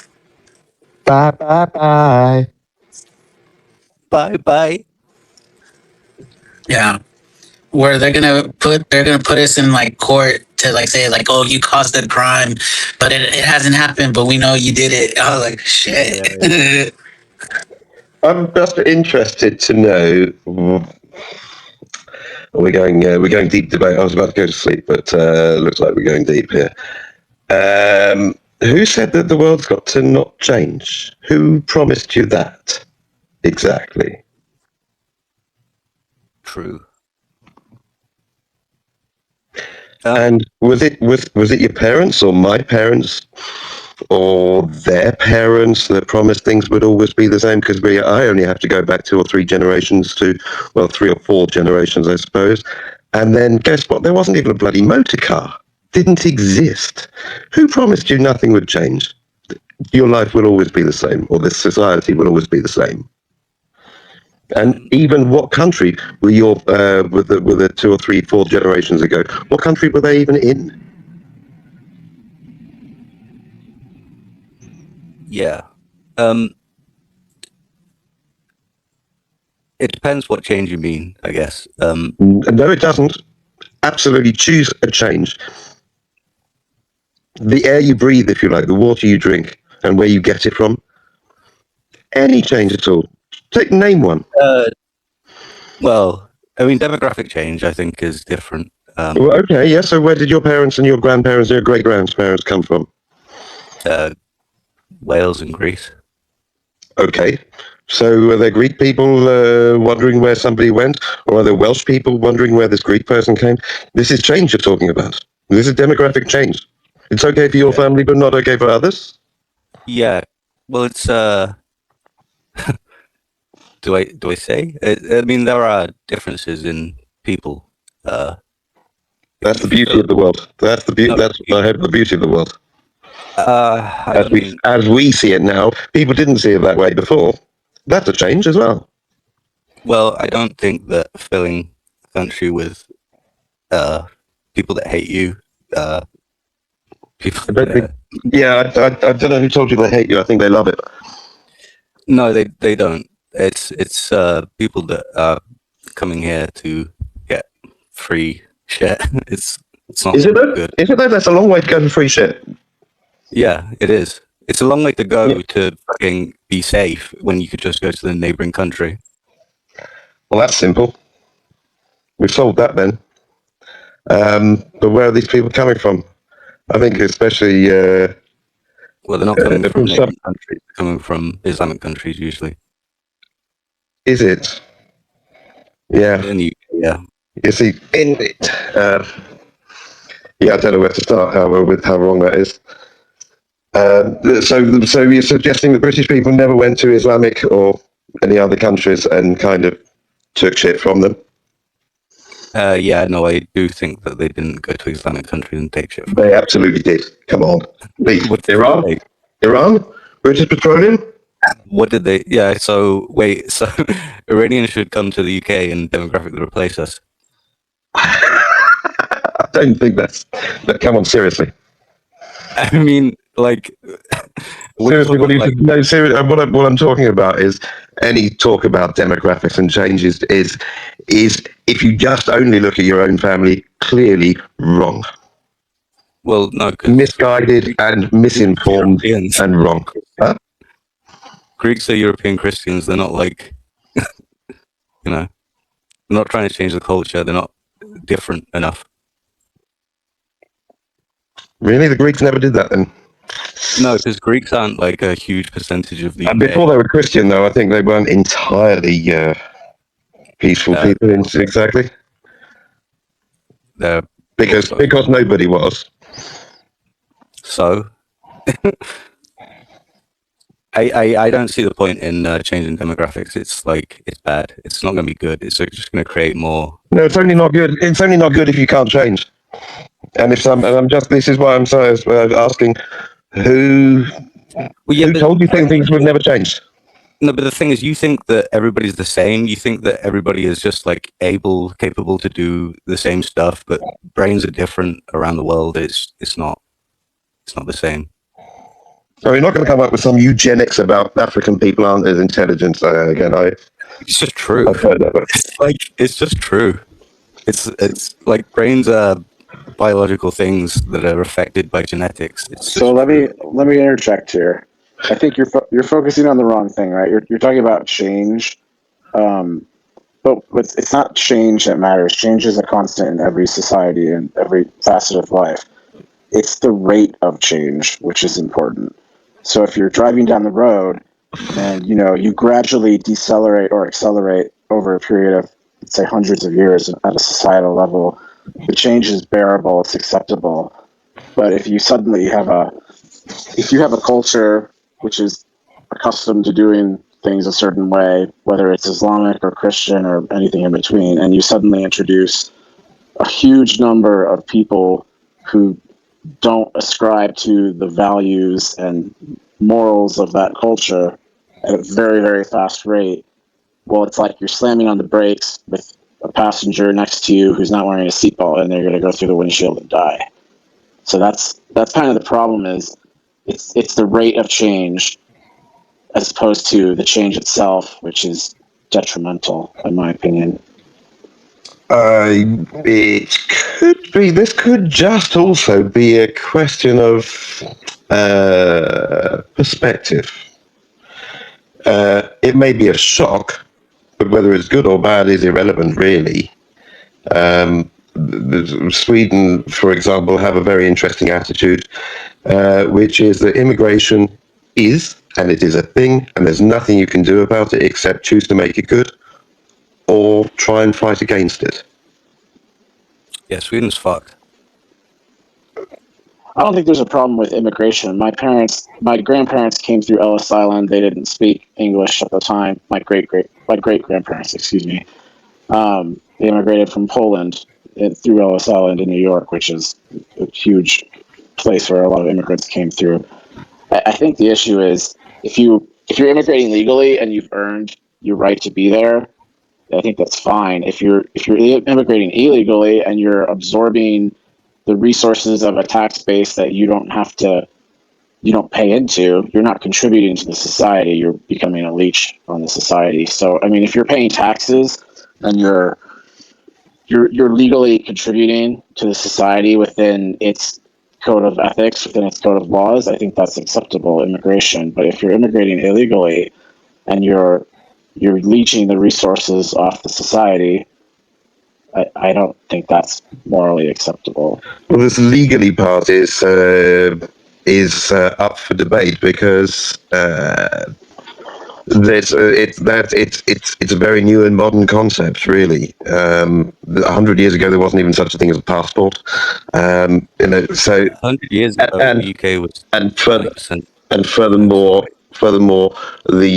the legal route to immigration, particularly in England, doesn't allow people to work, so they can't even contribute as much as they would like to.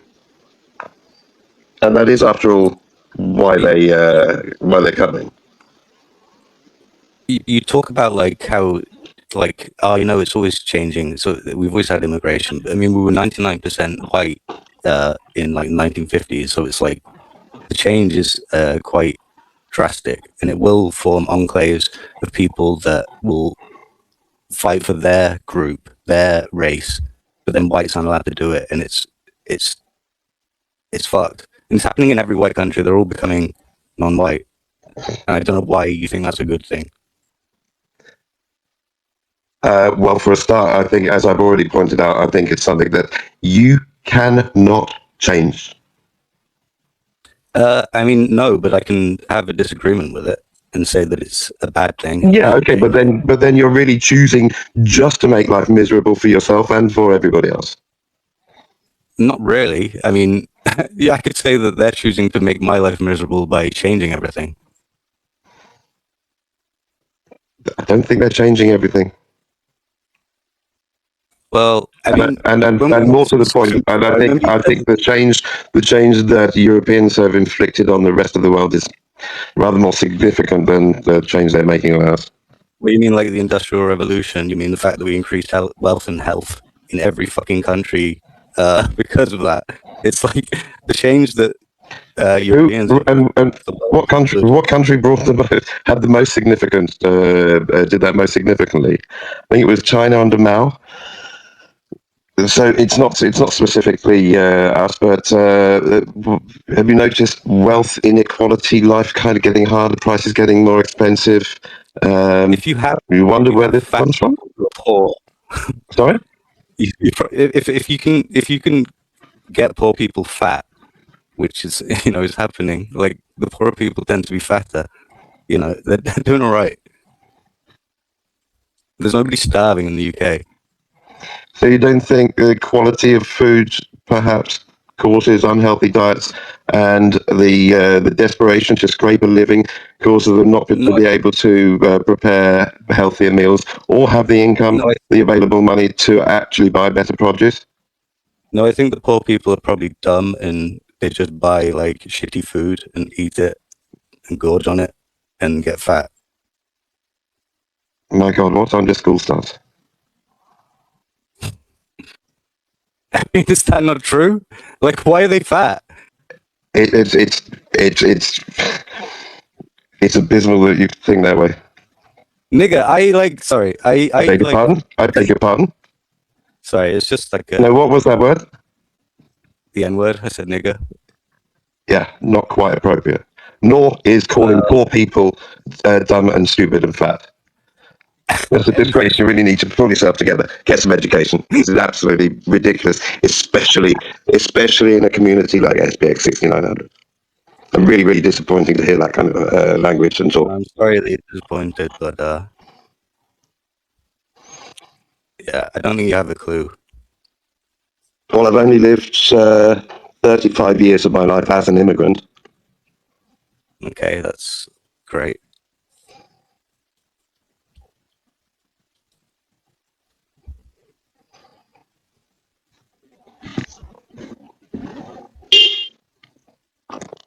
Please tell us your background, because I told you mine.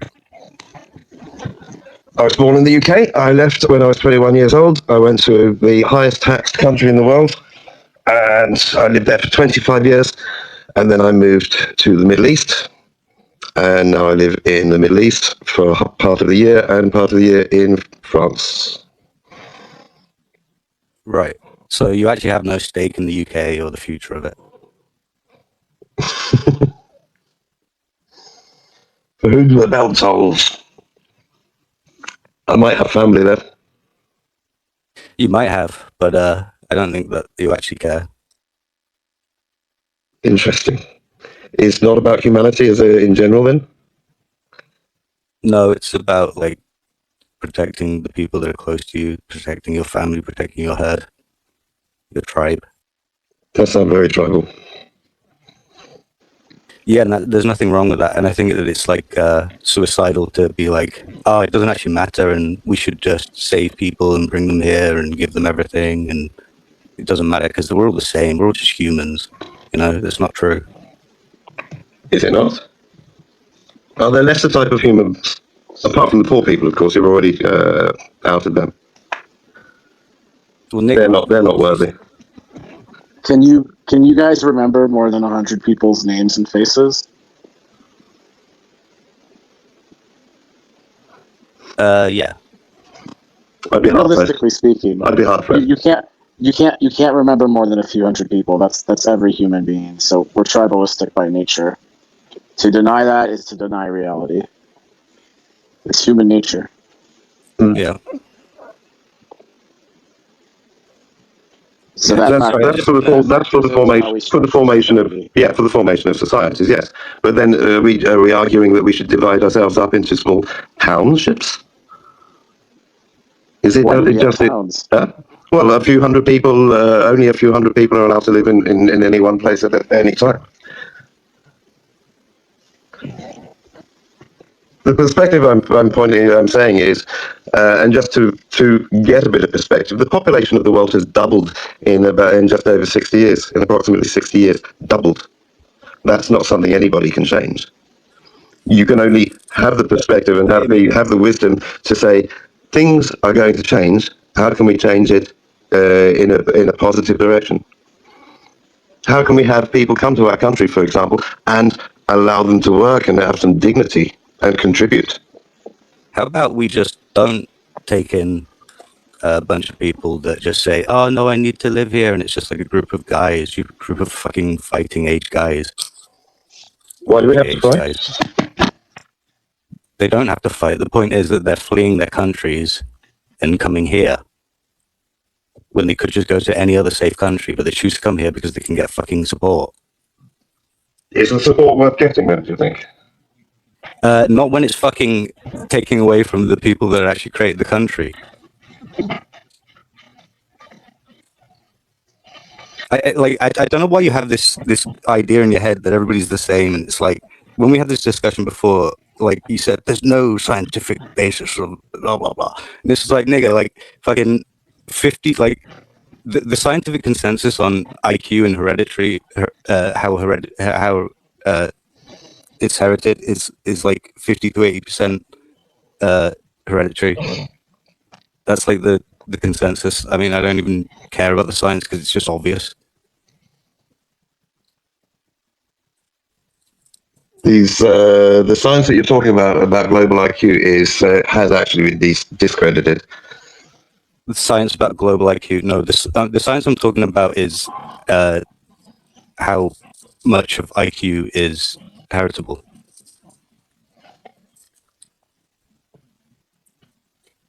And you can look it up right now if you don't believe me. Well, I'm just trying to work out the relevance to, is there a minimum IQ level for being a human being or being able to work, or it seems not an IQ really. level for being retarded, and half of Africa is retarded. No, as I just said, that the IQ, that evidence is discredited. Yeah, well, it's not, so. It's like the average IQ of US blacks is 85.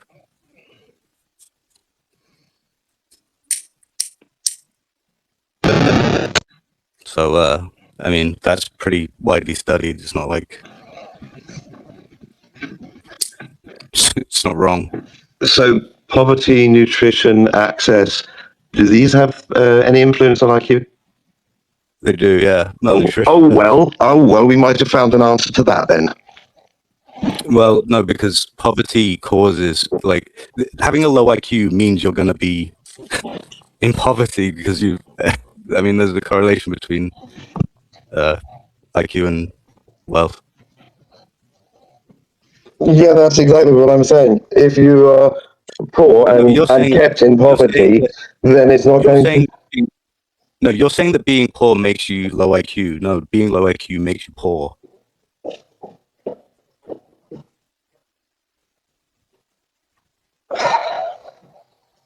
Because it's genetic. No, well, you've just said it's not genetic. We've just said it's. No, I said that it's. No, if you feed, no, and let's go back to the science then. When you feed, when people have proper nutrition and they have access to. Blacks have proper nutrition in the US. It's like they're not starving. They get fat. No, not starving is not the same as not starving is not the same as having proper nutrition. Nigga, they eat what they want. They are fine. They have fucking EBT. They're fine. They're just lower IQ. It's true. They're more violent. They're lower IQ. It's just how it is. And I'm talking like averages. I'm not saying all. I'm saying that there's a high propensity for, certain things in different groups, as you would expect. Like, why would you think that people that have been developing, like evolving separately for tens of thousands of years wouldn't be different? I mean, you can see the differences. You see differences in bone structure. You see differences in everything, like sickle cell. But for some reason the brain is too far elite for you. It's just the brain isn't some fucking blank slate. It's like It's an organ like anything else that is evolved. Yes. And when you feed it and give it access to education, guess what? It learns. It evolves. So why And it evolves. why can I buy a dog? Like, why can I choose to buy a dog that is the smartest dog? So if I looked up the smartest dog, it'd probably be like a collie or like maybe a poodle or something. Most like easily trainable, like working dog, probably a collie. And they have like traits that are bred into them. So they try to hurt stuff. And it's like, how can you say that like behavioral traits that are like bred into things aren't a thing? It's like, why would you say that it's wrong for that humans have that? I think that's what I am saying, isn't it? When you feed people well and you educate them, give them access to education and actually educate them and allow them to grow, they grow. Yeah, okay, but that doesn't mean that there is not a difference and it won't cause a difference. Like, it's crazy to me, to be honest, that this boomer lie has been fucking spread. In what way you can take people, you can take a child from Africa and put him in a British school or in a European school, and guess what? He's going to be he's going to become educated. His IQ is going to increase. He's going to be measured, of course, in a relevant way. IQ tests are designed so that people can take them even if they like don't understand, like don't speak the language or whatever. They're just pattern recognition. That's not entirely true. It's not entirely true. Exactly that has been aspect has also been discredited. Well, that's okay. So why do Chinese like people like to say, oh no, because it's like culturally different tests. Oh no, because these are designed for Western people. Blah blah blah. It's like nigga, like Chinese people score higher, East Asians score higher. So why can they do it and why can Africans not do it? Better nutrition and more access to education. No, because Jesus, man, like Chinese were poor as shit after Mao, and they still came out of it. Africans can't come out of it because they're fucking dumb. Chinese are smart; they can do it. Disgraceful. Just disgraceful. It's not disgraceful. That's not an argument, is it? Saying it's disgraceful. No, it is. I'm truly genuinely shocked. Well, I'm sorry to shock you, but it's like it's crazy to me that you don't see this.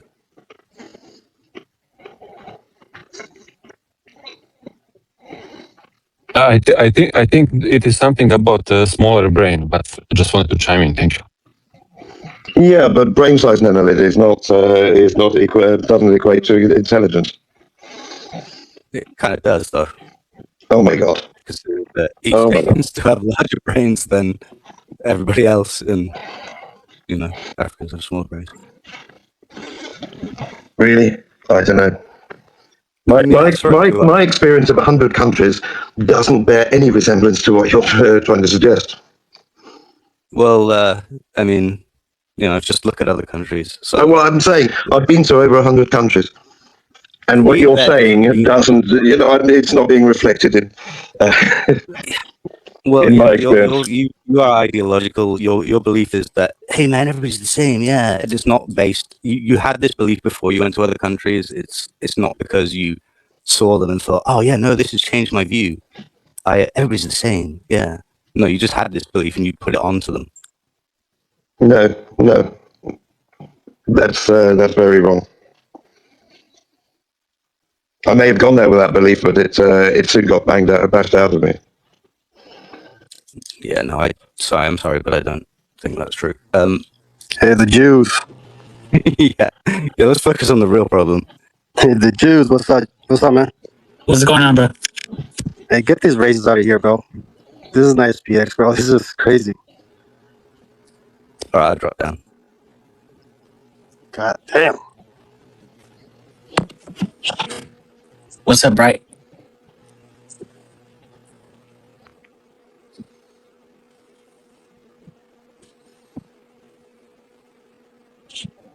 Oh.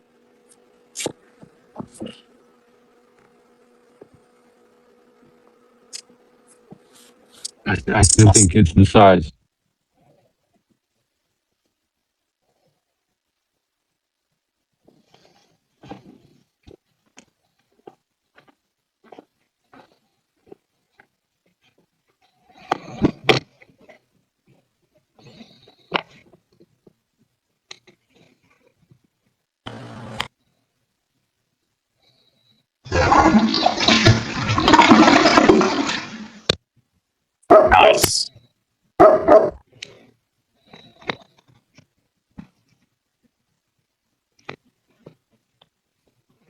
Wait, can y'all hear me now? Hello? Yeah, we can hear you. Okay. Yeah. What's up, bro? Yo. How you doing? Good. I just saw Chang. Chang's here? And I've been trying to get in person. Okay. Yeah. Nice. Just saw him again. So yeah, now I'm leaving. So yeah, life's good. Life's not bad.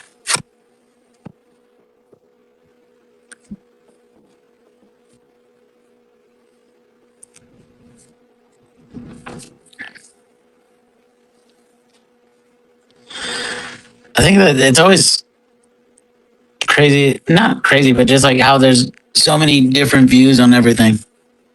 It's like, yeah, especially weird, not weird, but like, especially like I'm going to be having a kid soon and just like, definitely don't want to like input a lot of my, my any trauma onto my kid. I think that's like what was like a lot of trauma that I might have might be fun passed on from my parents, and like we grow up and we're just trying to undo everything. We're trying to unlearn everything we've been taught to some degree. Some things we were taught well, some things not everything serves us as we get older, I feel. But this is why I golf.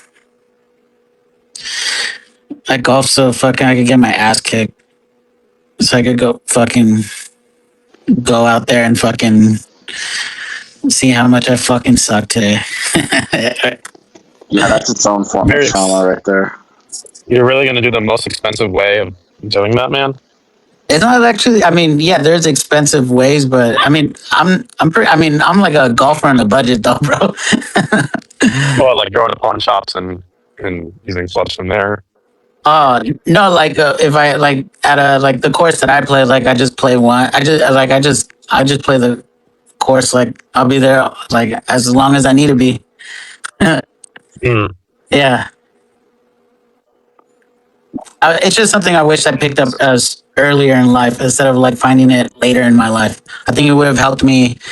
It would have helped me like, it would have helped me with decision making. It would have helped me with like my attitude. It would have helped me with a lot of things that, I figured out later on in my life that was, that was more, a headache more challenging to, get through. Yeah. Yeah, it's definitely a patient game. Yeah. I mean, I definitely found it at a time where at that time, I was going through a separation, which led to a divorce. So it was definitely a distraction from that. So, and it was at the height of the pandemic. So it was cool to like go back to lean onto something that didn't require, other, other people. Yeah.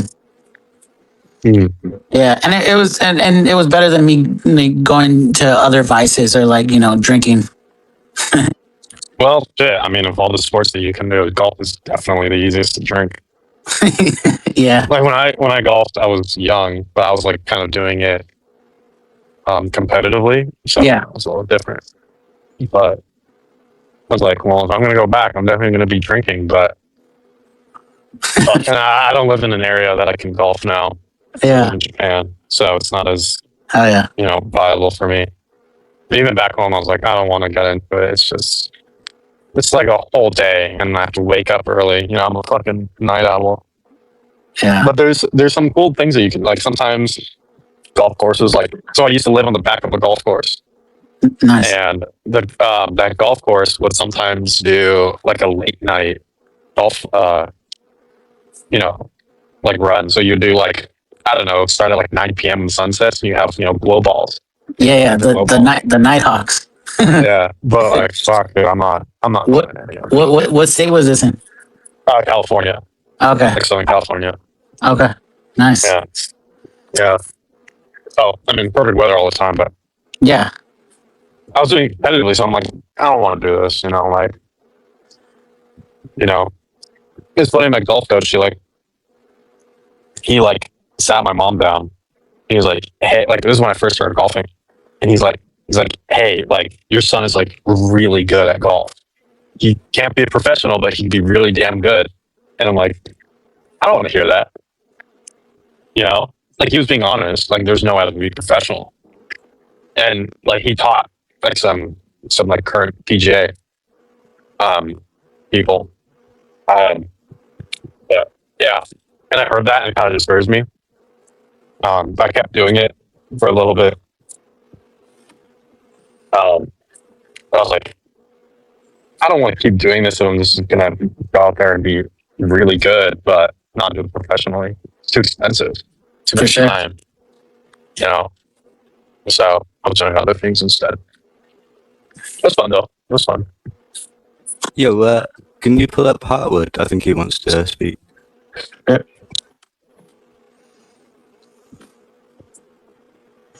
Hey, testing. Does this work? Yo, yeah, it's working. Oh, nice. Hey, What's up, man, bro?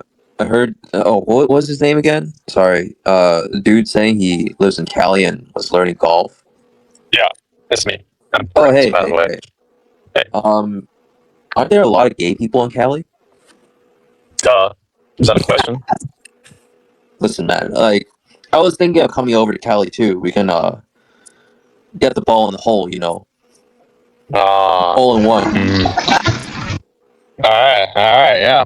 Well, unfortunately, I don't live there anymore, so you're gonna have to find another ball and hole, dynamic. But yeah, I mean, if you come to California, there's plenty of that. You can get basically whatever you want out there. The quality isn't as good in some Facts. Yeah. You need to go to Thailand or something. Yeah, for me, it's like, I mean, you were saying golf was what kept you off drugs, right? For me, it's gay sex.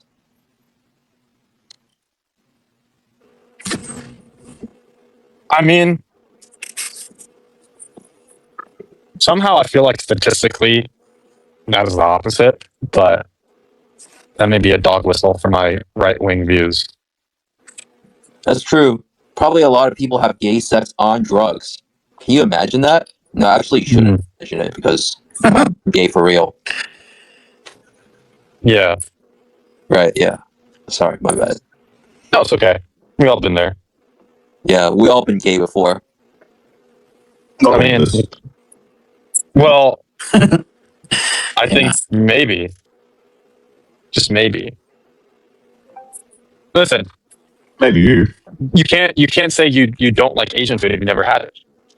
Yeah, exactly. I mean, I love Asian food, but I love gay sex, so There you go.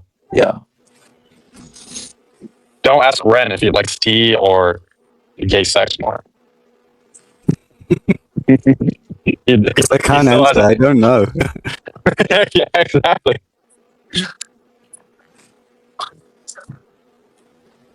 So how do you like to take your tea? You like put milk in it? Yeah.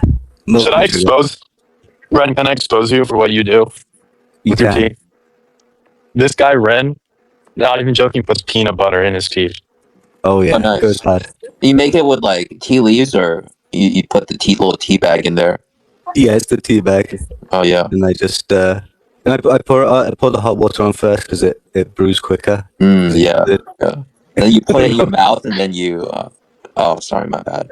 Yeah, and then I drink it. Yeah. Oh, you drink it? Okay. Yeah, that's usually what you do with tea. I think. I'm not British, so I don't know. But Brent, I had a wouldn't you full know month if you are? weekend. Oh wait, no, you said you're not British. Wait, so Well, technically I am. Oh, okay. You really? Ren? Yeah. Wait, who's British? Listen to him. My bad. Ren? Yeah. Wait, so Ren would know a lot about like tea and uses for tea, right? Because you can like you can like put tea in your mouth and like it makes inside of your mouth hot. It feels really good. Oh, I never tried that. Yeah. For the other analogy. I saw Jacob Jones, the the cigarette guy. He does like smoking YouTube videos. Because unless like your mouth has an elevated temperature normally, it's just like it's just warm. It's not like really pleasant. But like if you're getting sucked off by a man with tea in his mouth, it's like totally different feeling.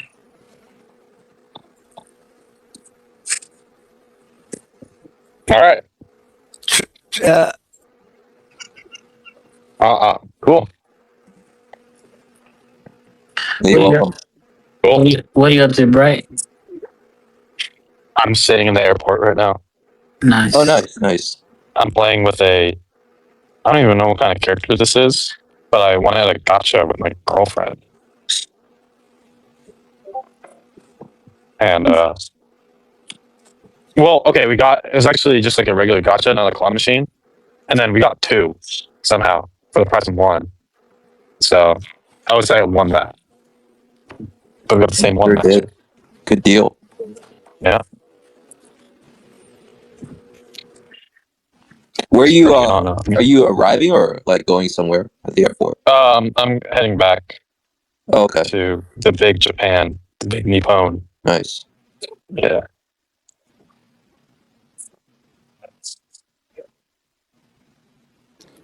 How do you like Japan since you've left Cali? Oh, I love it. It's pretty great. What? It is kind of lonely. Why there? Out of all the places, Just love it. It's just like I don't know. Like I went a couple times, and I was like, all right, like I can see myself living here. Like because there's like a difference. Like I was aware of the difference of like going there and traveling there and like living there. And I was like, I like the things there that make me want to like living standards and stuff like that. So yeah. Incredibly low crime rate. Yeah, I wonder why that is. And then yeah, low crime, very peaceful. You know, big city sort of thing. You know, it does suck because I'm from San Diego. So like I'm used to beaches and all that, and I haven't been to a beach since. I'm craving it. So what part of San Diego? What? I'm not going to dox myself. I'll just say it's not like National it's like city? a suburb. No, No? not National. No, I've been blessed in a way better area than National City. Yeah, nah. Say less. Yeah. If you're from National City, I'm sorry, but I don't know. I worked. It's funny. Like I went there one day. Because my friend's dad worked at a vet there. He was like in a vet clinic or something. It was like near National City. And I worked one day. I liked the job. I was like, I'm not gonna drive to National City. It was way too long, to get a job. And so I worked another job with my best friends, and that was so fun. I love that job. We still talk about it to this day, like all this dumb shit that we would do at that job, because we were just like moving furniture and whatever, and then we would like, we were just, like we're all friends from high school, so we're like taking old tape and like making us soccer balls and kicking them around in the back. Dude, this one time, like we had this whole week. It was a whole week where we were literally taking like scissors and we were throwing it at the wall and like making holes in the walls with the scissors. Just like dumb shit like that, So really fun. You into baseball? Nah, I'm wearing a Padre hat right now. Though. I'm just doing it rep. I just do it a rep, and then it's the only thing we have. Yeah. Now, growing up we had Chargers, but fuck, dude, I like that shit. Yeah, hey, that stadium where it was at, it was pretty sick. Yeah, Qualcomm. Yeah, Qualcomm. It's old, but yeah, going to Qualcomm was pretty nice. it's always cool. Like when you would driving into that area, and you could just see it. Just it was a cool stadium. Yeah, I go there all the time because like IKEA is like right there, so like go to IKEA and do shit around there. But yeah, no, there's nothing. Wish we had our fucking team back though. There's something, man. Like yeah, it's kind of cool. It's sort of aura to have the Padres, but we suck. So it's like, fuck. It's just like the color scheme. I think is pretty nice. Like wearing a Padre, like it's funny because being in Japan, like obviously everyone knows Shohei. Yeah. He's everywhere. You go to a Konbini and he's literally like his face is holding a fucking onigiri. So it's like, yeah. But like I see like a lot of people wear Padre hats because it's like my friend and I were talking about this. Like in our opinion, we kind of put the Padre at the number 2 best looking hat. We put a Yankee as number 1, because it just fits everything, guys and girls, like in any fit, it's just black and white.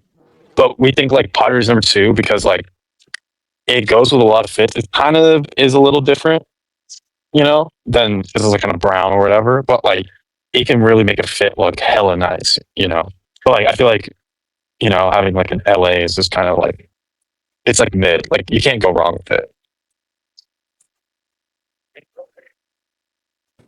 I haven't had an LA hat in like I don't know how long.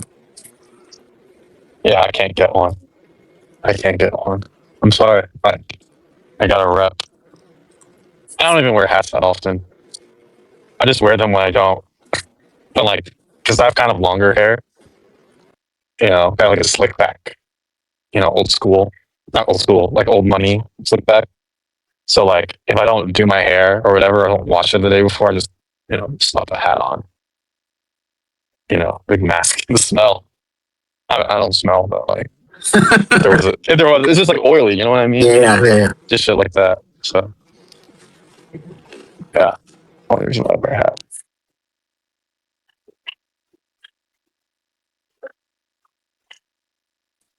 Damn, so you live in National City? Or am I just... No. I'm from LA. Oh, okay, cool. Yeah. No, I remember when I've gone to San Diego, like I knew someone there and like they would talk shit about it too. So like National City? Yeah. Bro.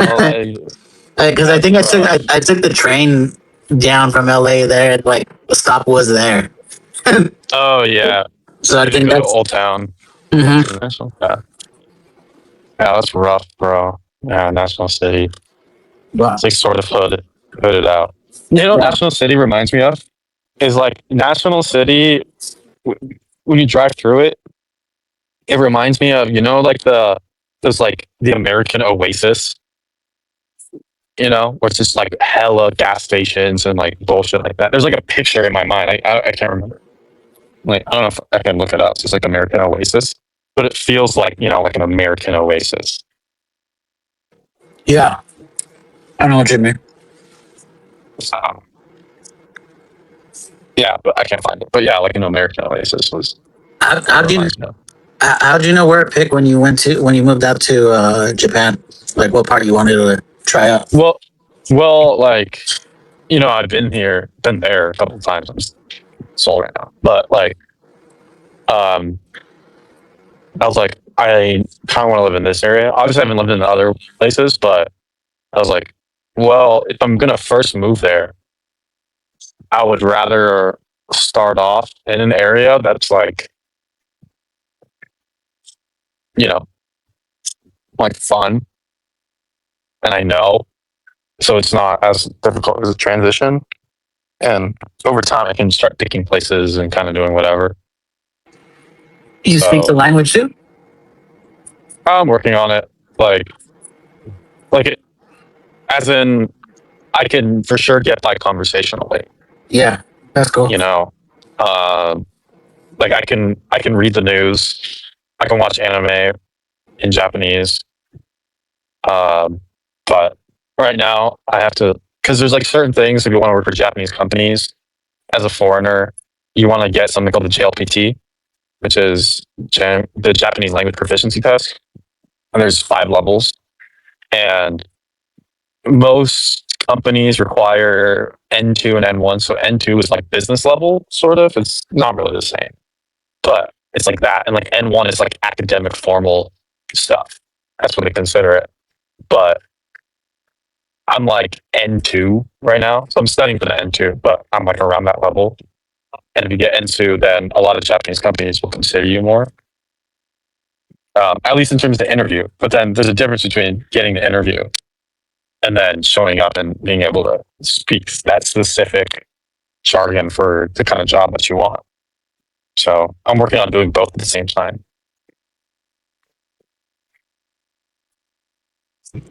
Nice.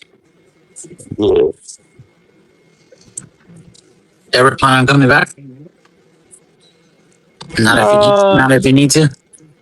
So I this was like for sure a thing even when I first was considering moving is that, you know, like my mom lives alone. Yeah. And you know, like she raised me. So like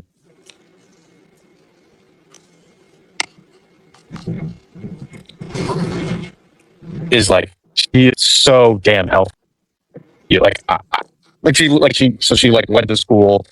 She got into Berkeley at 16, did chemistry and then nutrition, and then like, you know, got a degree in pharmacy. Like she's a rock star. Like she is so damn healthy. Like she's about to retire next year, technically. Nice. But she doesn't want to retire. She's like, I love my job, you know, as a pharmacist or whatever, working in a hospital. Are they going to force her to retire? No. Like, they're not going to force her. And if they like were like, hey, we're, you know, you get laid off, she'll just find another job. She's more than qualified to go find another job, even at her age. She's so active and healthy. She works out every day. She wakes up early and she's, you know, working out for 45 minutes. And then, you know, she's so like, dude, she's better than I am, I feel like. And she eats like miserably. I have only seen her, I'm not even kidding, eat a cheeseburger once. It was a cheeseburger I gave her. She ate 2 bites and whatever.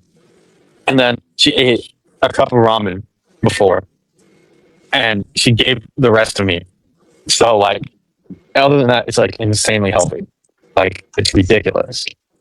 And so it's like funny. So like my grandma on my mom's side just passed away in December. But I'm like, shit, dude. Like if she just passed away, right, and my mom is 58 right now. Yeah. If she's eating healthier, being more active, whatever, than my grandma, so long as there's nothing, it's like, how old am I going to be before things start to get bad? You know, I'm in my 60s and 70s. At that point, I'm going to croak. You know. Have you ever thought about the age you want to be? When I die? Yeah. Shit, bro. I think like 80. I think like 80 is good enough. You know, like, yeah, like anything past 80 and it's just waiting. You know? Yeah. I mean, it all depends on the lifestyle you've lived leading up to that. True. Yeah. True. Because I know someone who just turned 90 and they fucking smoke every single day. and they're just fucking, not even a nuclear bomb could destroy them. They're just like cockroaches, bro. They just fucking sustain everything. Oh, yeah. Everyone's different. The body is so fucking crazy, though. Yeah. Yeah. So like, yeah, like I've never been into the hospital until like a couple years ago. Like I've been healthy my whole life, never broke a bone. I've done dumb shit, but I've never, I mean, I guess I've drank enough milk or whatever, but like fucking one day I ended up with meningitis and I almost died. Oh, jeez. That's terrible. Yeah. From going to never having like a hospital experience and to like being there for like a whole week and they don't know what's wrong with you and like your fucking brain feels like it's getting smashed by like fucking Thanos. Dude, yeah. I had like a couple instances as a kid because I had migraines, and then with aura too, which is like the worst shit ever. But like with what? With aura, so it's like people What's when they that? get migraines sometimes. It's like you can look up pictures of like just if you just put migraine with aura, like you know, like horrifying. It's Yeah, like little pockets of your vision become like distorted and everything. But I had this special case where mine was like if you take binoculars and you flip them the other way and you look through, you know, everything's like zoomed out and like. Oh shit! I'm looking at it right now. Yeah. Wait, it's that colorful too? For some people it is. For me, it was like binoculars literally getting flipped. Oh wow. So yeah, but I had shit like that, and I had to go to the hospital for some other stuff too. But like my mom, every single time was like, hopefully it's not meningitis, and she, like she's she worked at the hospital that she took me to. It's not common actually. Like when I went in there, I was like out of the whole like county of LA. There at that time there was only like less than 350 cases for that year. Yeah. So yeah, it is very rare. She just always brings up the worst. that's parents for you though, bro. Dude, but it's like, yeah, it's like parents, but then it's also like doctor parent. Because she's listing like a million different things that it could possibly be, because she knows. She could get. I feel like sometimes like my mom be saying shit like, "Oh, this is gonna happen." I was like, "Oh, don't put that shit in the air," and then it ends up happening. Oh yeah. Parents, bro. Fuck. Now I'm gonna be a parent. Hey, congratulations, man. Thank you. Tall order, but hey, I've experienced a lot of fucking life where now I gotta just teach it. Yeah. I think parenting is a lot of teaching kids what not to do. Oh yeah, for sure. Rather than teach them what to do, because if you teach them what not to do, then bro, that's what I was telling my girl. I was like, our whole life we're fucking told what not to do, and we always do the opposite. Just like you rather just tell them not, like you should just tell them like the opposite, so they do the opposite, which is the shit that you want them to do. Dude, yeah. You gotta reverse psychology, kids. Yeah, exactly. You gotta you gotta put it. I think it depends on the age. Like when they're young, obviously you can't tell them what to do because they literally can't comprehend. And there's a certain age where you can tell them what to do if you train them right, and they'll behave. And then, like, when they're a teenager, like are kind of getting there. I feel like the best way to do it is you gotta make it so that it's like they're making the decision. Mm-hmm. You frame it away. Like, yeah. Because they want to be an adult. That's like, I think every 13 or like 12 to 14-year-old on the planet. Maybe even to, obviously, especially now though. Like I feel like we've gone to the point where like fucking like a 12-year-old wants to feel like the responsibilities of a fucking 18-year-old. But it's like, bro, it's like you got to live a lot longer. Yeah. But fucking life is just trying to force everyone just to grow up too soon, I feel. Yeah. Also, social media hasn't helped. Yeah, I think it's like growing up too fast in certain aspects, like growing up too fast, like materialistically. When I think the healthiest thing is like the sign that you've succeeded in life is that you grew spiritually and emotionally and mentally alongside it. Mm-hmm. And you set up things in place so that like the compound interest of life, pushes you in that direction. So you're not just like, it's like, oh, like, like, listen, there's absolutely nothing wrong with like say being a millionaire at 25 or something like that, right? Or like 30. Mm-hmm. Oh, I think getting at 30 is much easier than 25 because of compound interest or whatever. Let's say like 25, right? Like you have all this stuff in place, but then like what sucks is like having all this, and then now it's like, well, I'm just gonna go do hobbies. Oh no, you have to have some sort of like discipline to like, fulfill like, yeah, you can't just have hobbies and just live each day by day. Like you need to have some sort of structure. Yeah. That's why like when a lot of people retire and they stop getting out of like a schedule, that's when they end up getting sick. Yeah, because they just become idle all day. It just becomes like, well, now I don't have to work. I was like, you still got to do something, because like once you just like not give up, but once you just get out of a rhythm and don't get into something else, you kind of just start losing like motion, or like if you don't use it, you lose it. It kind of becomes like that. Yeah, or sure. if you don't pick like other things. Yeah, definitely. My dad is getting to that because he's so excited to retire. He's like, that very day that he is legally able to get his pension from the government, he is out. But like, I asked him, I was like, so like you got like a year left. What do you plan on doing?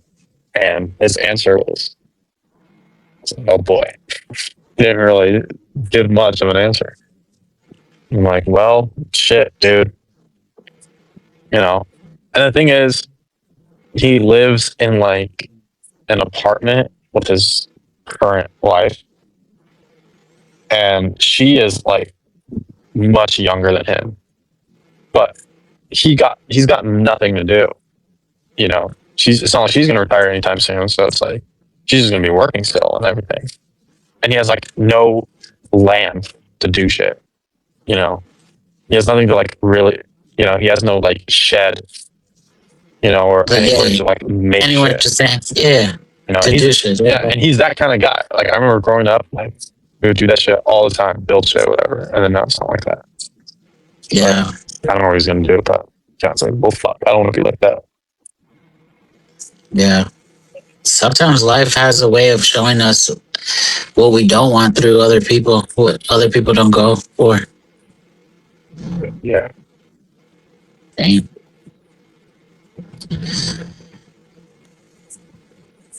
Life's a trip, bro. Fuck, it really is. Yeah. I gotta bounce. So yeah, good talking to you, bro. Yeah, good talking, man. I will catch y'all later. All right. Safe travels. Thank you. Bye bye.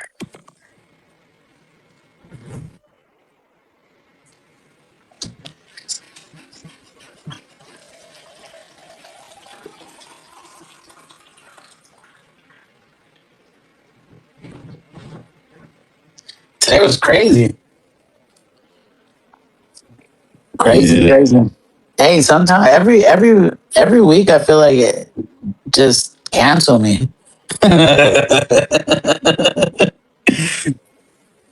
Nah, no one canceled you today. No. Hey, man. I was laughing pretty hard. It was funny. Yep. That's the thing with like SPX on. There's gonna be like so many different age demographics that come into this, and like some people are gonna try to really force their way of living or however, just like in a changing world. So I don't know. I still think the United States should be divided in four.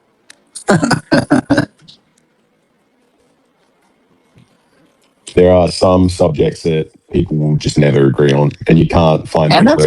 and that's fine too. Like, like the only thing we gotta agree on is that we're flipping the fucking stock market. Like that's why we're here. that's we could have disagreements. We could not agree on most of the shit, but like that's the one thing we have to like agree on, like till the end. That's right. Also, no one's telling anyone to get offended. Like, not every person has to choose to be offended. You just choose at a point. It's like, it's unnecessary sometimes. Like, everyone's got different views. Everyone's been born in different countries. Everyone's had different upbringings. Like, and that doesn't mean someone's right or wrong. That's fine. They can have discussion. Yeah, and always fucking be shut down. Yeah. I think we do it a lot healthier here than what I've experienced in my life. Like growing up, any fucking discussion like that just fucking led to fucking screaming, fucking sometimes just like arguing and just like pointless arguing. Yeah. Same at like my parents' house or whatever. But like, there's just no point. Yeah, it's like funny, like seeing like sometimes like my parents as they get older, like it's just like damn, it's like they're turning into as we get older we just turn into fucking kids. It's like Benjamin Button.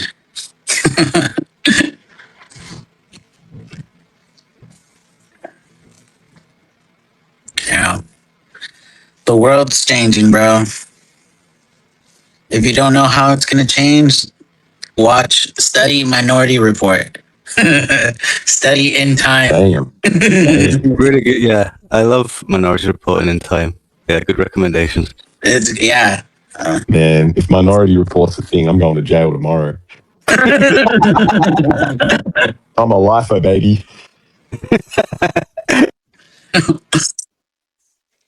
If I'm gone tomorrow, clear out my web browser history. Damn. Don't show my kid. Damn. Yeah. Man, they are vultures on Reddit. What would happen? Oh man, they're just people just cry about everything. I don't know if I can even be fucked on there. Such sucks, man. Just like you put a post up, pretty well written post. It's nothing special, but it's like it's okay. And then people just come for you immediately. Aggressively, huh? Fuck, man. Yeah. Straight for the throat.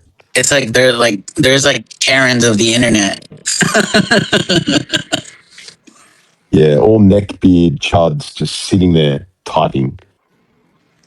Yeah.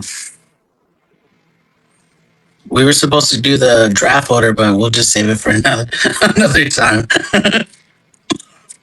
All right, Nanolade, you there? Things got so heated that the polar bear wanted to have a little, wanted to have a part in it. Yeah, I'm here. I was in the office. I couldn't talk too much. Yeah, just changing myself soon. I'm going home to put the doobie on. Damn. Woo! Ooh. Bro, I have not smoked since the World Cup final. I've been sober this entire time. Poor guy. Poor dude. Yeah. I put the doobie on last night. What happened? Said I put the doobie on last night. Yeah. Yeah. But I actually like it's been over a month and I feel like I kind of want to do some shrooms. Oh, damn. I got a couple of I gotta put the shroom on. Scary, man. No, but just a good amount though, because I feel like, yeah. 'Cause, bro, I was like smoking so much, I wasn't even getting high anymore. I was just eating. I was just grubbing, bro. Yeah, that's dangerous. Yeah. You put the weight on. Yeah. That's what like shit. If I had a peanut butter addiction like you, bro, I'd be. I can't. I'm telling you, man. I cannot have it in the house if I have a doobie. I can't. I'll eat 5,000 calories of peanut butter. I'm not kidding. I won't even get over it. Done. Just delete it. Oh. So yeah. How many pieces of pizza do you think you could eat if you put the doobie on? Oh, no consequences, man. No consequences. I think like 6, 8. Well, if you saw me at the conference, there was pizza, and I was putting the fucking. I did have a doobie. I did smoke a little bit with grill. Nice. But damn, I think I would probably kill a whole fucking pizza. Oh, man, that's easy. That's easy. If I put the doobie on, I feel like shit though. I'd be deleting like 4 pieces. I'm not even kidding. Oh fuck. At least. That's the thing when you like. That's the thing why I like shrooms over like the doobie, because I feel like I'm not even thinking about food when I put the mushroom on. No, man, you're thinking about survival. I'm thinking about rewiring. No, man, if I put the shrooms on, I'm thinking about survival. Well, I think didn't you say like you took like 7 grams? Yeah, the last time. Yeah. That was good though. That was a good time. That's extreme. Hey, but sometimes you gotta take it that far. The body is crazy how much like it can handle. Well, how much can you have that's like, not going to make you crook? Well, I'm pretty tiny compared to you, bro. So like, it doesn't take that much, but like, I think last time I took maybe like 2.5 grams of shrooms. That just doesn't seem like much. No, not really. Maybe I could handle 7. Man, I know people that do 40 grams. In a sitting? Yeah, man. Put them in a shake and, yeah, I don't know. I could never. They're meeting like... One time I bought a chocolate bar, and then it had ratings on it. So like if you took it all, it said God mode, and then everything else so I went for God mode. I don't think I met him, but I got close. Damn. Yeah. And like when I met my wife, she always told me that like, oh, I microdose, and it was so foreign to me. I was like, microdose, like microdose what? I've never microdosed anything in my life. Like I guess I've abused so many things like that.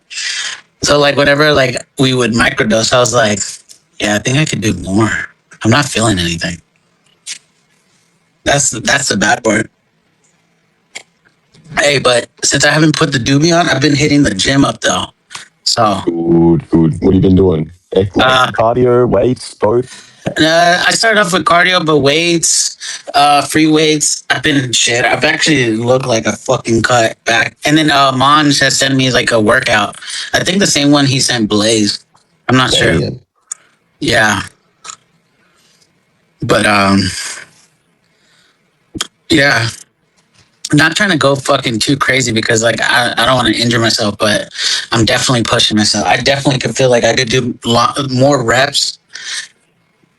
Like I'm not trying to go for a heavy weight. I'm just going for like consistent weight with longer reps. Nice. But you doing like 3 seconds up, 3 seconds back? I don't even slow tempo.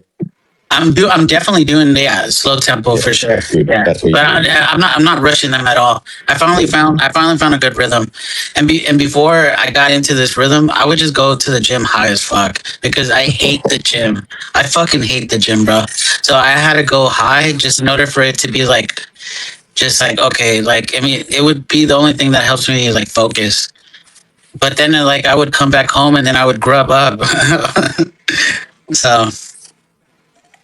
Now I'm just going in there, rocking in the fucking SPX shirt, and just fucking I come up, and then by the time I'm done, I'm fucking drenched, and then like people just look at the back and it's like the system's broken. What the fuck? The system's broken. It's covered full of sweat. He's like, wake up. Dang. Yeah, man. Yeah, it feels good. It would feel better. Again, I'm never gonna drop this if Hype would have sent the right fucking shirt that I could be rocking. Fuck. Might have to buy one from Polly's. Yeah, he's got some nice designs. I was thinking of getting one from Paulie. He's the one he wore the other day where it had like the logo on it. It was great. I'm like, I'm gonna get one of them. I saw someone else in the timeline made a shirt. They made a shirt for themselves with the system is broken, but it was like in a navy blue, and I was like, damn, that one's sick. Nice. Are you figuring out your flight for Miami? Oh, that's if I can come. I won't know for another month or so. It'll be all funds and work and yeah, we'll see. It will be nice though. I haven't been on a holiday in a long time. Damn. Yeah, I haven't had a vacation either. I felt like I took one in shit. That's how long it's been, bro. Yeah, man, I feel it. I don't think I've been since 2019. Yeah. It's like when you get into like a work mode, like the last thing you're thinking about is fucking a vacation. Yeah, I haven't had the money to do shit anyway. Yeah. And then fucking flights are expensive. Yeah, even here to go to like Melbourne is like $800. Like, it's just a flight. A flight? Yeah, like return. So I just drive. It's like half the price. $800? Yeah, man, it's a long drive because they end up driving like I don't know, 15 hours total. Wait, That's half price. Australia's the size of what? Let me see. What state? It's massive, but it's not as big as you guys. Probably a third, I reckon. A third of the state size in land mass would be my guess. What state?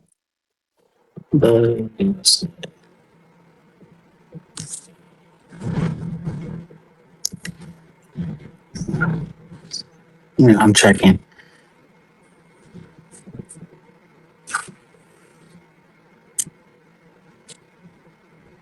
It's larger than any single U.S. state, about 5.2. About 5.2 the size of Alaska.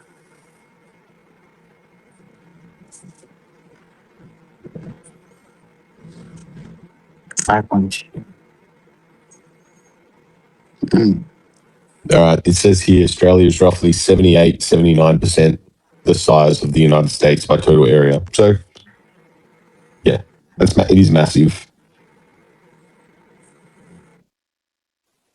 More than I thought. Like more than 2/3 the size.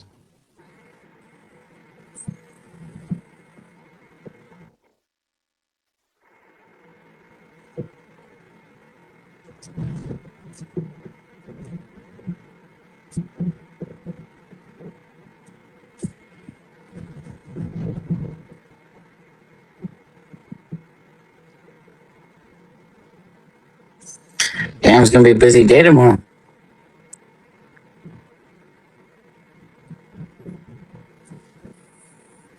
Tomorrow.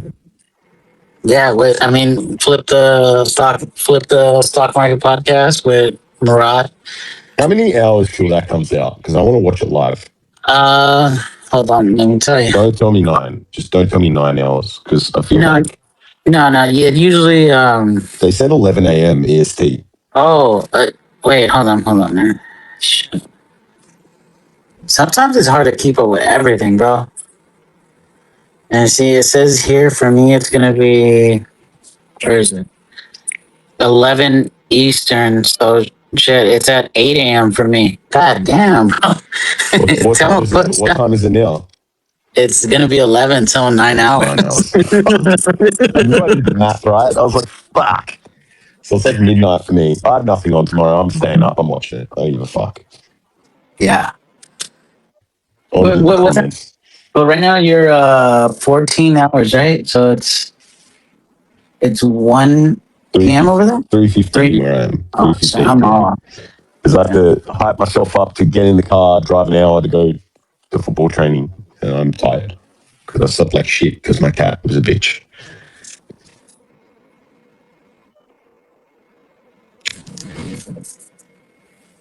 Yeah, my cat's a bitch too.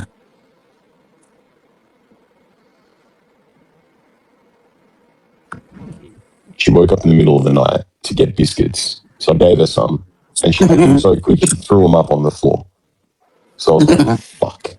So I'm like a retard at 3 a.m. cleaning up biscuits off the fucking floor. Well, why didn't you just wait till you got out? I couldn't do it, man. I'm weird. I'm weird like that. If I walk past something that's fucked up, I'm like, no, fix that. That's good though. I mean,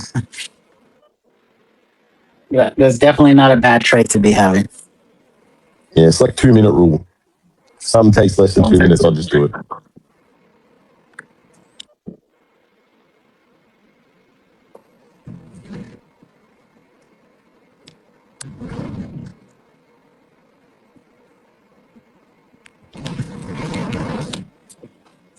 Yeah. Yeah, but I'm gonna be wrapping up in the coming minutes.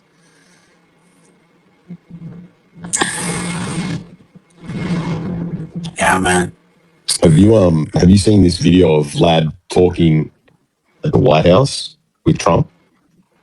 Where they're talking about Hyperliquid? I haven't seen the video yet. I've got it here. I'm gonna watch it in a minute. Is that what they're talking about? Hyperliquid?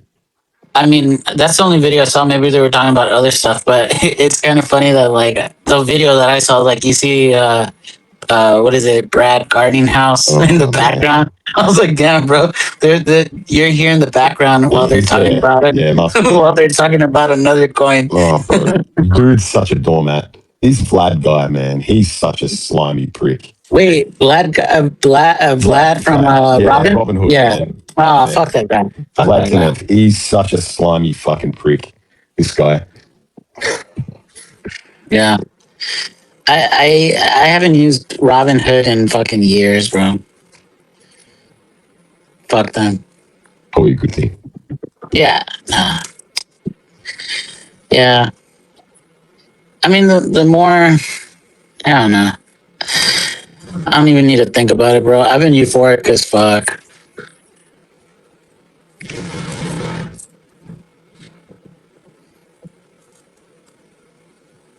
I'm excited for what the next to the end of the year and beyond, bro. It's gonna be fucking sick. I think like we withstood this like era of bullshit. I think this just gets easier with every like pass. Yeah. No. No.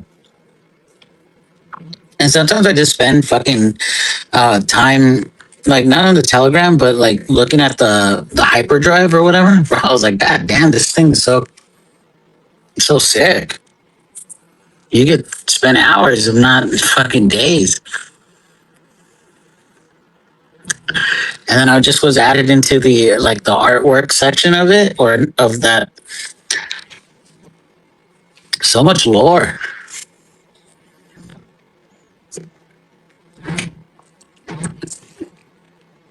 Yeah. I saw that Hype was trying to come in earlier, but he couldn't get in. To the space. Mm-hmm. He kept requesting, I kept accepting, but like it just wasn't working. That was kind of like me yesterday on Spaces. Yeah. Well, man. But yeah, gonna be knocking out. I gotta get up bright and early too. Hell yeah, man. Bro. Thanks for running it, man. Anytime, bro. Love you guys. Peace. Have a good night, everyone. Have a good night. Bye. Peace and love. Love.